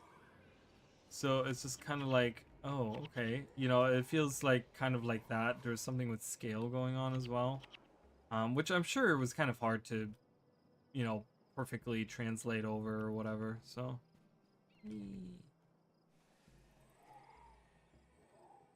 And with Guild Wars 1, it feels also more open because they didn't have like that much detail in them. In Guild Wars 2, they have a ton of detail in these things. So, So right now, as you guys can see right here on the map, yeah, you guys can see it. I just want to make sure you guys can see it. So it actually splits up, right? The path. We can take the left or the right, which it does the same in Guild Wars 2. So you can take the left and right. On the left, we do not get a cave. So right in there would be the little cave. You know, in there. So we do not get that. And then there's the Resurrection Shrine. Again, in the same location. Melandru Shrine right there. Or, yeah, Resurrection Shrine. And we make our way.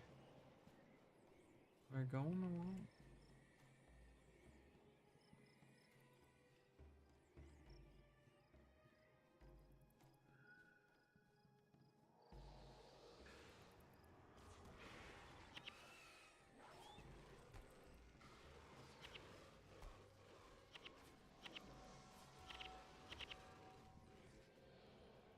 Alright, so we come to the entrance. The ton of sun spears here. Whoa, look at that. The Great Satuka. Oh, really, dude? Dude, look at this guy. That's really funny. Oh, he leaves a field behind. Aggressive lioness. Yeah, so he's like he's one of those characters. He's like a recurring character who travels kind of not really along with you, but sort of. Anyways, so we look at that. We go down here and we have the entrance, same as the other. We have an entrance to the sanctuary right down there. Boom. So we'll look at that. You go in there, you can go in there, and to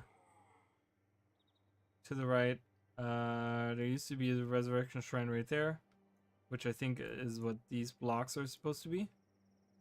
Supposed to be the Resurrection Shrine that was there once upon a time.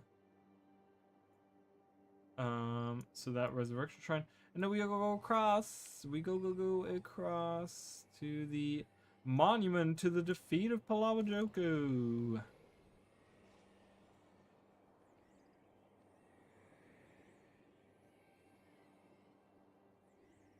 There you go. Now you guys can see that side by side.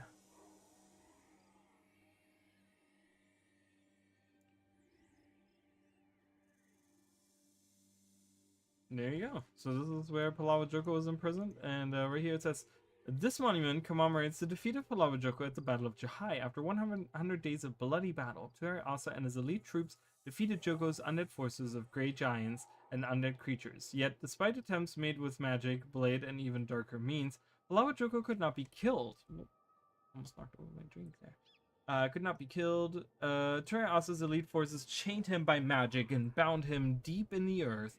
Thus, the undead lord's defeat was complete, and Palawajoko sealed away forever in a location kept secret by the Order of Whispers. It's really funny because they actually keep him locked right here, which is something that we find out during the campaign. So there you go. It's why Kryta maps in core Guild Wars 2, like Queensdale and Gandharan, were popular. Less is more effect. Yeah, but I think I don't disagree with you necessarily, but I also think that a lot of people are just drawn to the like green fields, right? Because it immediately gives you like a nostalgic feeling of like, you know, many people that play Guild Wars 2 have played other MMOs and stuff. So you kind of like, you go into Gandharan Fields and you're just like, oh, here we are. We're playing, you know, we're playing an MMO and we're in the like early starter zone. And, you know, there's a lot of details put into specifically like Queensdale and stuff that like enrich the whole like thing. But yeah, I don't disagree with you. I think kind of having that scale. I mean, we did a comparison stream there as well. So there's a lot of like really cool things that are carried over. I'm gonna make my way out of here now, so I'll see you all later. These other crypts that are on the side do not exist here. They might have been a later edition, I'm not sure. But we're gonna make our way south now. what I really like about Guild Wars 1 Kourna is the variation in house architecture, even if it's low resolution. It takes inspiration from different parts of Africa.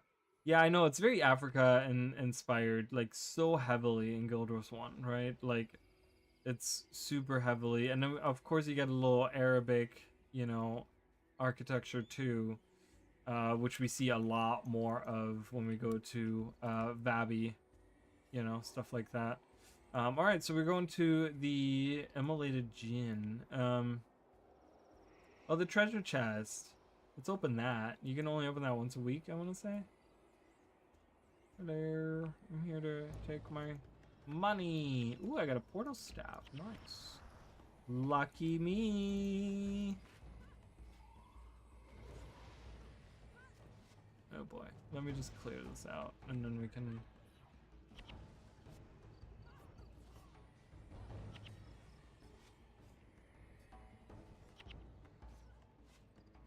There's the acolyte of Balthazar, so we're gonna see Balthazar's form right there. It's Balthazar! Kill him! In 250 years, he's gonna become a total bastard. I'm dead. It's okay. Alright, so if we do the same traveling, and we go like south, almost directly south. Ooh, what's over there? Well, the garrison. So this is the garrison that we're now looking at. The Argonne Garrison. So this garrison right here is the Argonne Garrison.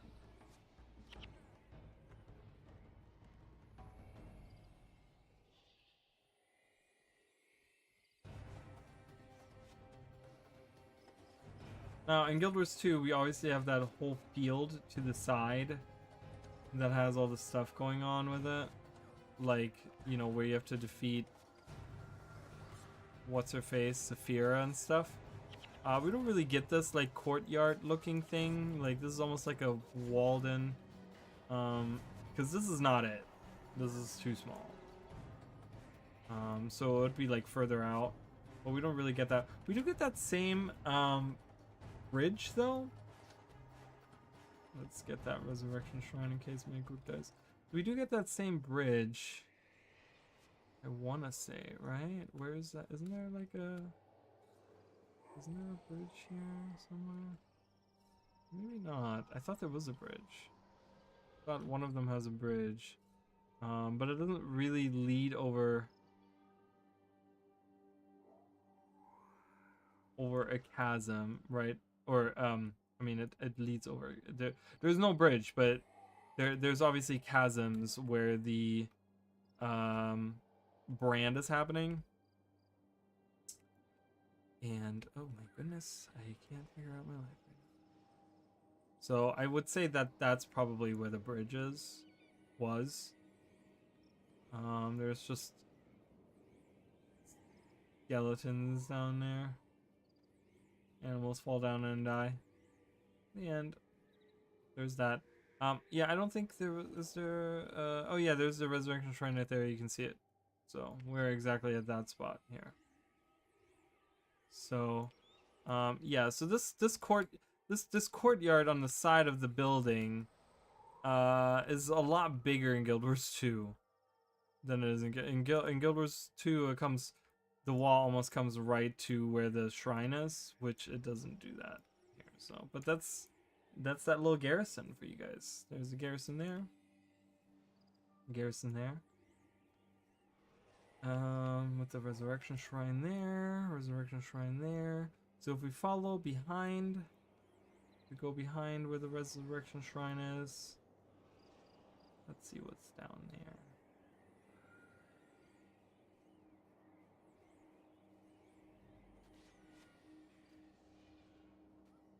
Alright, there's some water down here. We have the same thing here. And we don't actually get anything down here. So it's not like there's anything else down here. It's just the water is in the same area, and then in Guild Wars 2, this is where the airship crashes, and you kind of hang out in there, and do all that stuff there. And that is another entrance to the refuge as well. You can go in there, and then that's the entrance there. But you don't actually get that in Guild Wars 1. We just get the little pond there. A little bit of extra map.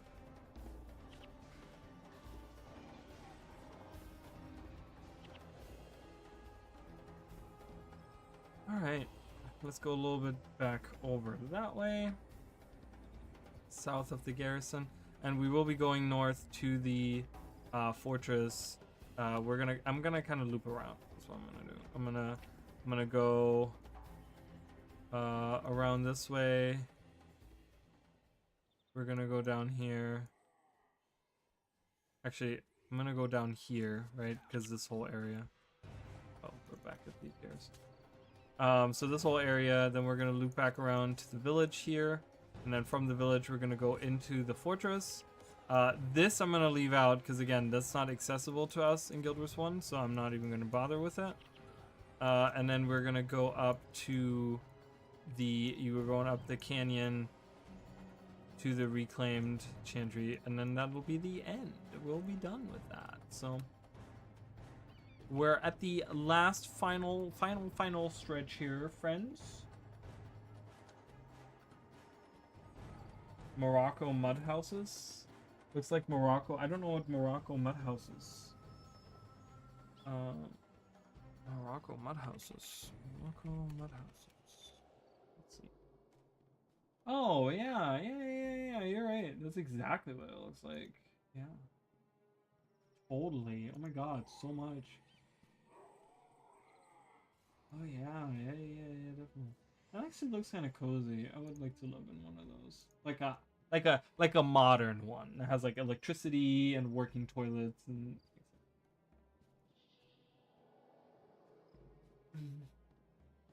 Yeah, that's exactly what it looks like. Oh, that's kind of cool. Yeah, they definitely took inspiration from that. Well, the thing also is in Guild Wars 1 that they have like, they not only have the regular like buildings, but they also like have a couple of different buildings. Like we said earlier, there's like different architecture going on, as well as like some of the buildings that are put into the side of the mountains, you know, that are like in Guild Wars 2, they're like look like the mud houses. They have like colorings on them. In Guild Wars 2, they don't have any colorings. They're all like very bland looking. They're very just brown. It's like, what the hell? What is that? So we have the encampment here. War Marshal's encampment. This is where the connector is that leads to right here is the portal, I want to say. So that leads to the southern side. And I really hate how stark the difference is, right? They did such a great job with this, and then this was like not good. And I was like, I hate that they connect like that. But yeah, so anyways, we have this little area here. Again, that does connect to the other side of Kourna as well. So we'll come out right, north of where the fields are. So in Guild Wars 1, it's more like here or here. But again, we can't go there. So it doesn't like perfectly align. I guess it would be like right there or something. I'm not sure. Is there like a Balthazar shrine somewhere?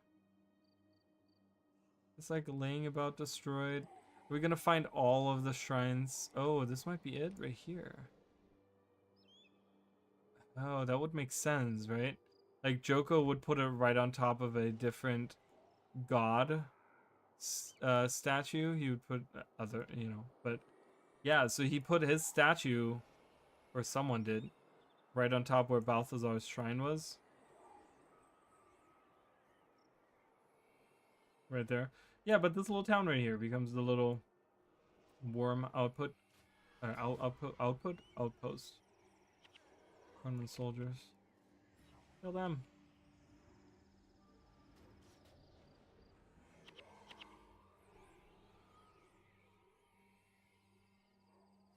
With some springs on the side. Do we have springs here or no? Well, they have. I guess they've been turned to tar. The springs have been turned to tar, I think, is what happened. Kind of weird to think about. You know how Palawa Joko uses like tar magic. I kind of talked about that last time. You know, it's like, oh, it's so cool. But it's also weird because tar was like a huge thing for the searing, right? Where all the water was turned into tar. And then Palawa Joko kind of does the same thing in Guild Wars, between Guild Wars 1 and Guild Wars 2. He's turning a lot of stuff into tar. So there's like kind of that weird connection there. Yeah, there's like a mod house from Ghana. I really love how Guild Wars 1 took inspiration from different places and blend together. Yeah, I mean, look at, like, even looking at these houses that I was just at, right? They look very African, right?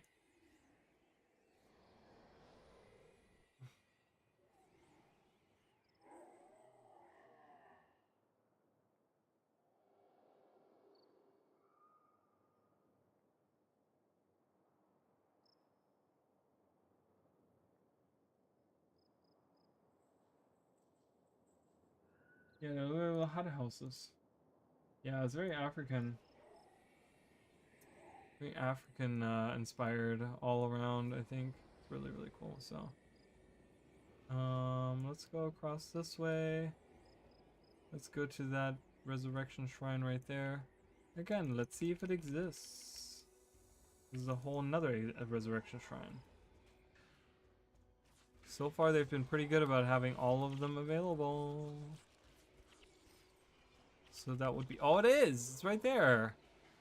God, see, I love that. This is the stuff that I'm looking for. You know, I'm looking for those little details where it's just like, wow, every resurrection shrine in this whole area has little ruins. Right there, there it is. I think, in my experience, after 12 years of expansions and living worlds, I'm just tired of maps with so much verticality. Yeah, they really like went like once gliding was introduced, they were just like vertical everything. You know? Yeah, I do miss a little bit of that core experience, but I mean, I don't know, like I'm going into Janthier Wilds and like what I've seen so far of the lowlands and Janthier's Sintry, like I still like that, you know. I'm still a fan of that. I still think that looks really, really cool. So, and it feels kind of nice. But I do agree that having a map, like, I think that's one of the reasons why I talk about this all the time. Like, one of the most popular maps I think that's released in the last, like, you know, whatever, 10 years or whatever, is Grothmar, right? But when you look at Grothmar, there's not, sorry guys, and I'm having that same issue with my frames like completely dropping right now. Yeah, so we're back to having like no frames at all. So cool, here we are, awesome. See, it's like I can't even scroll in and out. What? So Grothmar Valley, right? Like, I think that's one of the reasons why people like it. It's just one plane. There's not, you don't have to climb up anywhere. You don't have to like this has a little bit of verticality, but no one really goes there. I mean, there's like, you know, there's the adventure out there where you go around on your skimmer, and then there's the concert here. But other than that, you don't really have like verticality in that sense. You know, it's all like one open plane that connects all the different things. So I think that's one of the other reasons why a lot of people like Grothmar, because it's simple in that way, right? Has a lot of detail to it, but it's simple in the way that it's set up. So, all right, then we come over here. The lagginess is back. Sorry guys, so we have lagginess going on. I mean, I could restart Guild Wars 2, but yeah, why not? Why would we do that? Anyways, so let's move on across. Like I said, there's no brand here, but there's the Fortress of Jahai. We're gonna be working our way through that. We're just gonna go over here real quick.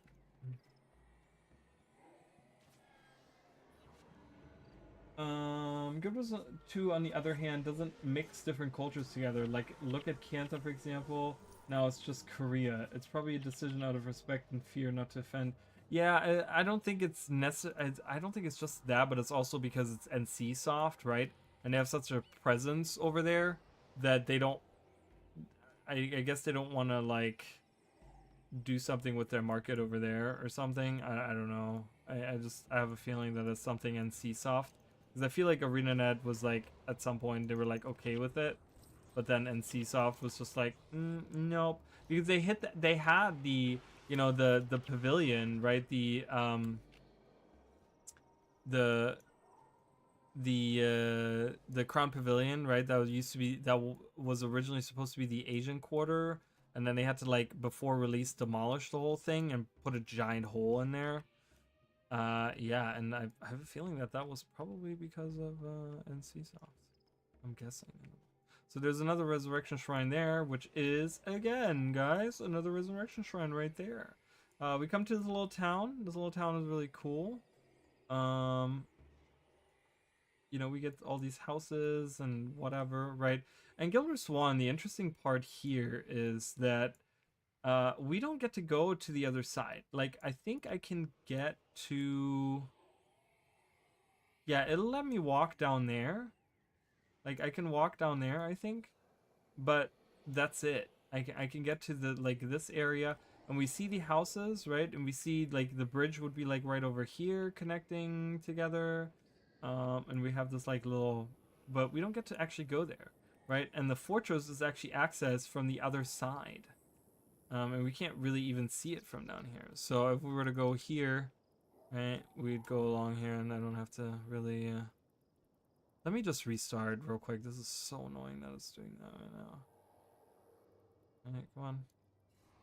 Yeah, it won't even close. It doesn't even respond anymore. Let me just reopen that. Sorry, guys. The lag is like... Low and lowlands. It's not. I think it's... because from what I've seen, it looks like it's going to be very rocky.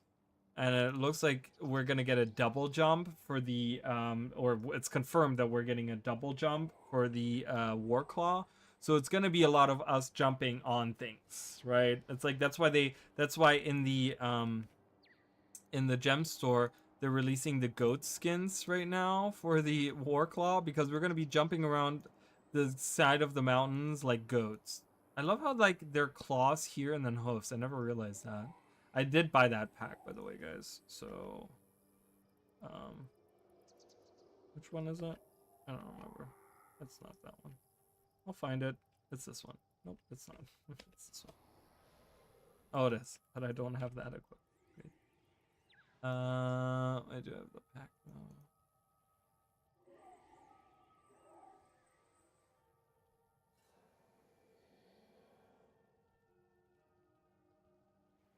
Yeah, so it's gonna be a lot of us. Oh my good God, Jesus, so many buttons.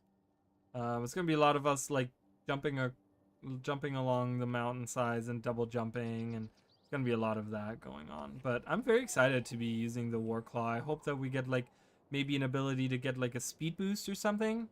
Like, have, like, my 2 or 3 ability or something where I get, like, a short boost where I'm like, ooh, I run really fast, and they, like, sprint or something. It's like a little sprint. Or something like that. I don't know. So, but anyway, so here we are. We're overlooking the lake, with the little dock down there.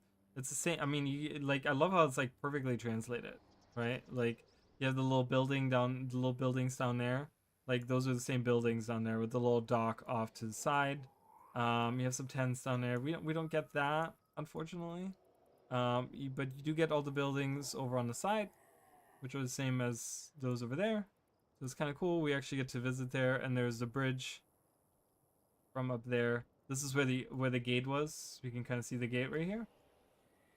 And I guess we're coming from up there in Guild Wars 2. You get across the bridge and go up the thing there, and then we can go to the fortress, which I can't do in Guild Wars 2 or in Guild Wars 1. I mean, Guild Wars 1, like, it doesn't let me go, so it doesn't let me go up there, unfortunately. But what we're gonna do is we're gonna go around and we're gonna go through the look at that mountain on the far side. Yeah, it's really cool, right? Because, like, technically these mountains, right, that's what we're looking at there. I mean, it's not perfect. Oh, it is kind of perfect, right? We look at where the thing is pointing. It looks right at these mountains here. So that's that's on the skybox in the backdrop there. Kinda cool. Right, we can't go in the waterfall. We can look at it though. I mean, in Guild Wars 2, I can go right in there. Isn't there something in it in Guild Wars 2? I think so, right? And we even have the bucket where we can jump into. Wasn't there something in here? I seem to remember there's something being in there. Is there like a jackal portal or something that takes me in there? Oh no, there's a beetle. Oh, you actually have to take a... It's not that... Yeah. Hello.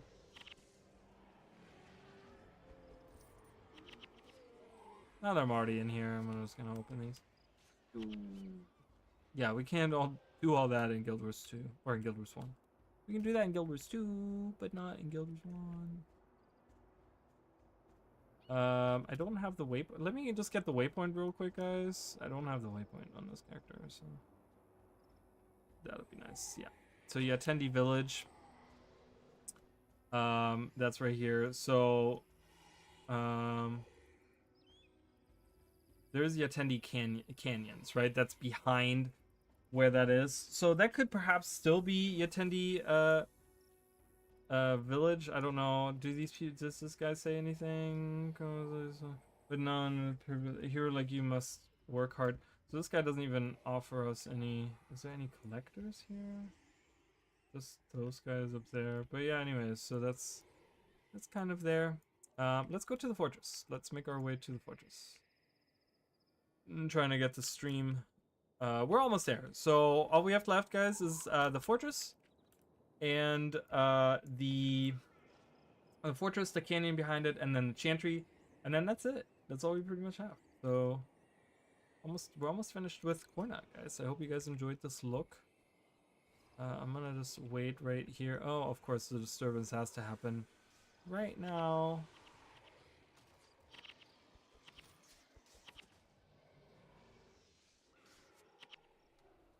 I just hope my hope is that we don't get maps that are, first of all, one thing that I kind of disliked about Secrets of the Obscure was how Skyscale focused everything is. Not just the verticality of it, but also like none of the areas were connected to each other. You had to like fly over with your Skyscale, right? You were forced to fly over with your Skyscale. And I kind of really dislike that. Why was I pushed down to the ground? What just happened there? Oh, because this thing was summoned? Oh my good god. Why? It's turning evening, I think. Or am I just in the bubble? Is that what's happening? Am I just in the bubble? It's ruining everything. Yeah, it is. Look at that. It's evening inside the bubble.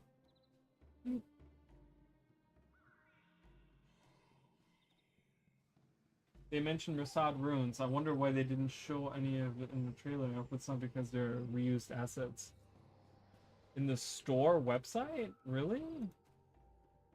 I read that during the thing and I didn't. Store website? They mentioned. Hold on, let me read that.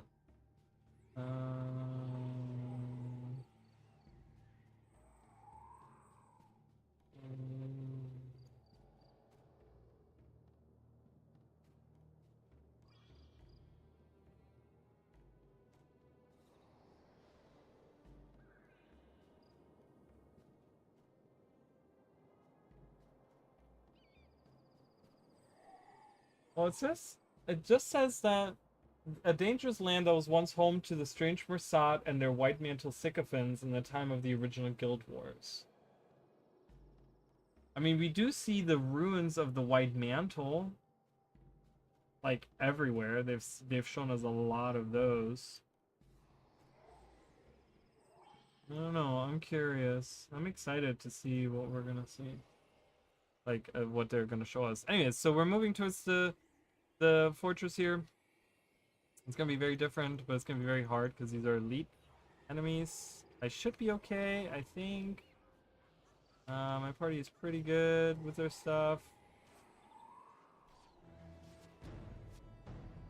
Climbing obstacles from a fun challenge to mild annoyance. It really was, right? Because then you're struggling to get up to like different islands and archipelago, and like you have to fly everywhere, and then you don't know what level it's on and where is it, and like you said, yeah, it becomes like a chore, right? It's like almost like a chore. You're you know, you made something that's fun, flying around with your sky skill, woo, and it's like, now I have to use it, and it's really freaking annoying.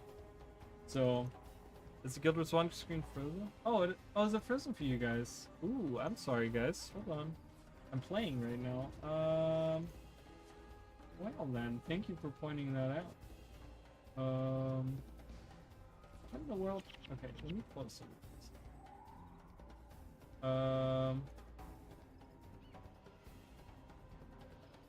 This is not a game. Okay. Is that working? Okay, we can see it. Sorry. Thank you, Emily, for that. I didn't even realize that it was like not. So I'm just so you guys know, I moved from the village around the corner. Pretty much from the village down here. I went across up here. And now I'm approaching. So in Guild Wars 2, they have like stairs that they build here that lead right into the first area. Okay. And then you go across a bridge. Okay. So keep that in mind. I'm just trying not to die right now. So we go into the first area, right? There's no gate here, no stairs or anything. But we go and then we go across the bridge. We do have some enemies that we now have to get these stupid scribes. Yeah, sorry about that, guys. I didn't even realize that my screen was frozen. Like, it's so because I'm paying attention to your guys' chat, right? Things that I'm saying. 1 game, 2 game. I'm like, my brain is like max capacity right now. Look at these guys. What the fuck is happening? What are you doing? It's fine, I'll summon an assassin, he'll kill you.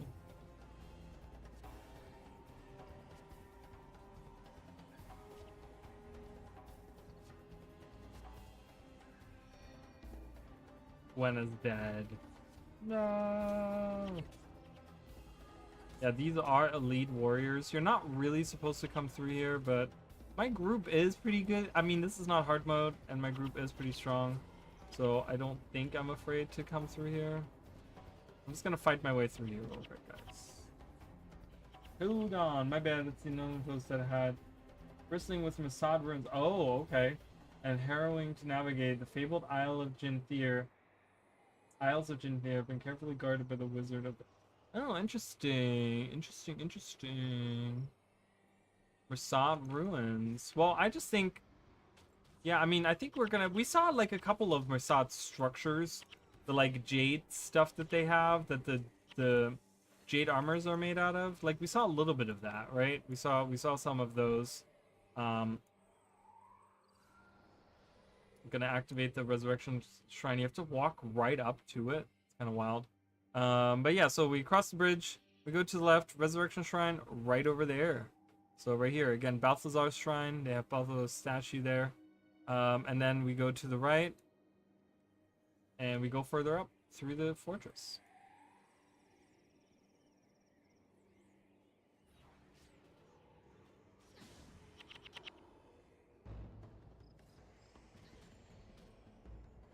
Stupid bubble is making the whole screen look stupid. And I'm trying to get away from these fucking branded. See, this is what I hate about Guild Wars 2's maps. Everything wants to kill you all of the time. I'm like, can I just enjoy the scenery for a little bit? Like, holy crap. You don't need to have everything trying to kill me at any point in time. I mean, I get it for the fortress, but... it takes a lot. We appreciate if you haven't... if you hadn't gone to that game in a bit, so I wasn't sure. Oh, yeah. I know, I was playing the whole time. I was like fighting enemies and fighting and talking, and then you guys are like, we can't see anything. You're just doing this on your own. Alright, so we go to the right, going up the path to the right, and we're going inside the... Oh, we get some cool... That's what I was saying, like, you know how we like looked at the Necromancer spear skills, right? And we saw some of those... Like, that's what I was saying, like, because these are Elonian ruins. Runes. They're Elonian runes, and that's what I was saying, like, they kind of look like that a little bit, but they all have, like, little dots on the side of them, which those symbols did not in the Necromancer spear, like, symbol thing, the star thing, or whatever, so I don't quite know what they were. I'm not quite sure. Alright, we go to the right, we fight our way up here. I'm gonna let these guys fight it out. My group is pretty good. They should be okay. I'll probably die, but that's, yeah, I died. That's okay. Alright, so we come down here. From the Resurrection Shrine, we go right, through some palm trees, through the gate. Then we go further up, right? This is right now where I am fighting in Guild Wars 1. I'm trying to not... Well, that's what I was trying to avoid. Thanks to Secrets of the Obscure, I can mount mid-combat. So it looks very different. I mean, it's very much more. Actually, oh god, there's a freaking boss here too.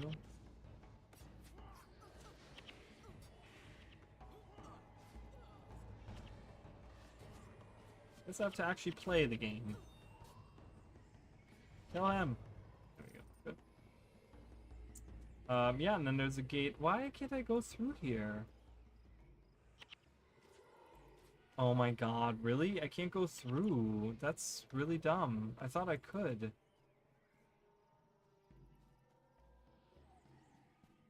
That's really fucking stupid.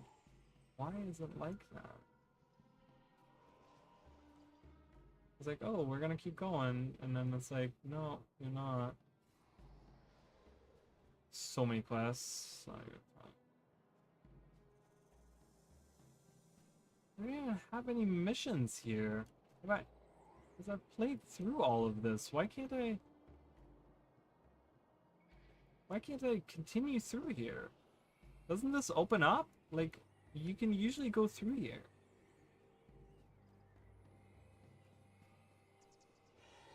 Alright, well, I guess we're gonna have to kind of do it a little bit differently here. So I guess that's the one side of the Fortress of Jahai. Sorry guys, because I was gonna show you guys like going over this bridge and stuff, because you can do that in Guild Wars 1. You can go across this bridge, and then you go to the left, and then it teleports you behind the actual like main building, I think, of the fortress. So let me see if I can come from the other side. So what we're gonna do is we're gonna go to this waypoint right here, and we're gonna just we're just gonna continue with the Chamber of Secrets, the Chantry of Secrets. Chamber of Secrets was a different. That was a different thing. Anyways, we have a cave here. I'm gonna just go through this because I see branded everywhere. See, this is so difficult to do when there's branded everywhere. It's like, leave me alone. I'm trying to show fun things. Alright, anywho. So we're right here. Okay, so there's statue of Duena right there. So I would be looking right at it right here. So we're now north of the fortress. We're gonna go back around. We're gonna actually loop back around. I'm gonna see how far I can get into the fortress in Guild Wars 1.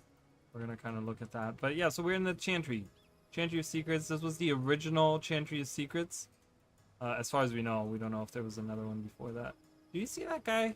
Go! How do you have such a long range? The longest aggro range. He's literally following me across the entire nation of Elona. Get, you crazy? Trying to show things. My god. Right, anywho. Now that that interruption is done. Then we have Lissa's statue over there. Which, we have the same thing, so we go across the water. Across the bridge. Right there, Lissa's statue. And to the side, we have Grenth. What does this guy want? So like down by the water, that's where I am right now. The streets is one of the great portions of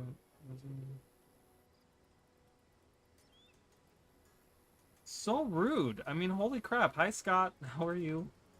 So mean. Like, I'm trying to do fun things. Stop it. So there's the statue of Grenth right there. And we go back across the bridge. And then I hope it'll let me in. Will you let me in, please? Yes, I would like to go in there.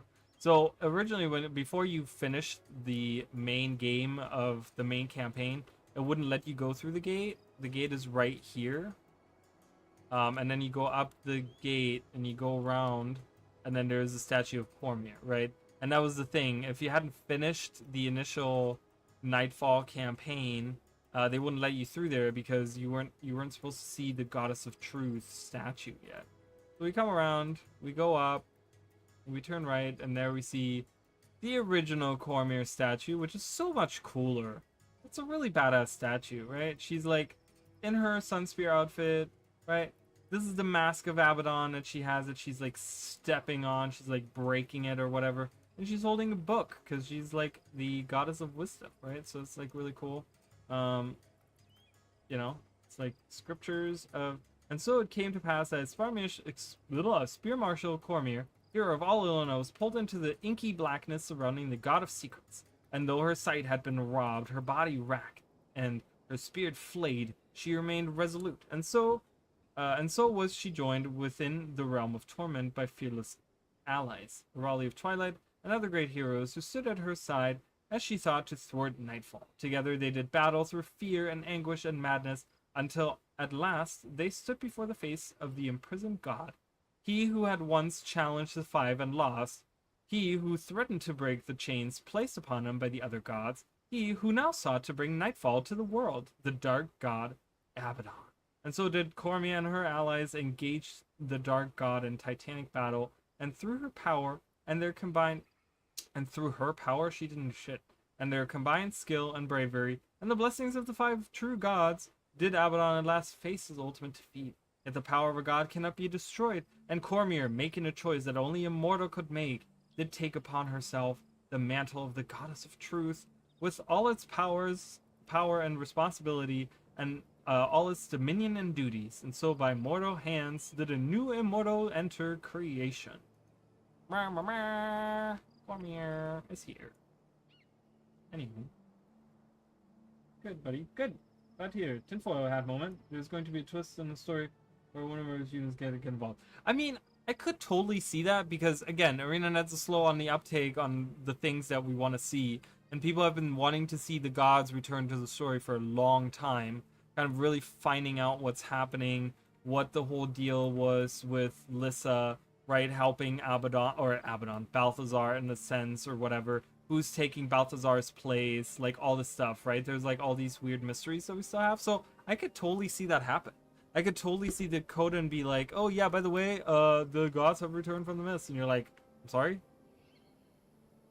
It's like, yeah, you didn't know?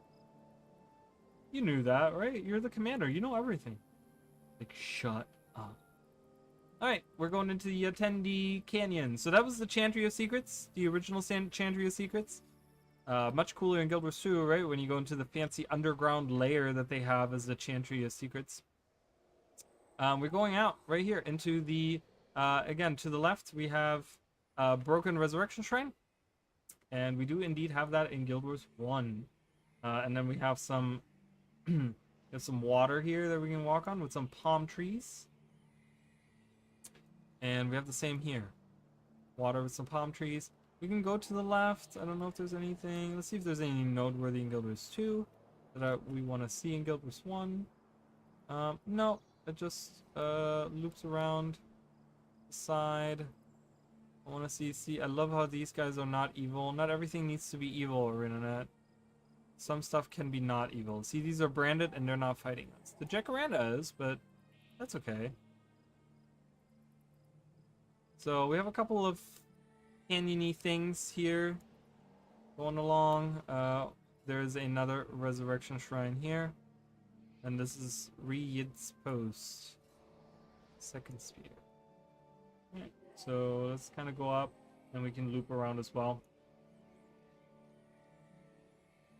I mean, I would love to see the human gods. Like, it's a really cool, interesting story. There's a lot of weird loose ends that we have with the human gods. Oh, great, we're facing Marganites. I think I'm gonna do a different title here. Slayer of Demons? Is this one? Nope. Conquering Lightbringer. That's one. Yeah.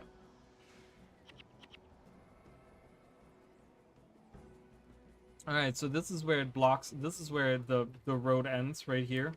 There's like a giant you know, block. We can't actually go up there. So I just walked through there. I just walked through there really fast because there's enemies everywhere. But we'll loop back around and we'll go kind of the same way, and we'll come down to this resurrection shrine down here. You know, everything takes a little bit longer in Guild Wars 1 because we can't fly on a skyscraper, which is okay. Can you guys hurry up? Oh, I still have Margaret with me. Did she level up? She did level up. I died. Here, Margaret, you can have marksmanship.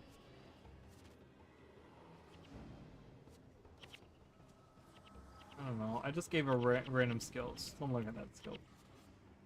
Don't look. Don't look. Okay, so this is interesting. We can't actually loop around easily in Guild Wars 1. We actually have to go... Oh, we can't loop around. Let's run. So we actually can't loop around because there's a bridge there. What is... Oh, the bridge does lead to where I need to go. Okay, never mind. Go, go, go, go, go. Go fight them again. Refight them. Oh, they're all half dead. Let's kill them one at a time. I guess I should... They're AI. They're simple AI. They're AI from 2005. They don't know what they're doing. I mean, they're not really AI because they don't learn anything. Alright, so we do loop around. We go across the bridge. There's a bridge. In Guild Wars 2, there was no bridge. We did not cross the bridge just now. We did not cross the bridge.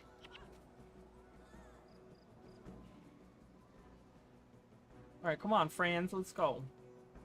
We have places to be. Like bed. It's late. 1 a.m. Roller beetles! Oh my god, look at these guys. Fucky little fuckers. Look at the sound they make.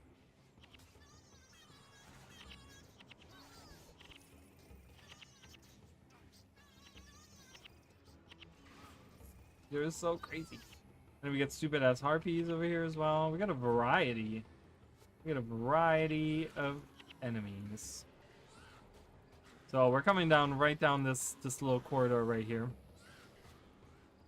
Stupid Jacaranda. Why do they have to be there? Oh, it's already attacking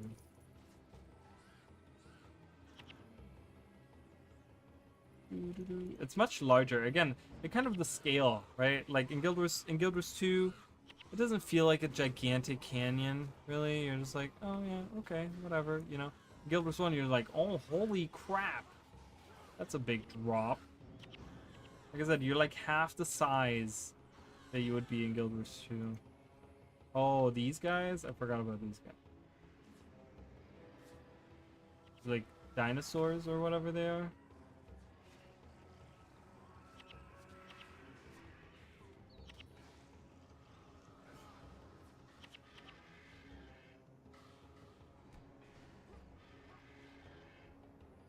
Alright, and then we go around the corner finally, and we get to where we are now in Guild Wars 2.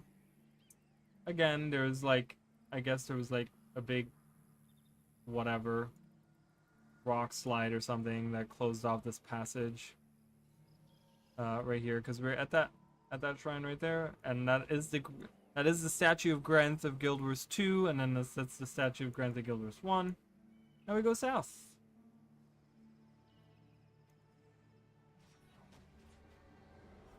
Can we go south here as well? Why are these bubbles? Anytime I want to go somewhere, they're like, yep, we're here. Hello. Hi. Why am I dying? Who am I dying to? That Jacaranda right there? God, I hate those guys. Why do they have... Oh, this guy that was hidden. Look at him! He was hiding in the bushes! A bush hiding in the bushes. It's not right. So we have like... If we were to come down from the Chantry, we would be coming down along this boardwalk here. I don't think there's a boardwalk here. There's not. You actually have to like go... That's where the Chantry is, and you come down here, and you can't actually go across here. You have to actually go across the bridge. But the weird part is there's no bridge here in Guild Wars 2. So they replaced the bridge. They replaced the bridge with a boardwalk on the other side. Kind of interesting choice, right? Yeah. Do that one.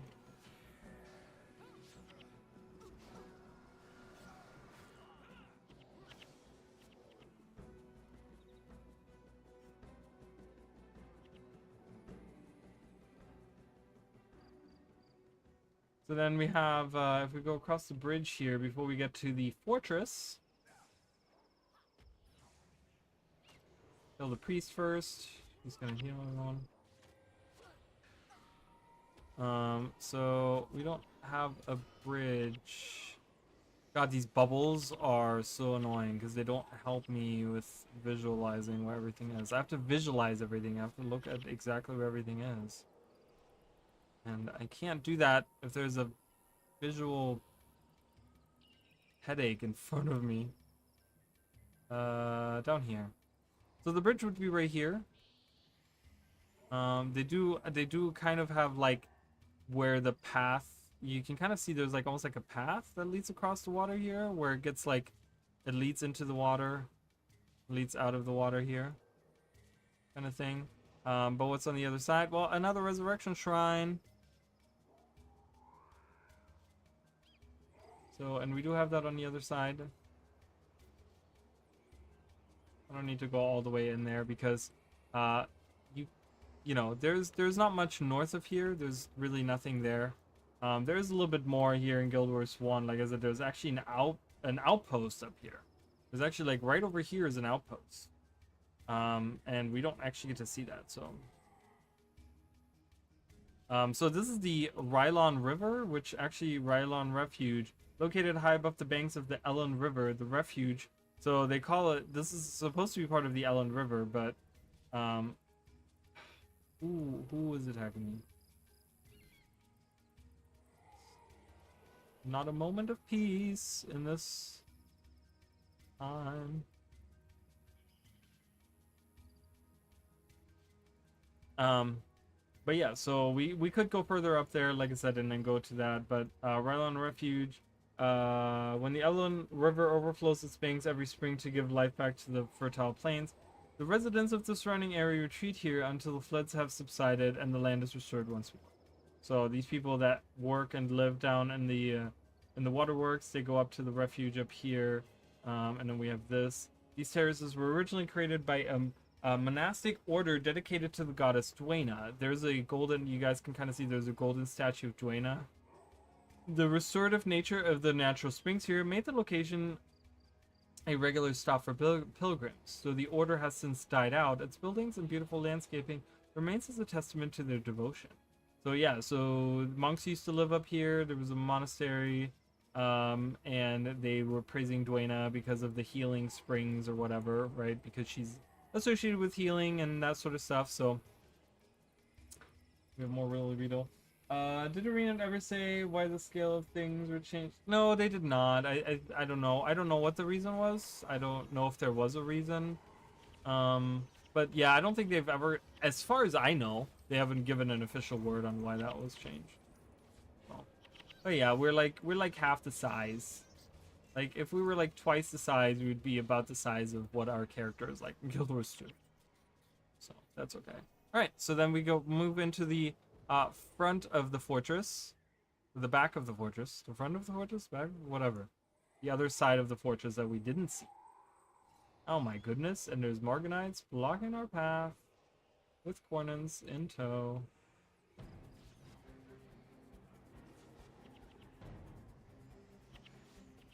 I kill that guy. Oh, there's a boss even. Oh, bye. You're dead. Alright, we will move in. You can kind of see. We're going to the back entry plaza here. Just a big open space.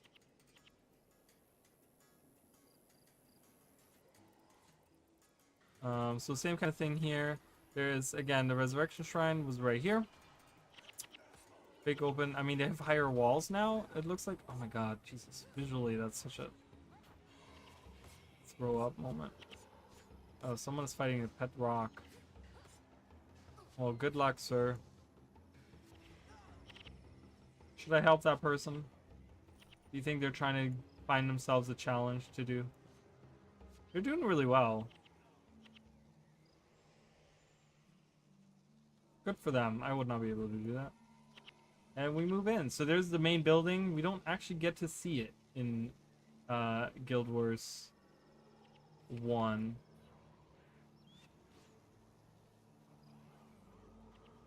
Like inside of the main building, right?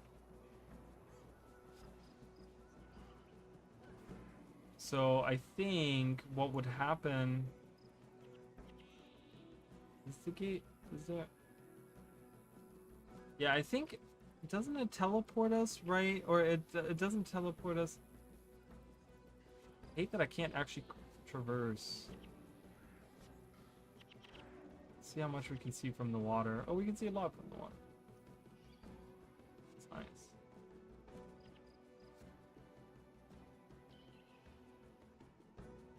They fail. I guess they failed. They ran away. So I'm sorry. Sorry that they failed. But yeah, so the main building, you don't actually get to go inside in Guild Wars 1. I do remember that. I don't... Is it this bridge that teleports? Where does this bridge lead? There's another boss. I think that just leads to this, right?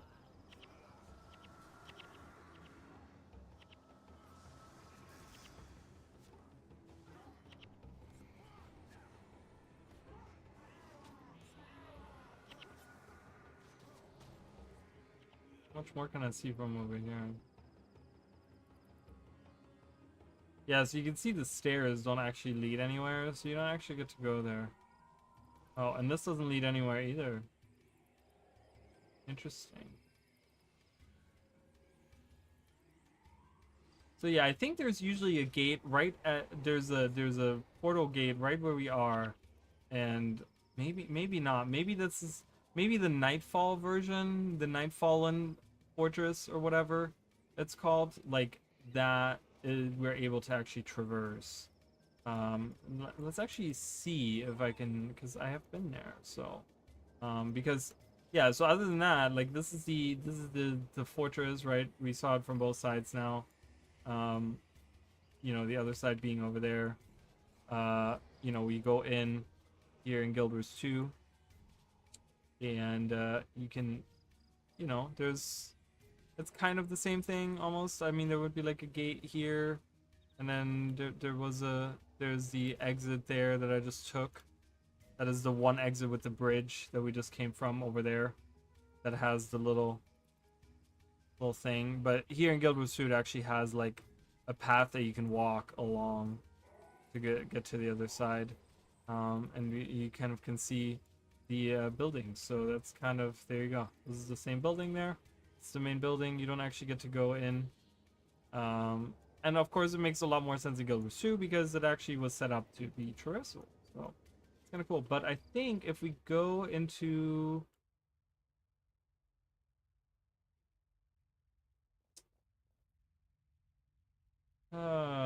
let me just find out real quick. The last thing that we're gonna do right now.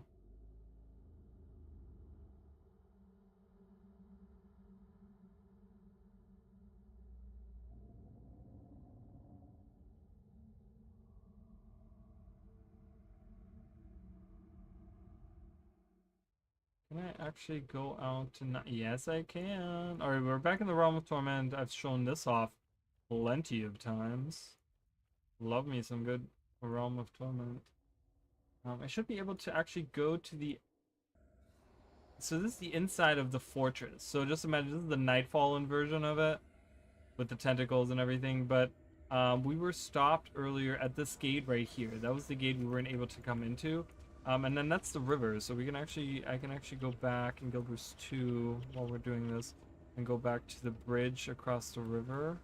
That was on the other side of the building.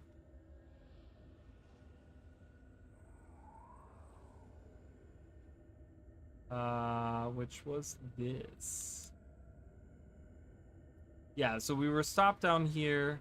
This is where I died, and then we fought the whole group, and then I couldn't go through here in Guild Wars 1, right? And we come across, and we go along here, and then this is the bridge. I'm probably gonna just like hop over the bridge or something. I'll show you guys. I'm like high up, and you can kind of see, and then it leads to the main area actually. If we were to go right, this is where the portal is. So right at that gate is the portal that leads into like a different area. So you don't actually get to go into the main building that is the fortress. Of the fortress, I guess. The fortress is the whole thing. But yeah, so we come down here, and this is where I died. This is just a Nightfall version of it, right? So we don't really need to see that. It's not like it's any different. It's just the more destroyed version. But yeah, I came up here. Oh, the screen just went brighter. But yeah, we come up here, and we go up here, and yeah, so they did a nice job. It's a different bridge. Looks different. I think I like the Guild Wars 2 bridge more. This is pretty plain. I love how these are the spirits. They leave a like a ghost behind, like a shadow behind. Weird. Because that was Olivia, I think, right? Or well, here's some, yeah, some of the weird spirits. Isn't good. Yeah, that's the river.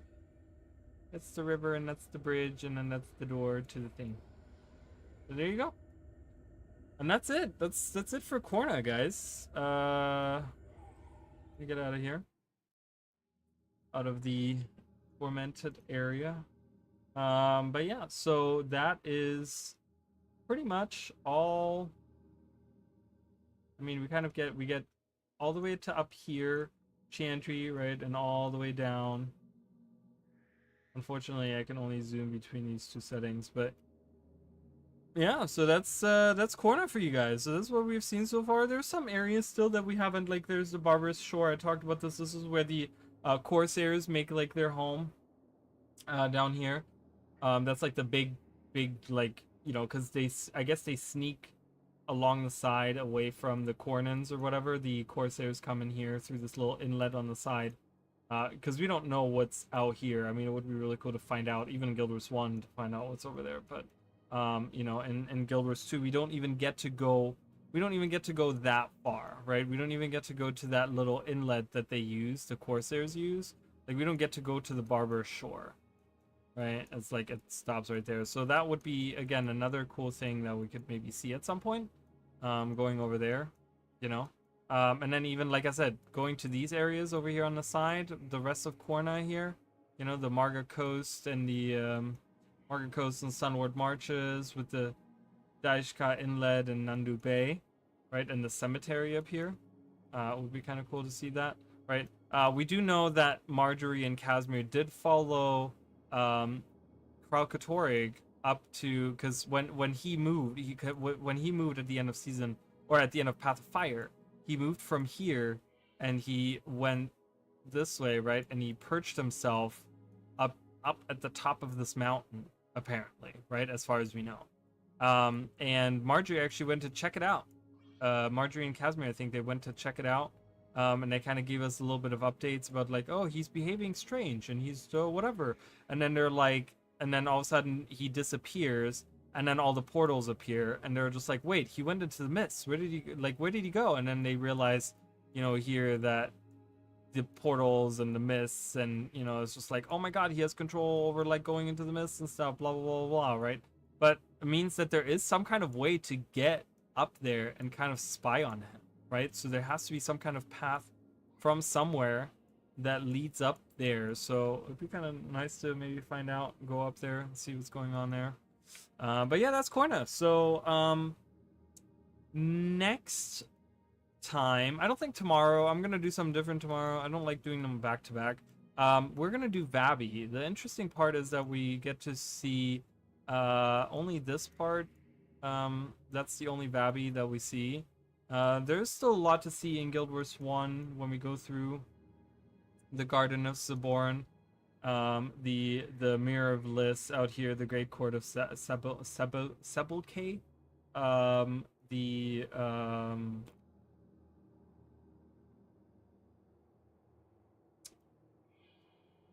Kodash Bazaar. We have that, right? We want to see that for sure. I don't know if Yanor, there's Yanor Market, but I don't know if there's like an actual. I know there's a Spear Marshal's Lament, but I don't know if there's actually like. We're gonna have to see if like resurrection shrines and stuff. We're gonna have to like walk around here and see if like resurrection shrines if they're there, and stuff like that. Like we'll have to see if that actually like works out. Again, if that like aligns or whatever, you know, that would be really cool to see. But yeah, and then we're gonna see the Vitendi Arena here, named after the Vitendi Valley. We're gonna look at that. I don't think there's like the Academy. I don't think that existed, so that's not gonna be a thing we're really gonna see. The Kodash Bazaar is gonna be the big one. I think it's gonna be interesting, and the garden.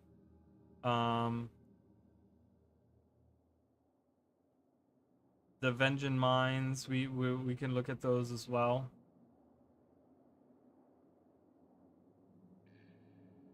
Or Vegan Mines, Vegan Mines, Vegan, whatever. I don't. But anywho, so that's Kourna, guys. So we're gonna be looking at that tomorrow. I'm probably gonna do some chill. I'm not streaming on Tuesday, so tomorrow I'm just gonna hang out, maybe do some World versus World, maybe hang out and talk to you guys. And yeah, so that is what we're gonna do. Yeah, that we'll have to see if we can find an empty. Someone can let me into an empty thing next time we do it. So it'll probably happen like next Sunday. So in a week from today, we're probably gonna do that. So if anyone has that open and done, I would like to see that. We can go into the hidden city of Arashim, and we'll learn more about that as well. Did I read all the different things? I think I did. Like Yolon Haven, we didn't get to see. Yeah, I think I read all the names. Oh, the Chantry of Secrets we did. Order of Visitors tends to have tends the home of the statues of 5 gods, while also using Chantry as their base of operations. Secret of Order, they welcome visitors, but do not share much. Nothing great there. Alright, well, I hope you guys enjoyed this look. If you guys did, I will say, for those of you that are watching after the fact and stuff, if you guys can please leave a like. I've been getting a lot of dislikes, I've noticed. I mean, not that I really care. I'm not one of those people that I'm like, oh my god. But especially recent videos, I've gotten a lot more dislikes than I've gotten before, and I'm like, I don't know why. I don't know. Whatever. You know, to kind of balance it out, if you guys want to leave a like, I would really appreciate it. If you guys haven't subscribed to the channel as well, I would appreciate that as well. And like I said, if there is any information coming out, I will be making videos for you guys. If there's something coming out tomorrow, I will be making a video. If there's something Tuesday, I'll make a video. If there's something Wednesday, I'll try to make a video on Wednesday. Wednesday I have to work earlier, so I don't know. But yeah, thank you, WinHT, Scott, Emily, NM. So many people. Jacob. I feel like there's someone else. Was there someone else in here? No, Jacob. Noel was here earlier as well. Thank you. Yeah, that's it. So, and of course, everyone that was in the background, I do appreciate you guys as well. And I will see you guys probably tomorrow night. So